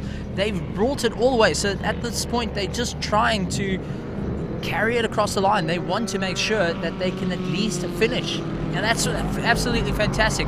Come a hell or high water, they're going to do it. So really, really well done. The Pretorius team are absolutely having a ton of fun. That's Bonnet Pretorius, who's just cruising around, currently in 6th place, and just trying to eye out those apexes. It's a lot darker in those cars. They have to try and find it. It's been very, very difficult. Oh, and that looks to be the Tony Martin car. That's the Martin car going and falling off a circuit. Once again, losing those apexes, definitely not what you want to have. Our Super Polo now making its way around the circuit, and that's car number 69, having a ton of fun out there, really, really doing well. And that's Dani van Niekerk, who's just trying to keep it all in check. You can see only one light working though, so it's going to be a little bit more difficult as they race. You can see the teams just keeping an eye, trying to figure out what's going to be the next strategy to move forward. As we're heading out, we've got Mark, who is chasing down Colin Ellison. Colin really going defensive, going wide, trying to keep him at bay. And Mark just putting the power down, walking away. Flames spitting out of the backdraft roadsters at this point.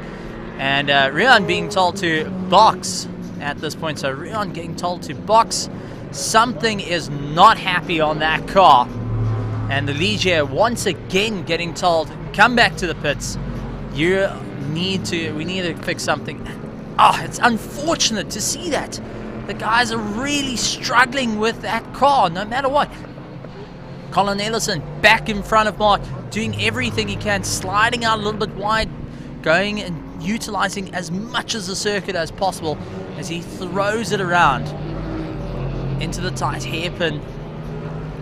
You can see Colin just doing everything possible. He wants to try and maintain his position. He is currently leading of the Class E. This is the battle, and you see Mark on the outside trying everything. Looks to try do a little bit of a cutback on the inside. Can he make it work? Gets on early on the power. He might be able to do it. A little bit of a drag race to the line. Colin Ellison, though, going defensive, trying to squeeze him out a little bit, but will it be enough? Looks like Mark managed to get by, though, sliding ahead of Colin Ellison. So absolutely fantastic. So the guys are really doing everything they can. So now it's time for Mark to try and catch up once again. He's back on the same, but Rian being told box, and unfortunately that Ligier, not a happy camper. The guys are doing everything they can to try and get it all back together, but it's been a terrible weekend for the team. Terrible weekend for the team, and the thing is, as they said earlier on, the battery is on this car is down, so that means that they're gonna have to run this car without a battery, or at least without an alternator. The alternator on the car's down. They have to run the car off the battery, and that's not ideal. I mean, when you're running with lights, that 12-volt battery is not going to last for an hour. That's it, and unfortunately... Bright lights as well. Unfortunately, pulling the back end off of it is never a good sign. You never want to see a bonnet up. You never want to see the back end off a car, and this late into a race. Yeah, not at all. Not in the least, and hopefully this will be the last time we see that car in the pits, and hopefully they'll get out. Danny van Niekerk pushing hard there. Danny van Niekerk with a 106 now. 106.0 his fastest time, and he is pushing very, very hard out there, chasing down. They're currently in 10th position. First in class, but I don't think they're going to be happy with that. They're going to want a little bit more than that, I'm sure. Hein Lategan still leads us off with a gap down to 3 seconds. So not bad from Steve Clark over there. Steve Clark still holding his own and still doing some very solid times with Hein Lategan. Looks like Hein might be... Oh, Hein goes faster still. Sets a 104.7. So I take back what I was about to say.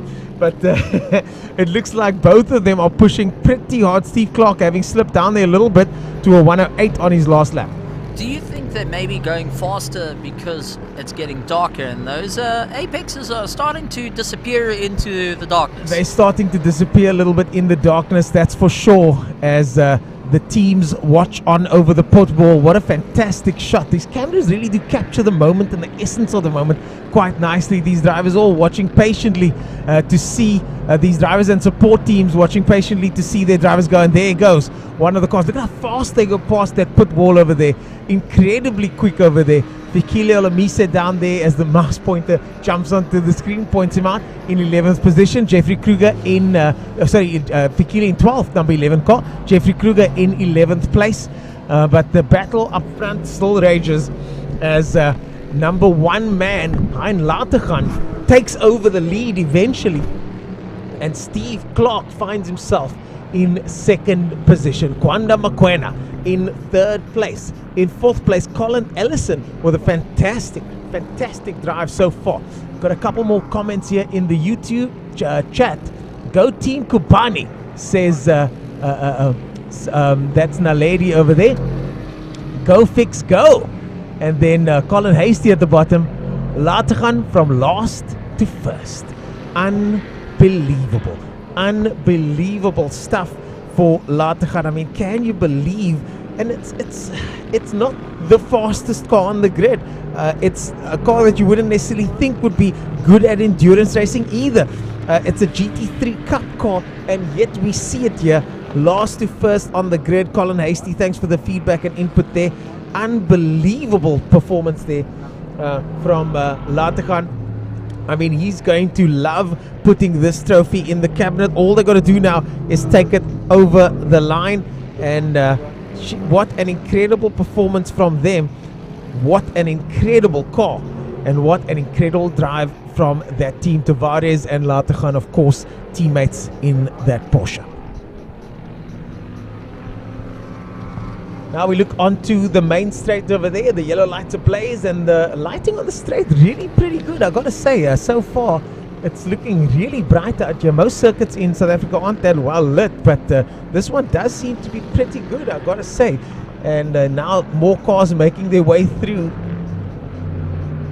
The lights a little bit bright, gonna make it a bit more difficult to identify these cars as we go, but I do think that we'll know who's who in the zoo as they come past certain camera angles. Just the dead ahead sort of look over here doesn't work too well, but it does look kind of cool and spectacular. And just look how fast they come through that last corner over there. You can really see them quickly making their way through the last corner. Heinrich Lategan still leading us off. Baden Pretorius crosses the line there. Across the line goes Danny van Niekerk, Manfred Schroeder, Benjamin Morgenroth as well. And this is Benjamin Morgenroth now behind the wheel. That is Junior. And he's now behind the wheel of the 222. As Colin Ellison leads off Class E still. Danny van Niekerk making his way up through the field slowly but surely. Fantastic times, and now driving at night as well. And really starting to get quite chilly here at the circuit. So the crowd's keeping warm out there, I hope. And this is what endurance racing is all about. The South African Endurance Series specifically wanted to make sure that we drove into the night and give the drivers and spectators a different element to this type of racing. And yet now comes into the pits. 2 backdrafts. There goes Mokoena as well. Mokoena into the pits now. And here comes Mo Mia to jump back behind the wheel. Mo Mia jumping back behind the wheel now, as they do the full change on this car. And Class C honours currently up for grabs for these two. The pillars get tossed and Mo Mia hops in. Doesn't look like they're doing a tyre change at this stage. Doesn't look like they're doing a tyre change at this stage. But of course they can't do that yet until they're done refueling. Now the car goes up. Now the car goes up. And now they can do the tyre change. The jack's not working 100%, but now it is. And you need mega air pressure. That's it, just having to lift to make sure that everything's okay. But also, I want to just point out, I was just in the pit there, and it was like an absolute train that came by of the backdrafts, and also you got the likes of Mokoena come in, and he absolutely came full speed in. So this tells me that they are on their last pit stop that's planned. They are trying to just make this all work and move on. But it was interesting to see that the pit crew having to lift the car up just to allow the jack to move. But so I wonder if there's something going on there, that jack not playing too happy on the rear. I've seen that before, and it's usually a case of the jack not getting enough air pressure from the system that's powering it. So if they've got external gas canister or gas system powering the jacks, then it's just not gonna, just doesn't have enough juice to push it all the way up. And you know, if you're a pro outfit, you need to, obviously you've got your own, probably got your own stuff like this. They might be using facilities here at the circuit, who knows? But not a lot of the cars have jack stands here anyways. I know the GT3 cars certainly would have, but whether or not this car does have, or that is to the cars in this category at least. I'm not sure if many of the cars in this category have got that going on. They're also taking a look at those rears, just making sure. So I wonder if they're worried about how much wear down that's going on for future races. You know, just to take notes of how much the car is actually starting to wear down those tires, how much rubber they got left over a duration of time, and also just double checking the brakes as well. You know, they've been seriously used today. If you think about it, it's been racing in 2 1-hour races and this 4-hour race. That excludes all the practice sessions, the qualifying sessions, the warm-up sessions. This car of Mokoena's and Mo Mia has been used extensively over the weekend and really shown it's a true testament of how long a GT4 car can truly last in South Africa. I'm absolutely amazed. Yep, so we've got Colin Hasty saying that the Porsche is built for endurance races. This is of course the Porsche Cup car, and usually their races are approximately about 70 kilometers long. 70 kilometers long. Yeah. So, but I mean, Porsches are built for endurances, so he's not wrong there. But this is a Super Cup car or Cup car, and they usually do 70 Ks. But we are running. We're on a 2.48 kilometer circuit. I think it's a bit longer than 70 Ks. Just a tad, just I think. A tad. Just slightly over, you know, it's just a trip to the shops and back. Yeah. But that shot right there tells you how dark it is out on circuit. And the drivers are having to rely on their headlights like no tomorrow at this point. Those apexes are disappearing. Those brake markers that you were using have now disappeared into the darkness. So it's all about pure muscle memory over and over and over again to carry you to the line. I mean, it's absolutely crazy to see, and these are what the drivers are having to do. As we're also going in and taking a look to our reporter down at the bottom, who's going to have a chat to Kwano Mokoena. Oh, look forward to that.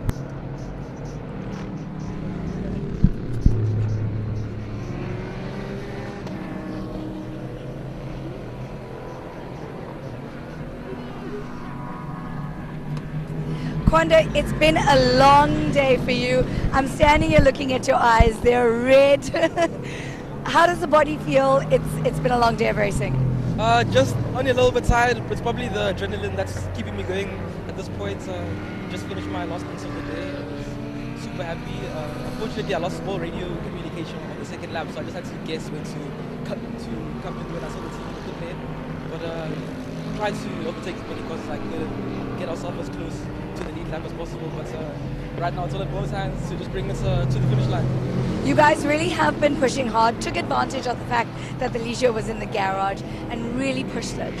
Yeah, unfortunately the Ligier had a few problems, but it played into our advantage kind of, but now it's just one more job to just bring the car home in one piece. So is it endurance? It's the way to go for you. Are you feeling a little bit tired, feeling positive about your performance today? For my first endurance race, I'm over the moon. We're over the moon here, people, over the moon. Over the moon indeed. And he's not wrong. For his first endurance race, I mean, that is just a fantastic performance over there. Natasha Neerberger says, incredible driving from Dani. She's not wrong. Position number 8. And the cameras don't show how dark it actually is. If you've got bad cameras, yes it does. But the cameras we've got here are performing exceptionally well. And it is very dark out there. If I could just look past you here over here. Yeah, it's getting pretty dark. It's not fully dark yet, but I don't think these show a true reflection. If you look at the pit lane camera that's on at the moment, now that's pretty much how it looks, but some of the other cameras give a much better shot so that at least you guys can see what exactly is going on out there, and that's what this is about, to provide a show for you guys out there, to provide the best quality show that we can. And we're constantly trying to improve the show, we're constantly trying to make it better, and as you can see, the cameras are working fantastically well here so that we can show you guys exactly what is happening even in the pitch black. And look at the marshals even enjoying the racing over there, Steve. That's it. And also taking a look at the comments, we've got Colin Hasty going and saying that Lartakhan went from last to first, which is seriously impressive in the GT3 Cup car, and well done. Thank you for pointing it out as well. It's always fantastic to see guys trying to push the boundaries of their vehicles, trying to move up through the grid, and having to contend with different cars. They're having to contend with the likes of the V8s that are lurking around. We've also got the GT4 of Kwana McKenna and Mo Mia as well. So absolutely awesome to see the guys making consistency right the way through the race, to be able to move up little by little. And then we got the light starting to dim out more and more. 3 hours and 5 minutes have passed, and it's absolutely incredible to see. Fatigue is starting to kick in to these drivers. Lap times are starting to slow down more and more, which is absolutely Ernest, this is one thing. It's slowing down more and more and more every single time. So as it's getting darker, lap times are coming down, fatigue's kicking in. Mentally, they're having to focus more and more on trying to remember where those brake marks are. That's where the problem comes in. Yeah, exactly. And this is the thing. You find yourself, I found when I was driving in the dark for the first time, the frame rate of your eyes changes.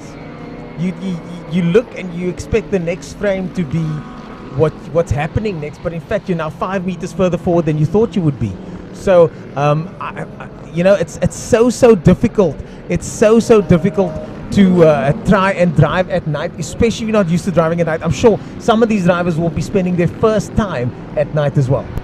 That's it. Racing in the evening is a little bit more difficult than racing in the day, and this is where it gets a little bit more challenging, because not many circuits allow you to practice at night. Not many of these drivers have practice at night. They haven't taken their cars, they haven't gone out going at 190 k's an hour down a straight and realizing where they have to brake. So this is where it gets a little bit more tricky, spending the first time. And honestly, this is why the SA Endurance Series is pushing the boundaries. It's testing drivers every step of the way. It's going and trying out new things so drivers can learn new talents that they have. Maybe you have the fastest driver at night, but he's not so much in the day. This is where it's very, very interesting, and I can't wait to see how the season moves forward in this. Yeah, the season certainly will be exciting stuff as we head into the rest of it. I mean, can you imagine what's going to happen next? We've got some older competitors that are going to be joining us over the next couple of races. We've got some drivers that we know have had their cars parked for quite some time. So I do think that we're going to be seeing a lot more drivers returning over the course of the next couple of weeks. And just to confirm, Hein Lateghan didn't in fact start last. He started second last. Ben Morgenroot and the Morgenroot team was behind him in 13th position. Hein Lateghan started in 12th place on the left-hand side of the grid. I thought that there was one more car on the right-hand side. That was Morgenroot. So he did, however, make it all the way from 12th into first. I mean, second last on the grid to first place. That is just... it's phenomenal, really. He's not running away though. 34.6 seconds between first and second, and we are 3 hours and 8 minutes into this race. This is a 4-hour race, ladies and gentlemen.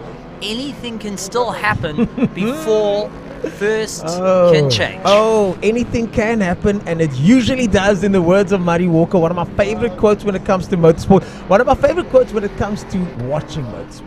When it comes to racing motorsport, I don't want anything, no surprises. But as a fan of the sport, as a spectator, what we want is some of these drop your jaw down to the floor moment.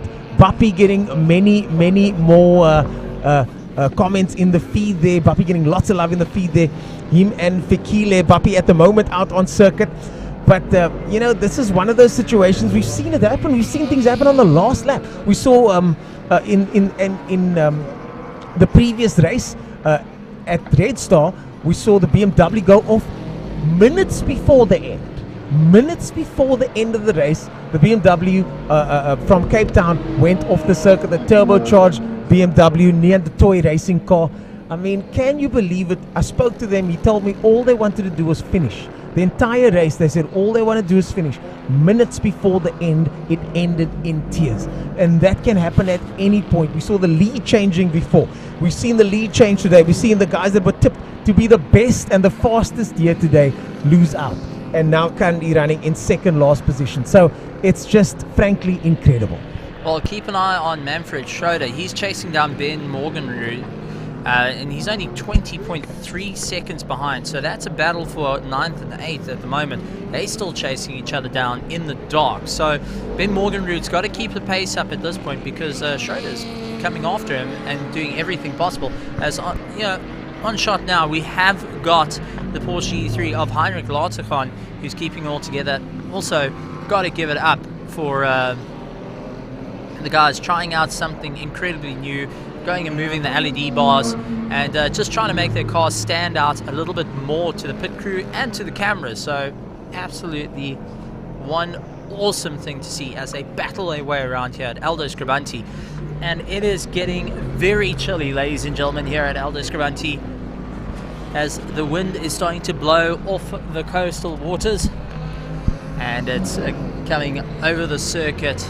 You can see a lot of the guys just trying to keep warm, putting lots and lots of jackets on, but the action is still very, very hot on the circuit as they battle their way around, looking to get that checkered flag and going for the honors, going for a class win and going for an overall win. And that's one thing we've got to always keep in mind. Multiple different classes. You've got Heinrich Lateghan, which is Class A. You've got Steve Clark, who's also Class A in second place. Mo Mia, he's currently in Class C, lying in third place. Colin Ellison up into fourth place, and he's in Class E. So it's absolutely phenomenal to see the different classes going and mixing it up with one another. But it seems like Class E seems to be the class to be in this weekend. Yeah, we've seen a different structure of this take place before. We've seen different classes shine, but this weekend it's the turn of the Class E boys. It's the turn of the backdraft guys to show some good racing. We've seen the best racing out of them so far. I mean, how close were some of those battles early on between Philip Meyer, Baden Pretorius in the mix there, Manfred Schroeder, Tony Martin getting it mixed up there. I mean, Tony Martin really coming out, flipping fists out there, just showing the younger boys how it's done. And now we still see the Pretorius car there on the circuit. Barton currently driving. One backlight is out, and he is pushing very, very hard at the moment. Goes down the inside there of... that's the 007 that's the car. Ellison car over there. That's Ellison driving. Goes down the inside, so Barton gets one lap back. Barton gets one lap back on Ellison, but Ellison is way down the order. Ellison currently leading us off in Class E, and our boy Ellison and his teammate over there. And that's it. Now we've got Heinrich Lauterhahn in the pits. He's doing his, looks to be his final pit stop for the remaining of this 4 hour, but you got to be, the guys are going to be very, very careful, and they're going to be running around that car to just make sure they can get it back out on the circuit. Steve Clark probably getting told over the radio, listen, you need to go.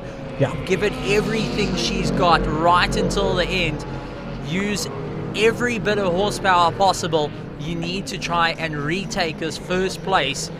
It was in their grasp, and it still is a chance.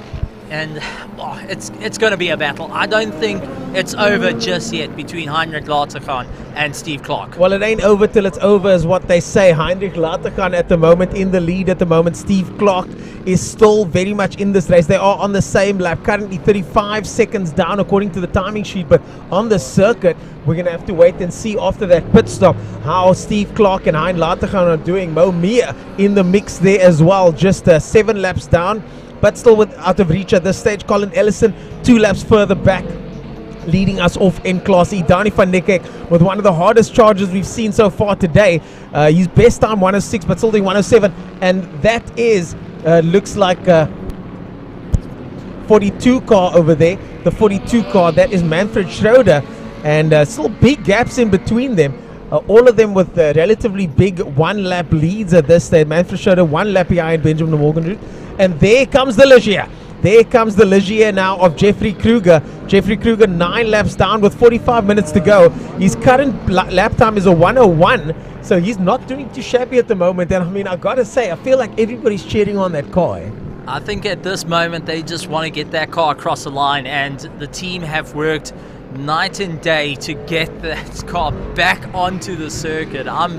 I'm amazed to see it going. They've pulled it apart I don't know how many times. They've struggled with the battery. They struggled with the wiring They harness. changed the entire engine, for goodness sakes. And they're still going to do it. And if that doesn't speak volumes about the teams, the drivers, the families, everyone that's involved, just to get, to persevere through everything to get a car back and going, then I don't know what is it. So let's work it out, right?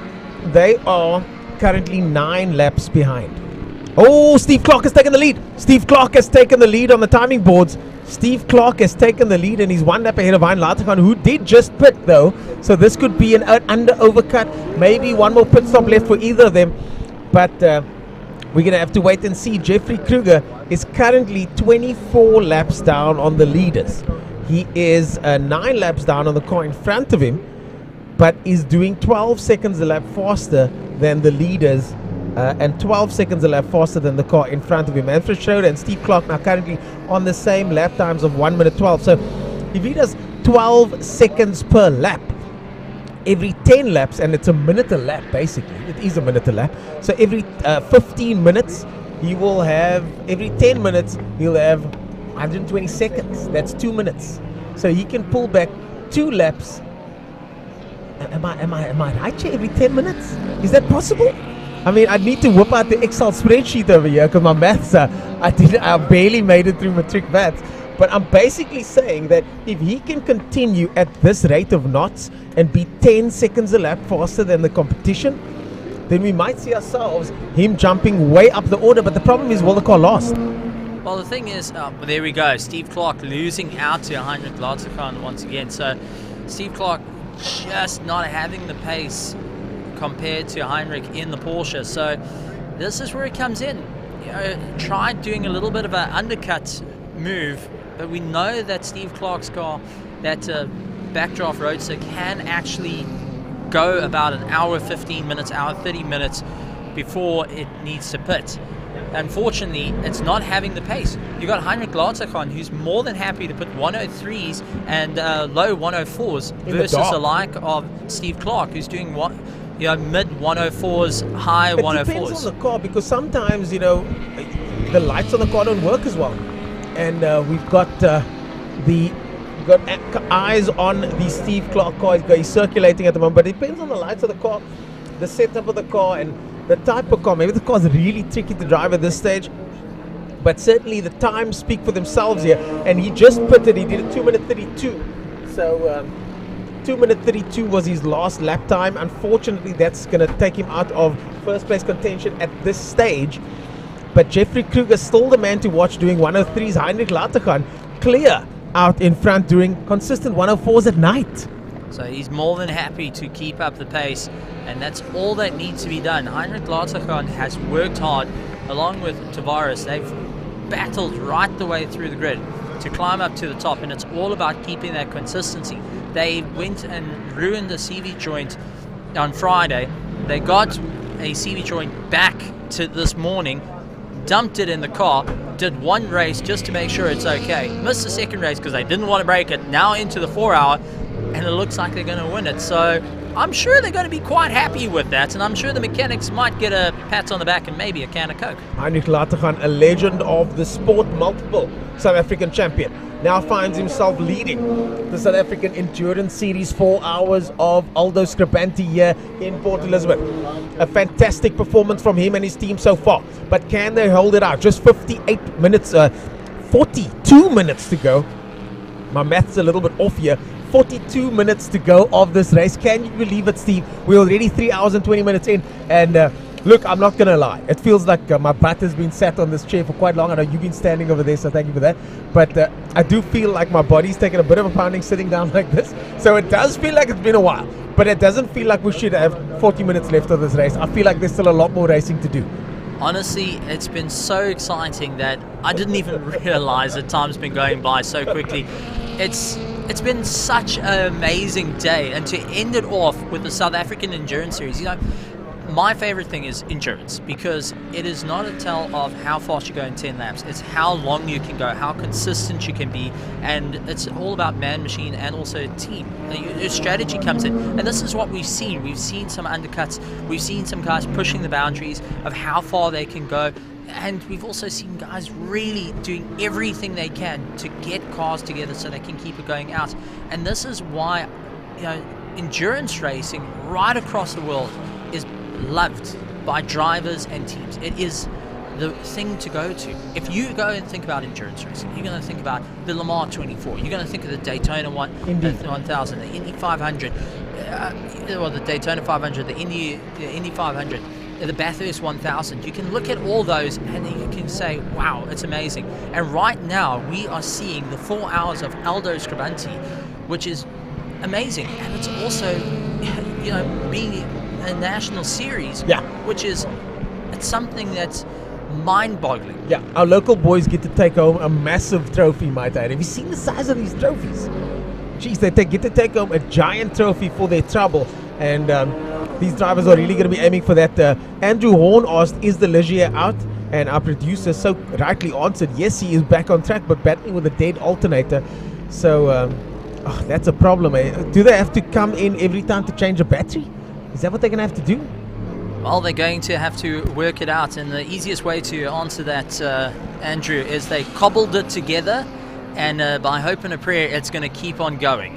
They're doing everything they can to keep it all in check. So absolutely phenomenal, and it's the only way to put it, that the guys are doing everything they can. They're willing that car on to the point that if it falls apart, they're going to tell the driver to just use the starter motor, put the car in gear, and let it just jump its way across the line. Look, I'm not gonna lie, I've done that already, lazily. Driven the car on the start for a couple of meters, but not at an endurance race. Hopefully that won't be the case at the moment, as we see Isak Spies, the spearhead, talking to Botma over there. And the two of them, no doubt, discussing the situation. And you can see Botma's body language over there, kind of leaning towards the wall, his right arm over the wall. As soon as his car comes past, I'm sure he's going to be taking a momentary glance to see how the team's doing. There it is, to see how the team's doing. Him and Isak Spies chatting over there. Isak, of course, one of the shareholders of the South African Endurance Series and one of the people to make this event possible and as special as it is right now. That's it, by hook and by crook. He's going to make sure that car goes and crosses the line, and just leaning across, keeping cool and calm until the car comes by. But more than happy. But Heinrich Latergan blasting away into the lead, and absolutely phenomenal to see how the guys are going. It's just, look at how many laps they've done. 177 laps in 3 hours and 22 minutes. Yeah, unfortunately, it looks like the Tony Martin car has slipped all the way back. Tony Martin has slipped all the way back. Bapu's still going in the car. Jeffrey Kruger now carving his way up. He's 23 laps behind at this stage. 23 laps behind at this stage. Manfred Schroeder just in front of him, 8 laps up ahead. But once he catches Manfred, we should see, oh, there goes the 91 car. And the 91 car, so keep an eye. that is Mo Mia behind the wheel at the moment. But if this goes on like this, then Jeffrey Kruger should be, once he catches Manfred Schroeder, the rest of the cars, he should chop them off his list quite quickly. Well, keep an eye on the cameras, because you can see how much wear and tear the cars are going through. The brakes glowing extremely red hot at certain points of the circuit as they stomping on the brakes to slow the cars down, trying to bring it down to a reasonable speed, hooking it through the corners and powering their way through. And there we go. Heinrich Latergan just trying to keep it all together in the Porsche. Heinrich Latergan, the legend of the sport. That's it. Comes from a single-seater background. Oh, you're loving that, aren't you? Oh, yes. you can't go wrong. If you've driven a single-seater, you've kind of made it, and that's what's being shown here. So absolutely fantastic to see, the evolution through the sport. And once again, we spoke about it a little bit earlier with Goodman. He said, he went to the West Bank, which was the pinnacle originally. Yeah.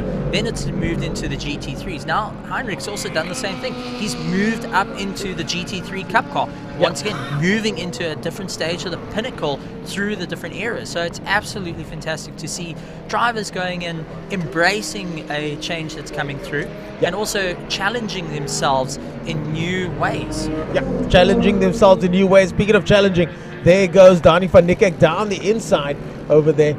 And Dani van Niekerk overtaking the Panda. The Panda that looks like Mark Warren is still driving that car. Mark Harvey still driving that car. And getting the overtake done is Dani van Niekerk in that car. Fantastic performance from him, doing 106s, 107s in the dark. So no issues from Dani to push those fast times. Another person not having issues is Heinrich Latergan, but he's only done a 106 now. Steve Clark on a 108 and Jeffrey Kruger on 101 chasing them down. Jeffrey Kruger still in this thing, man. I don't think we should count him out. I'm going to whip out the Excel sheet, so just excuse me for about 2 minutes. I'm going to whip out the Excel sheet now and see if I can figure out how Jeffrey Kruger is going to be able to catch up with these guys in a couple of moments if he can. It can make it pretty easy. It's going to be a lead foot and try and boot it around the circuit to try make up some time.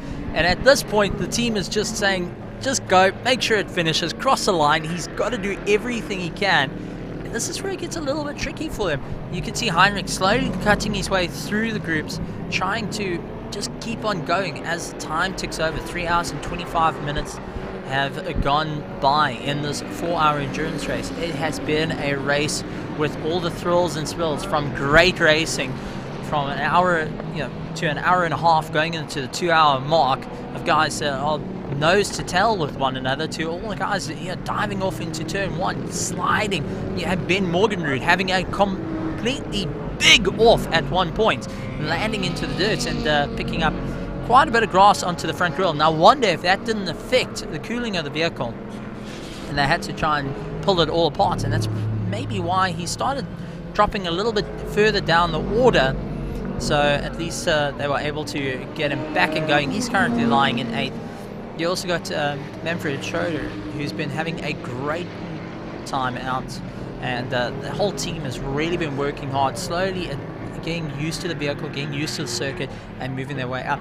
But then we also take a look at Colin Ellison, who's currently leading his class. He's 4th overall, leading his class, and just having an absolute jaunt. But his teammate, Radloff, was absolutely dominant to push him all the way back up to the top after being a little bit further down. So well done to Radloff in that. Momir relying on his younger co-driver to take him into 3rd place in the GT4. They did start in 2nd. Did start in 1st next to San Mudley, who only did an hour of the race. Then you got Steve Clark, who was a little bit further down with with McLaughlin, who had to push his all the way up to the top, made up some time. But Heinrich Lartigan and Tavares went and kept consistent and made their way up through the field, which is absolutely incredible, and well done to them. Consistency is key in endurance racing.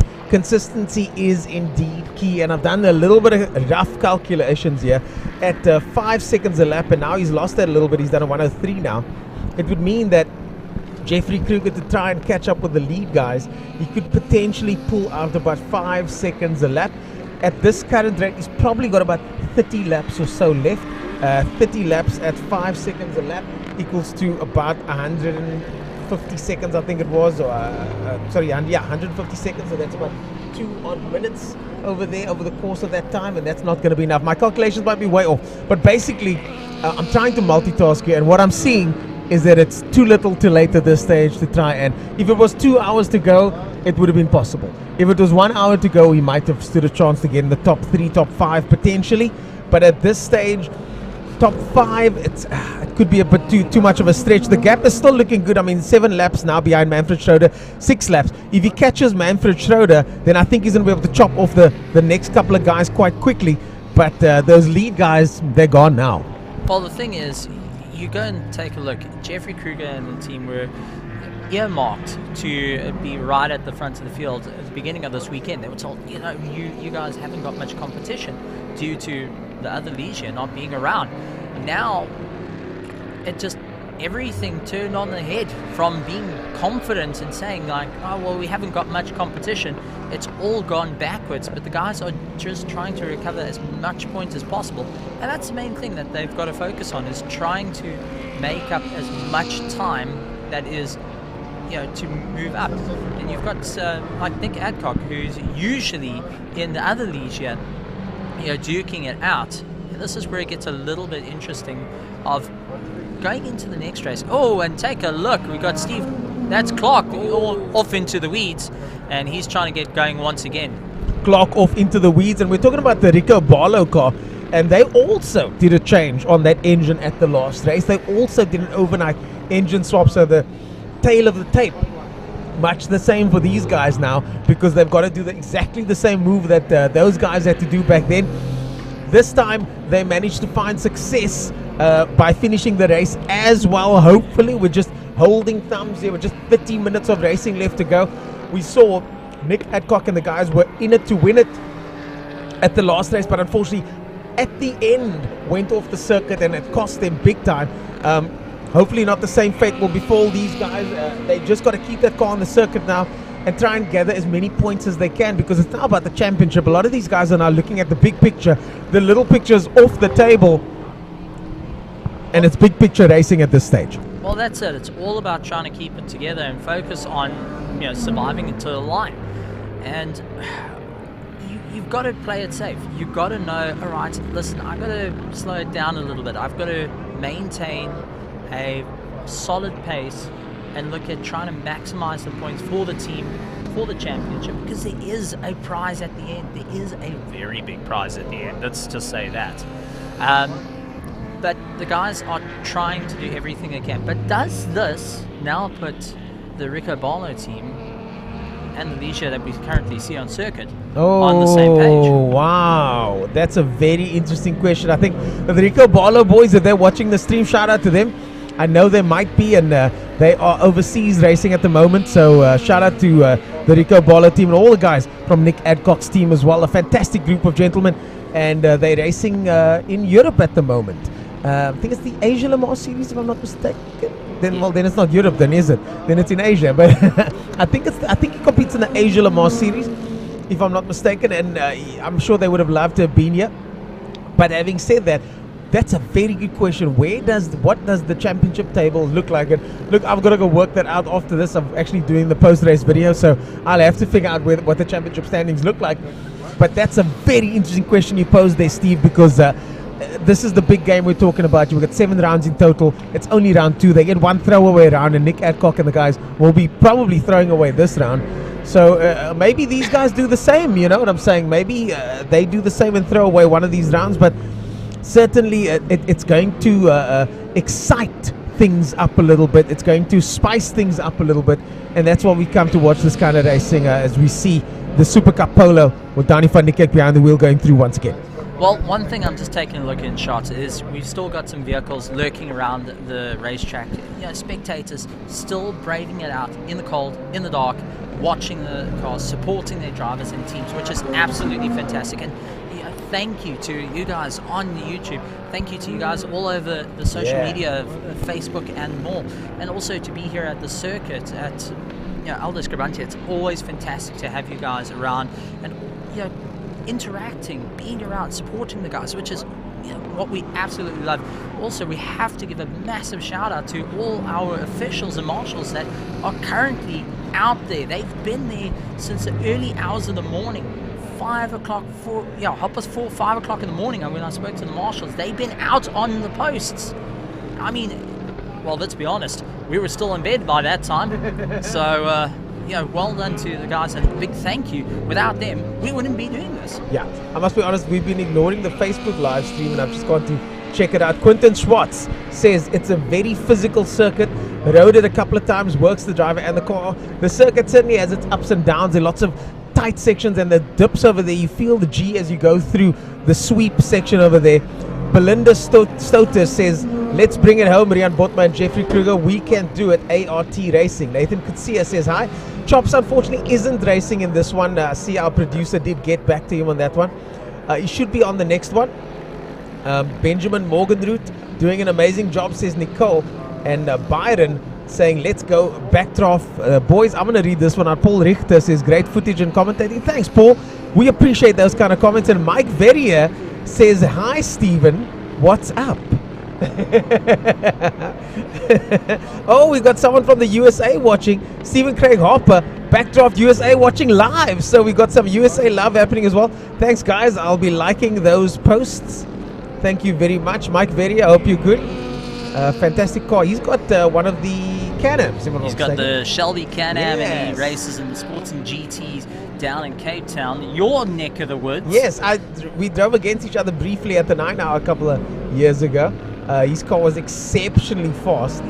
So it's nice to see some Facebook love happening over here. So if you guys want to check it out, there's a Facebook stream as well as a YouTube stream as well of the South African Endurance Series. And if you look at the top right-hand side of the screen over there, you can see our sponsors. Of course, Toys R Us, one of our big sponsors over there. I mean, without these guys, none of this would have been possible. We've got the South African Endurance Series, we've got Into Africa Race Together, we've got Michelin, and then of course Fast Racing Fuels making this all possible. So a fantastic spread of sponsors that make this event possible, and we're trying to grow this thing from strength to strength. And as Stevie said, we appreciate your guys' support. And also from the broadcast side, guys saying thank you to Emerald Fire to also lending a hand for the broadcast side. Yeah, it looks fantastic. I mean, we've really got the broadcast down at the moment. It's feeling good. It's very slick. As you see the Fast Racing Fuels sticker come up on your top right-hand side of the screen. We've got to pay the bills, and that's how we do it.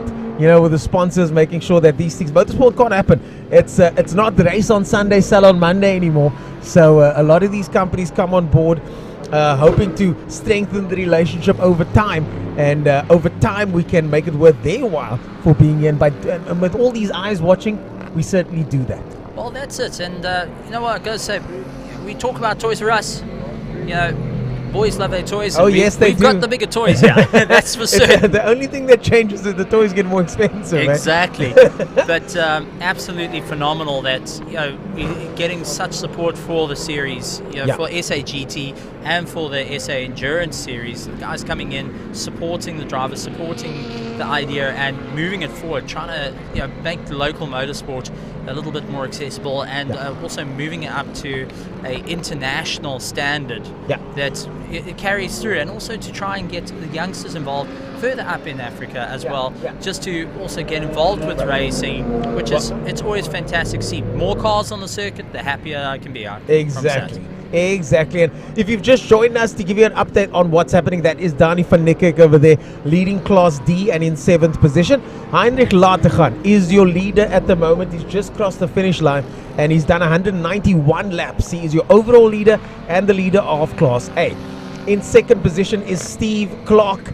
He has done 190 laps and is 2nd in Class A, 2nd overall. Mo Mia is in 3rd position, now currently driving the Audi R8 V10, partnered by Kwanda Makwena in that Audi. Colin Ellison in 4th position in the backdraft car. His teammate, Colin Ellison's teammate, just driving exceptionally well early on, and Colin then getting the reins and putting that car into the lead. We got the number 23 car, Philip Mayer, with Mark now currently behind the wheel, and they've got just about 22 minutes of racing to go. They're currently in 5th place, and Colin Ellison, just to rehash, there is the leader of the biggest category here today, the Class E category, where there's so many cars in there, and they are leading off that class at the moment. Further back in Class A is Jeffrey Kruger chasing down the rest of the drivers over here, and I don't think Brian Martin is circulating at the moment. I think that car's parked at the moment. They've done 147 laps and we haven't seen that car come out again, so Brian Martin might be pulled into the pits. Bapu's still out there, Jeffrey Kruger's still out there, Manfred Schroeder, Benjamin Morgenroot still out there. So there's your class, there's your leaders at the moment, and you can quickly see what's going on over there. Brian Martin all the way down 100 lap 147, so I do suspect he's fallen back quite substantially, maybe stuck in the pits. He's done 148, so he's back out there. So they've slipped back because they were really in contention early on, so they slipped back quite a bit, but they are back out there at the moment. I think we missed him in the dark, but Brian Martin unfortunately slipping back over there. But the old man still got it. The old man still got it, doing 112s at the moment in that car in pitch black conditions. There he is. There's the man himself, the man, the legend, number 33. That is Brian Martin over there, partnered by his brother in that car. Tony Martin going and allowing the car to have a bit of fun as well. But Brian has been doing very well. Fantastically well. He's raced majority in the dark versus Tony, who's been mostly in the day. Wow. So the two of them, absolute legends. Brian starting this category, and Tony, of course, from his racing exploits back in the day, winning the Daytona with Sarah van der Merwe and Grant Duxbury. So these two brothers, no stranger to South African motorsport. And as you rightly mentioned earlier on, Brian Martin with himself a rich motorsport pedigree. Well, that's it. So the guys just trying to have a bit of fun and also trying to get more cars to the circuit. And that's always fantastic to see. The guys really working hard to expand the classes, expand a more affordable class. And just listening, I heard a whistle go off, which tells me that a car must be coming into the pits, but we'll try and get a camera view of that.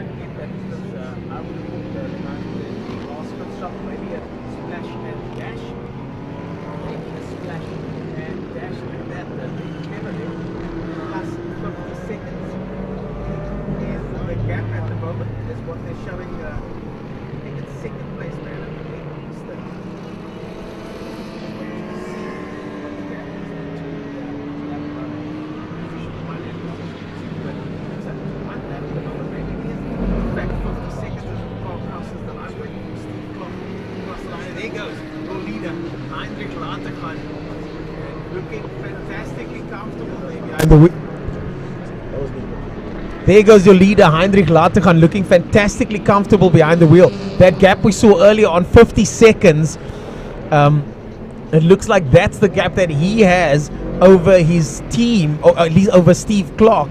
I didn't recognize the team member that was holding out the board there.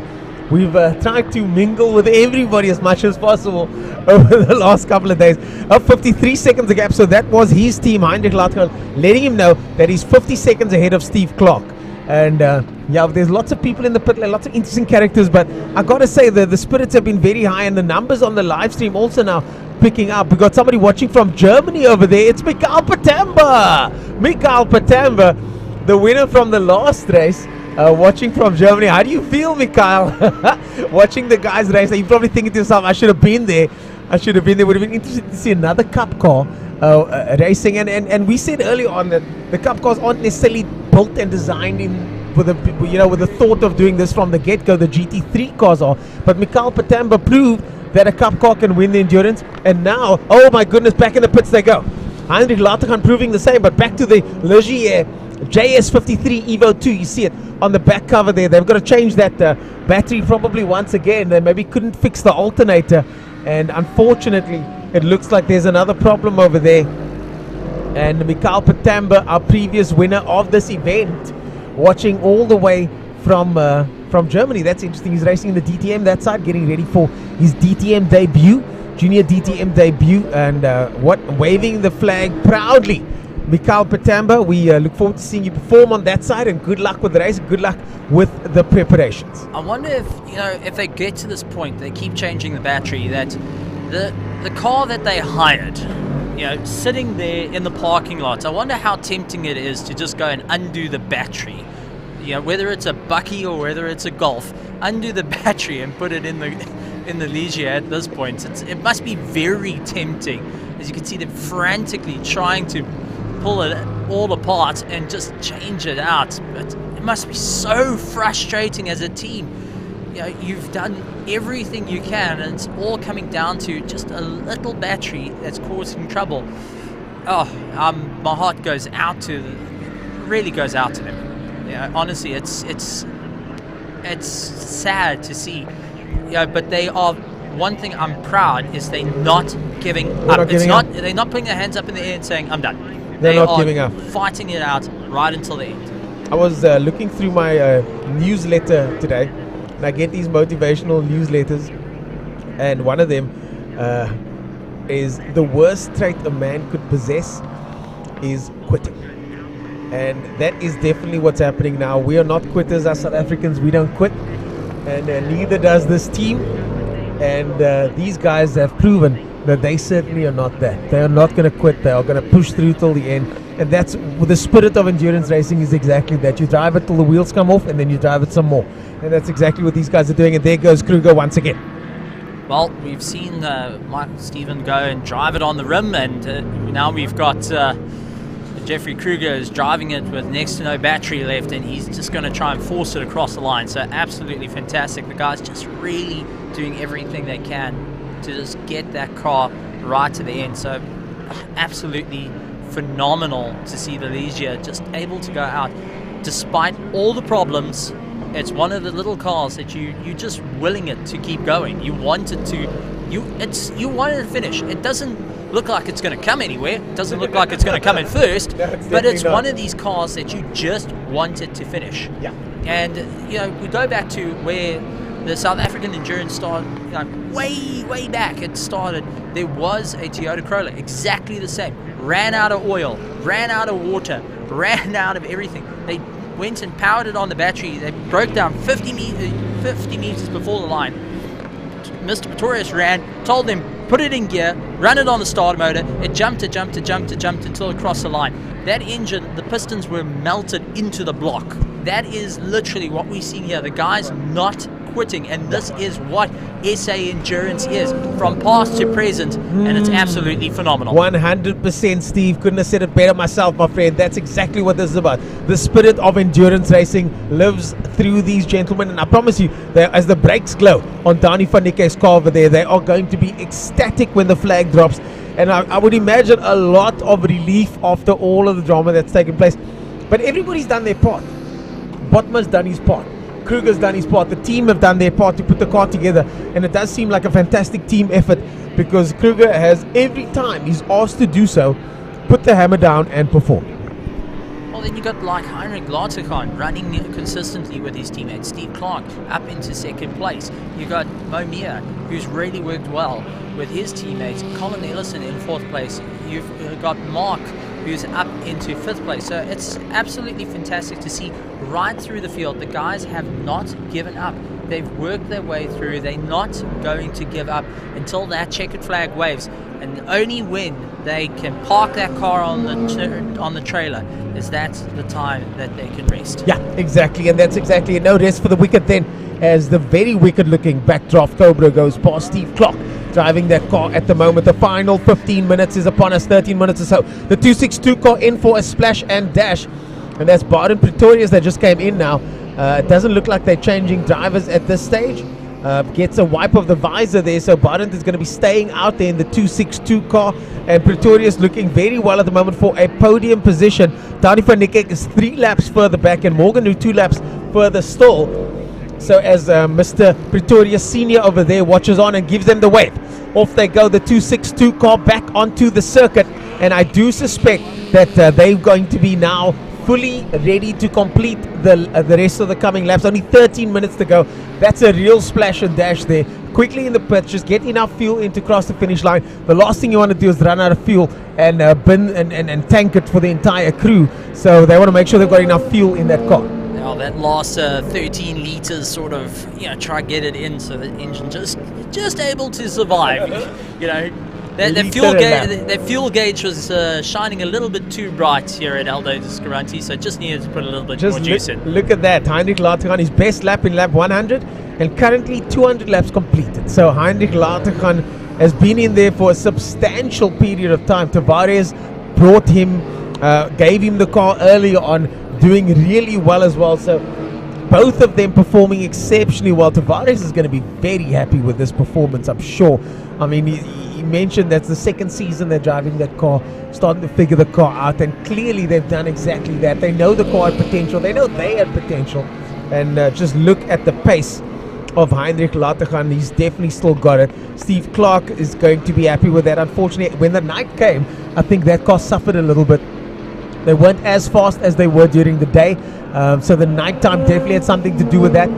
But still a fantastic showing from them to come in second place overall, just ahead of Mo Mia. Well, not just ahead, 6 laps ahead of Mo Mia. The closest in contention at this stage in Class C, though, was Mo Mia. So Mo and Kwanda getting a first place in Class C and third place overall. Colin Ellison and getting Class E honors over there.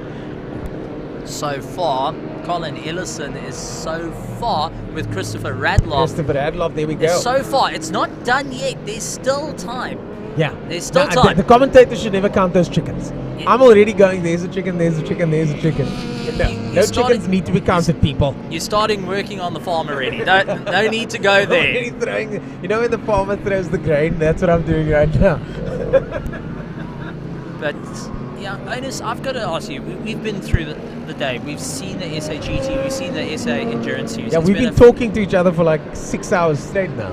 But I want to get your thoughts on the day. I want to get your feeling of all this. You've seen the evolution of the drivers, the evolution of the cars, moving on to the different circuits. How are you feeling with everything? Look, I've got to say, my foray into this series, even though I've competed in an endurance round before, is quite new because I don't know many of the drivers. I've started to get to know the drivers over the last 2 rounds now. I've started to get to know the teams. Now when I walk into a pit box, they don't wonder who's this guy snooping around the pit box with a camera. They kind of wave me in and tell me I can take shots and chat to the guys, and I get greeted by name. So it's been really good to insert myself into the culture, insert myself into the teams and the families and the groups and the various people here. It feels fantastic to be part of the endurance family and now start to integrate, because that's what it's got to be. We've got to be part of this team of here. We've got to be part of the circus. And I feel like, I've finally started to find my feet here with all these teams and this circus, this traveling circus that we're part of. So I'm very happy to be here. I think it's been a fantastic day. The racing was good.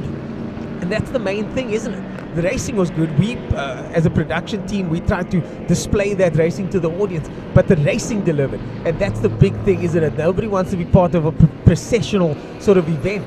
This was top-level racing, some close battles, lots of action, and that's what we wanted to provide, and I think that's what we delivered today. So I'm very proud to be part of this. Well, lots of nose-to-tail action from our GT cars even to the endurance. The guys really having to work hard. It's fantastic to see the guys really pushing the boundaries and just evolving the cars. You can see the countdown already happening for Heinrich Laterfan. He's now got 8 minutes left. He's probably willing that checkered flag to come out. Those ribs are probably hurting at this point. That sternum is feeling it from the belts, and his legs are probably starting to develop a bit more of a cramp. I think he's going to be assisted out the car. He's not going to climb out the car, but it's absolutely fantastic to see the guys really doing it. And also, it's also fantastic to see the spectators going and being here at the circuit, and also joining us on the social media and on YouTube as well. So I'm blown away. Yeah, fantastic stuff. Fantastic racing. I'm just looking at the team names now, and BBR Racing with Latergan over there, Bigfoot Express with Sun Moodley, doing the 1 hour early on, Inter Africa with Makuna. They unfortunately didn't make it over here, but Inter Africa is so involved with the series over there. Makwana over there, yeah, that is the Audi of Makwana. That's the Inter Africa car. The backdraft cars, of course, with Martin. The graphics cars with Franco van Nikex, Kalex, Morgan Root Racing, PPLE Group and Adapt, Harm Pretorius and his team Kubani, Backdraft, Titan Historic F1, the guys that you know so well, more Backdraft, and of course Auto Investment. These are the team sponsors, and you can see them on the sides of the cars. That's an easy way to identify these cars when you look at the team sponsors on the side of the cars. And without these team sponsors, none of this would have been possible. And I see THT getting a shout out there on the stream as well. Gooi Millies, THT says Janaman Prius. And everybody in South Africa knows what Gooi Millies means. They need to gooi all the millies now, because it's almost time. It's almost 7 minutes to go. 6 minutes and 6.5 minutes exactly.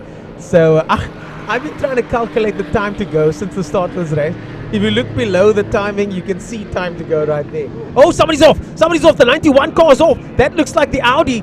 The Audi is off the circuit, and as we count those chickens, 7 minutes to go. That looks like Mo Mia off the circuit. Mo Mia spins off the circuit in spectacular fashion. And Mo Mia now in third position, not under threat from Colin Ellison. Colin Ellison is 4 laps down, but he is certainly under threat from damaging the car.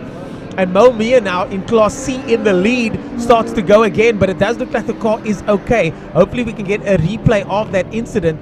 And Mo Mia spinning off in spectacular fashion over there. And sheesh, man, that was a bit too close for comfort.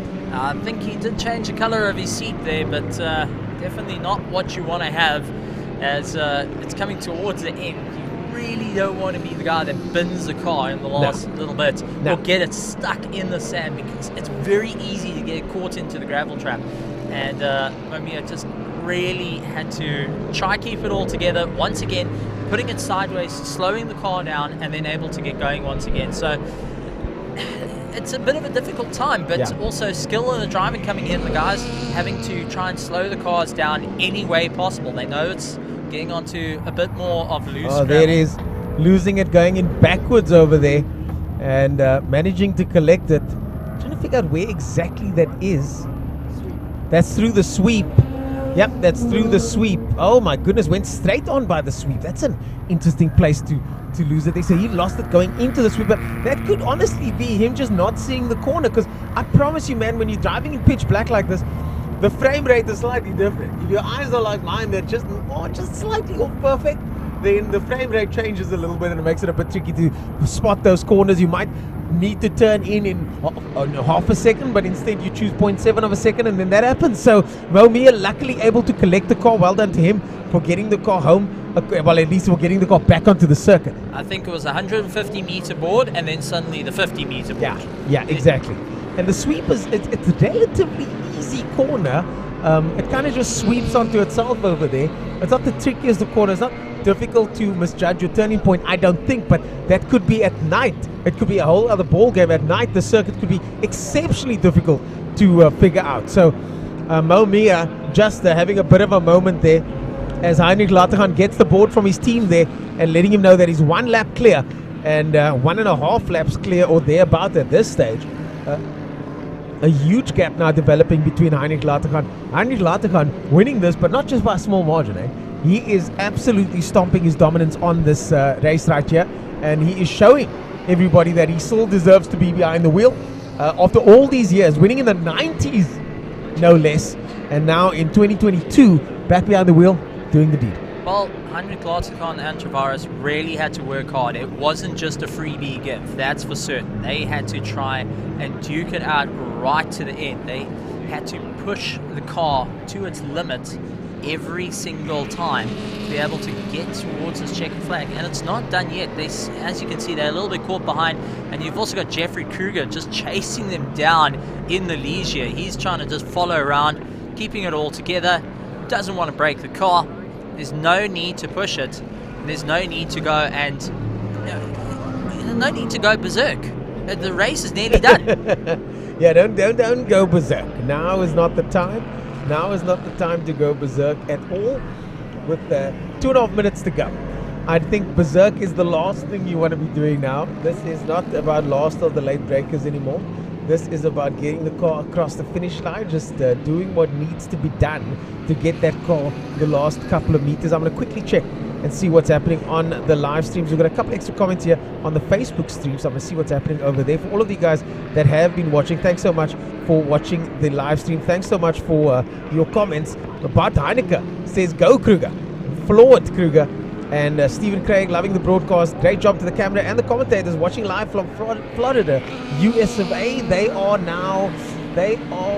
What time is it in Florida at the moment, man? It must be like morning time, isn't it? Good morning, guys, if you're in the USA. Wait, they were behind us. I think it might be like... no, it's morning. Yeah, it's morning. So, Stephen Craig Harper, you get a big like from me. Thanks for watching all the way from the States. We appreciate your support. And all those guys on the live stream on YouTube, we got Rosh saying, is that visibility or lower grip in the cooler air? I think it's a bit of both, Rosh. I think it's a bit of both. You know, the visibility is going to be down, the grip's going to be down. And the problem with the cool air is that the car goes faster, but the grip gets less. So you've got let's say 2 or 3 kilometers an hour faster on the straight, but you've got to brake 20 meters earlier.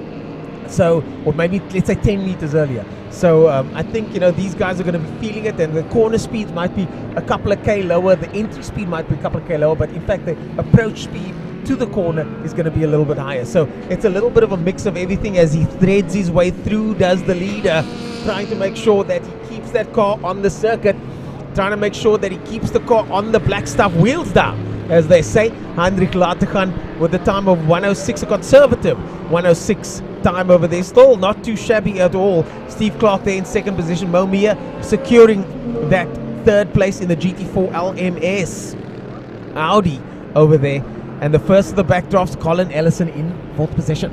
That's it, but checkered flag isn't out just as yet. Nope, it's not over till it's over. That's it. We've learned. We've learned. We learned 5 minutes ago. We learned the hard way. Okay. Commentator's curse almost got hold of Mo Mia. Apologies, Mr. Mia. Hopefully you bring it across the line shortly. You definitely owe him a cup of coffee, that's for certain. But no, absolutely, it's been a fantastic time, and I'm sure the guys are just willing the cars to just get across the line. And I know one team that's going to be through the moon, absolutely ecstatic, and that's going to be Jeffrey Kruger and who have been I don't know about ecstatic necessarily, but I do think they're going to be happy with the finish. It survived. Yeah, it did survive. It survived 4 hours of Aldo Scribante. With no alternator, with no engine. Yesterday, they weren't even going to be driving. When I saw that they didn't have an engine and the engine was in Joburg, I'll be honest with you, I said, no, they're not going to make it. I wasn't sure if they would make it or not. I didn't know the team clearly. I didn't know the commitment of the team. Here comes the flag, folks. Here comes the flag. Is it going to wave? Yes, it does. Heinrich Latergan takes the flag. Heinrich Latergan is your winner, ladies and gentlemen, of the Class A and overall. And in second position goes Steve Clark as all the drivers make their way through. Mo Mia takes third place. Colin Ellison gets fourth position in Class E. And then the Philip Meyer Group and Adapt car gets second in Class E in fifth place. Dani van Niekerk goes across the line earlier, and you saw him in that Polo Super Cup car, gets first in Class D.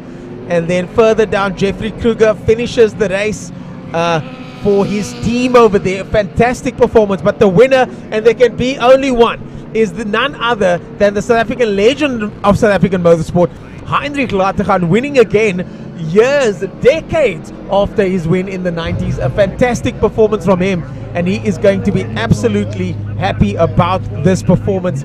What a performance from Heinrich Lategan in the Porsche, and for the second time in the season, a Porsche Super Cup car has won the endurance race.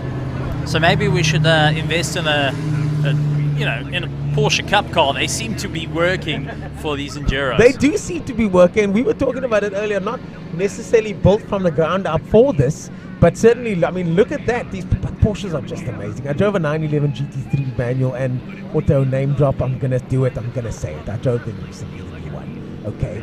And it was phenomenal. One of the most amazing driving experiences. And I could feel the engineering. And this is what they do. They go endurance racing and they win. And that's exactly what Heinrich Lategan did behind the wheel of that Porsche today. I still will stick with the GT4, to be honest. It still looks good. So you take those two cars are parked side by side, you're going GT4? Yes. I can see why. I can see why. But the GT4, okay, so I would have won this race and you would have come third, then is what you're saying. Maybe you're probably faster than me, so you would have come first. But in third place, though, is Mo Mia in the Class C car over there. A fantastic performance from him. He wins Class C, takes it home. Tiny mistake at the end, but we're not going to count that. These things happen. And then in second position, Mike McLaughlin and our man Steve Clark there in the backdraft racing car with a sensational performance. And we're waiting now for Kriya to go down to the pit lane area, and she's going to be giving us all that information and the results there as the drivers make their way through. And just, I mean, can you imagine the relief now, Steve, of these drivers having made it to this part of the race? Absolute relief. And here comes the Audi now, and we're going to get those trackside or pit lane images of the Audi, first in class, third overall. Big round of applause from his team there. And there comes Heinrich Lategan and Kwanda Makwane coming to greet his teammate over there. As Heinrich Lategan gets his helmet off, Tavares will be there shortly. That helmet is stuck on tight. There's Henk Lategan. None other than Henk Lategan helping him take off that helmet over there. And big, oh, look at the pride on the face of the team there, giving each other a hug. Tavares and Lategan, the winners of this race. Ladies and gentlemen, there you have it, as the clerk of the course comes over to congratulate them. And a big congratulations from our clerk of the course, the South African GT and SAES clerk of the course. And a fantastic performance there as Heinrich Lategan takes the win. I mean, he's done a couple of laps in his life, and look at him, still with the pace. I mean, he was not short on pace. No, that's consistency. Wow. That's and Tavares also putting in a fantastic effort. Starting them off fantastically well. Didn't put a wheel wrong, neither of them. That's it. And then you've also got the like of Steve Clark and There Mike we go. McLaughlin, who really did well in their backdraft roadster. So absolutely amazing to see it. And we can't take, watching on there, coming in for the hugs, you were saying? and we can't take away from Kwanda Makena and Mo Mia. They really put in the effort, a solid effort in that GT4. The amount of racing that has been done by Kwanda at this point, just today. And he looks fresh as a daisy. I mean, that's that young stamina, isn't it? He looks absolutely fresh as a daisy. No issues from him. He's clearly, when Kriya spoke to him earlier on, he said that, he could do a couple. There's Mo Mia taking the car over the line. Well done, Mo Mia. Takes the car over the line for his team and gets congratulations there from the Lategan clan. And a fantastic performance from them there as the finishers congratulate each other. And there is Steve Clark driving the wheels of that backdraft car. Had to fall back to second place there as the night fell. But I can imagine them, we don't know the storylines. We'll only find out once we chat to them. I'm sure our on-site reporter is going to be chatting to them soon to get all the information.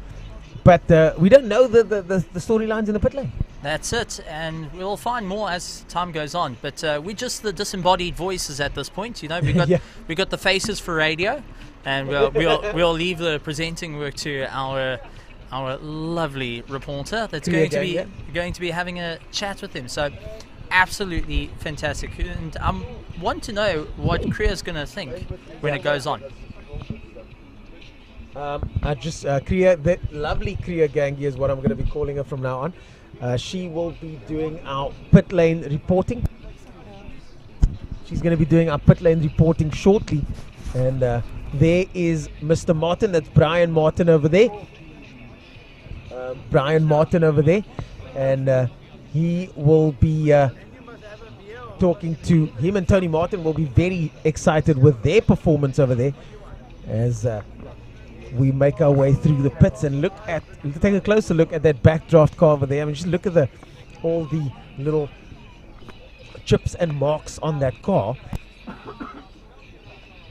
And I mean, some handshakes all around there. The car's definitely showing a little bit of worse for wear after 4 hours of running. And there they are, the Martins, as Brian Martin comes in there. And there is Isak Spies, one of the shareholders of the series, coming to congratulate the team. And they did fantastically well, all of them. 4 hours of racing behind them, and the photo opportunities now starting to take place as well. Isak Spies having a good time in the pit lane there. Momia all full of smiles. Time to replenish those electrolytes as they look at the car, finishing third over there. That is what the podium looks like, folks. First, second, and third overall.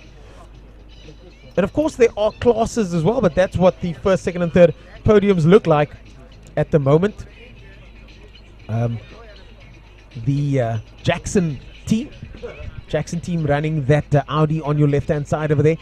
And they have done a fantastic job to support that young man over there, who has been an absolute shining star today on the podium multiple times today.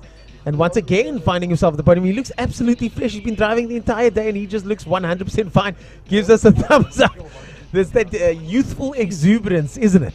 Where you can just drive all day and be totally fine with it. So, a fantastic performance from him. As we now look on at the start line, Heinrich Lategan sipping on some water there, and rightly so. I mean, he must be absolutely knackered. All the pressure that these guys have been under. Here comes the team photo. Give us a big smile there, boys. There we go. Thumbs up all around. That's Tony Martin in the background there in the blue jacket. And Brian Martin here on the left-hand side. And that is our in the pit lane reporter, Kriya Gangia, the lovely Kriya Gangia. Just getting the results from the clerk of the course. They've just got to sort those results out, make sure they're absolutely spot on. And once they do, then they will make sure that we get those results as well. Of course, none of the results at this stage are official. These are still provisional results. So we just got to wait for those results to be official. Tony Martin still looks very sprightly, I must say. He looks very sprightly indeed. Well, I just went and I actually had a chat to Jeffrey Kruger. Remember we were joking around about how tempting it is with the battery? Well, there's a Prada that towed the vehicle that's currently missing its battery that's actually in that car. And Pradas have gigantic batteries, don't they? Yes. They've got gigantic batteries. So, I mean, that should fuel you for at least 20, 30 laps, I would imagine. Or, if you're doing sub-minutes, maybe a little bit less. Get in for the shot, guys. Get in for the shot. There we go. It's all about the photo of this. Memory is going to last a lifetime for all of these guys. That is Jackson over there, Mr. Jackson, the team principal, and also the driver of the GT3 car. And he's putting, there is a very proud father.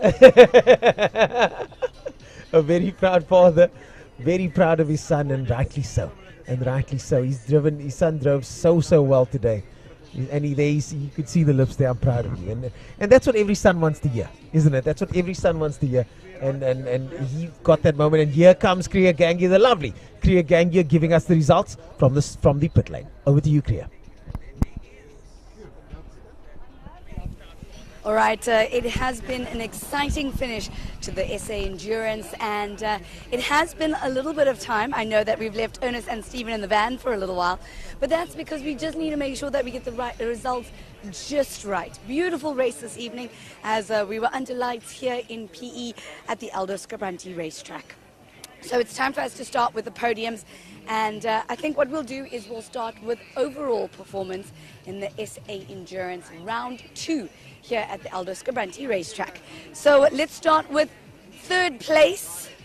A very exciting performance. I can see the gentlemen are still itching. They've still got all that adrenaline running. Please put your hands together for Makwanda and Mia in the Inter Africa Amandla Cole racing car.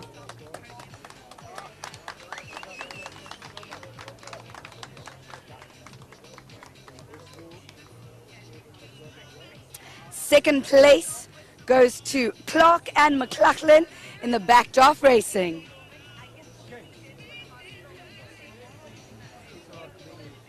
Clark and McLachlan, they're just getting their suits on quickly. You guys are second place overall. Isak Spies handing out the trophies and bubbles for the SA Endurance. And then our overall winners. It was a very, very interesting race today. Please put your hands together for Latachang and Tavares in BBR Racing.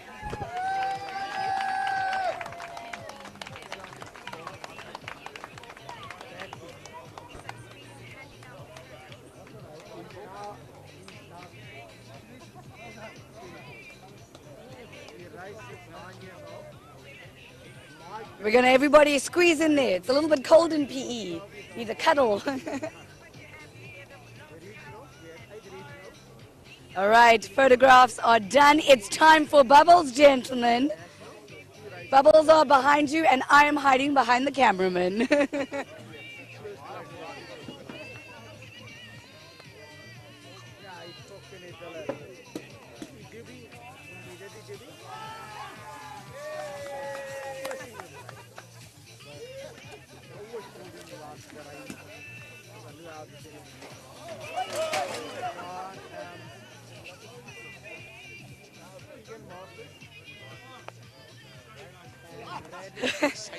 That was a lot of excitement.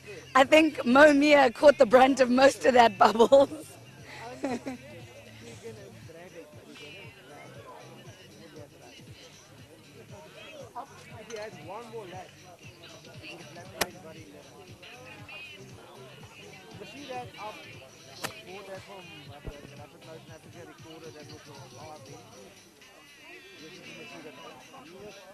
All right, we move on now to our second podium of the evening. This one is the classes. We're going to start with Class A. Just a note, we are only going to be doing the winners in Class A. I'm just going to help Isak Spies here. It's this one in my hand. All right, so we are going to start with the winners in Class A. That's the one, Mr. Isak Spies. All right. Maybe we can just get the winners of the previous round to take their trophies with you. I don't think BBR Racing needs to go too far, as they are the winners of Class A as well. Latachang and Tavares in BBR Racing. You're back in, sir.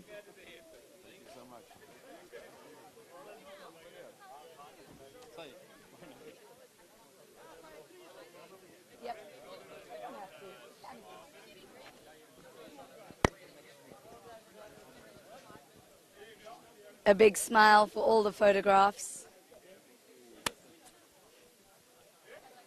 Perfect. Now moving on to Class C. again, we are only going to be doing the winners of Class C. That is Momia and Kwanda Mokwena in the Into Africa Amandla Coal Racing.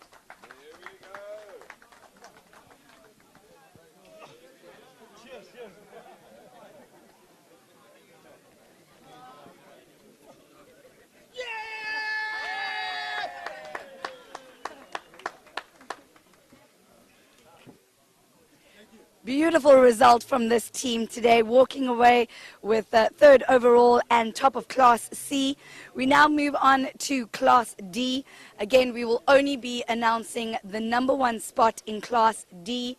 And very big congratulations to the gentlemen from Graphic Supply World, Funny Cac, Franco and Franco. Seems like they've gone walkabouts.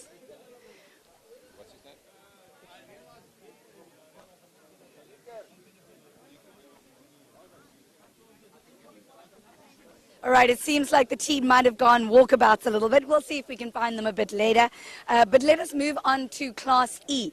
Class E, we are going to be doing all three, top three. So first up, let us please welcome onto the podium from Harum Pretorius, Pretorius and Pretorius.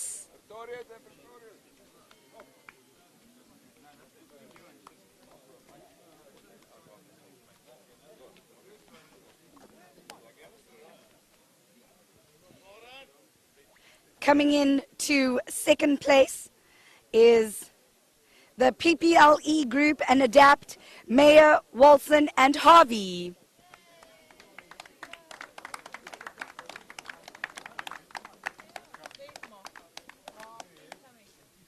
I see Mark is walking briskly up to the podium for his second place finish.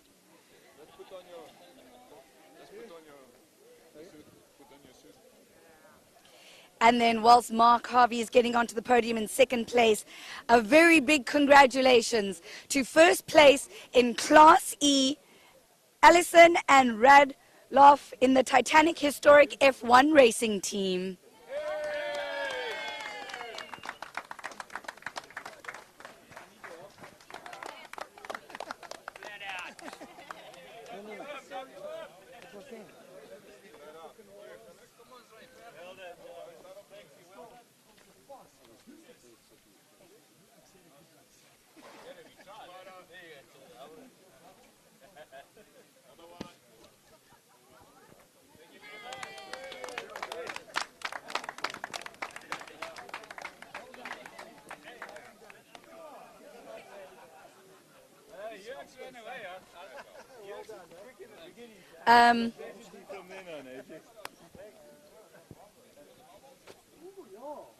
I think it is time for some bubbles, some excitement, considering that Barent is probably missing a toenail and Harum feels really bad about it. I think there needs to be some bubble spraying that happens. Just a few celebrations.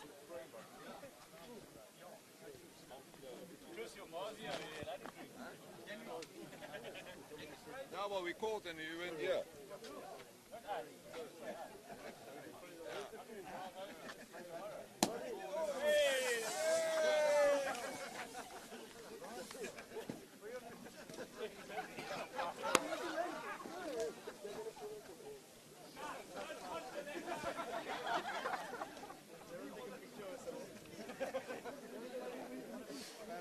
All right, a little manic craziness as we have the podium for Class E. And now it's the time of the evening that everyone's been waiting for.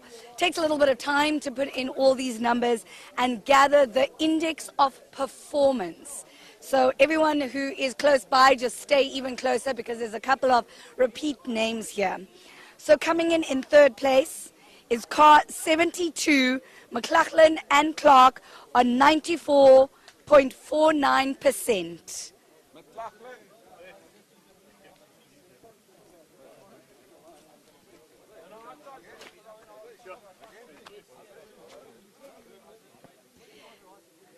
Coming in second place in the 007 car in index of performance with a score of 94.73 is Ellison and Radloff.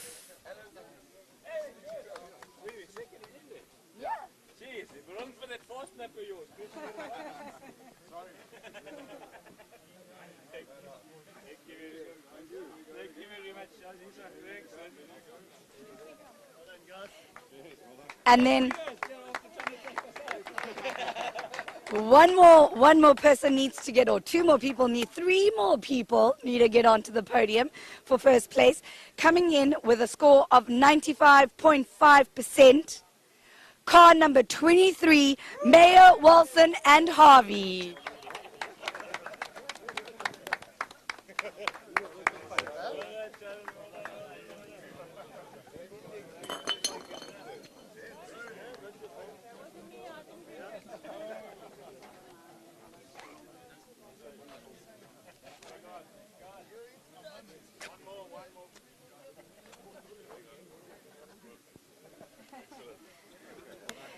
That really is a beautiful day of racing in PE, and it brings us to a close for the SA GT and SA Endurance. My name is Gqeberha. Joining me throughout the day was Ernest Page and Stephen. Beautiful team here out in PE. But we have another race on the cards in the next 4 weeks. We head off to the Free State, to Pakisa, for the next round of the SA GT and the SA Endurance. Make sure that you get your tickets online. Follow us on social media, Facebook, Instagram, and Twitter for all the details, and we'll see you at the next race.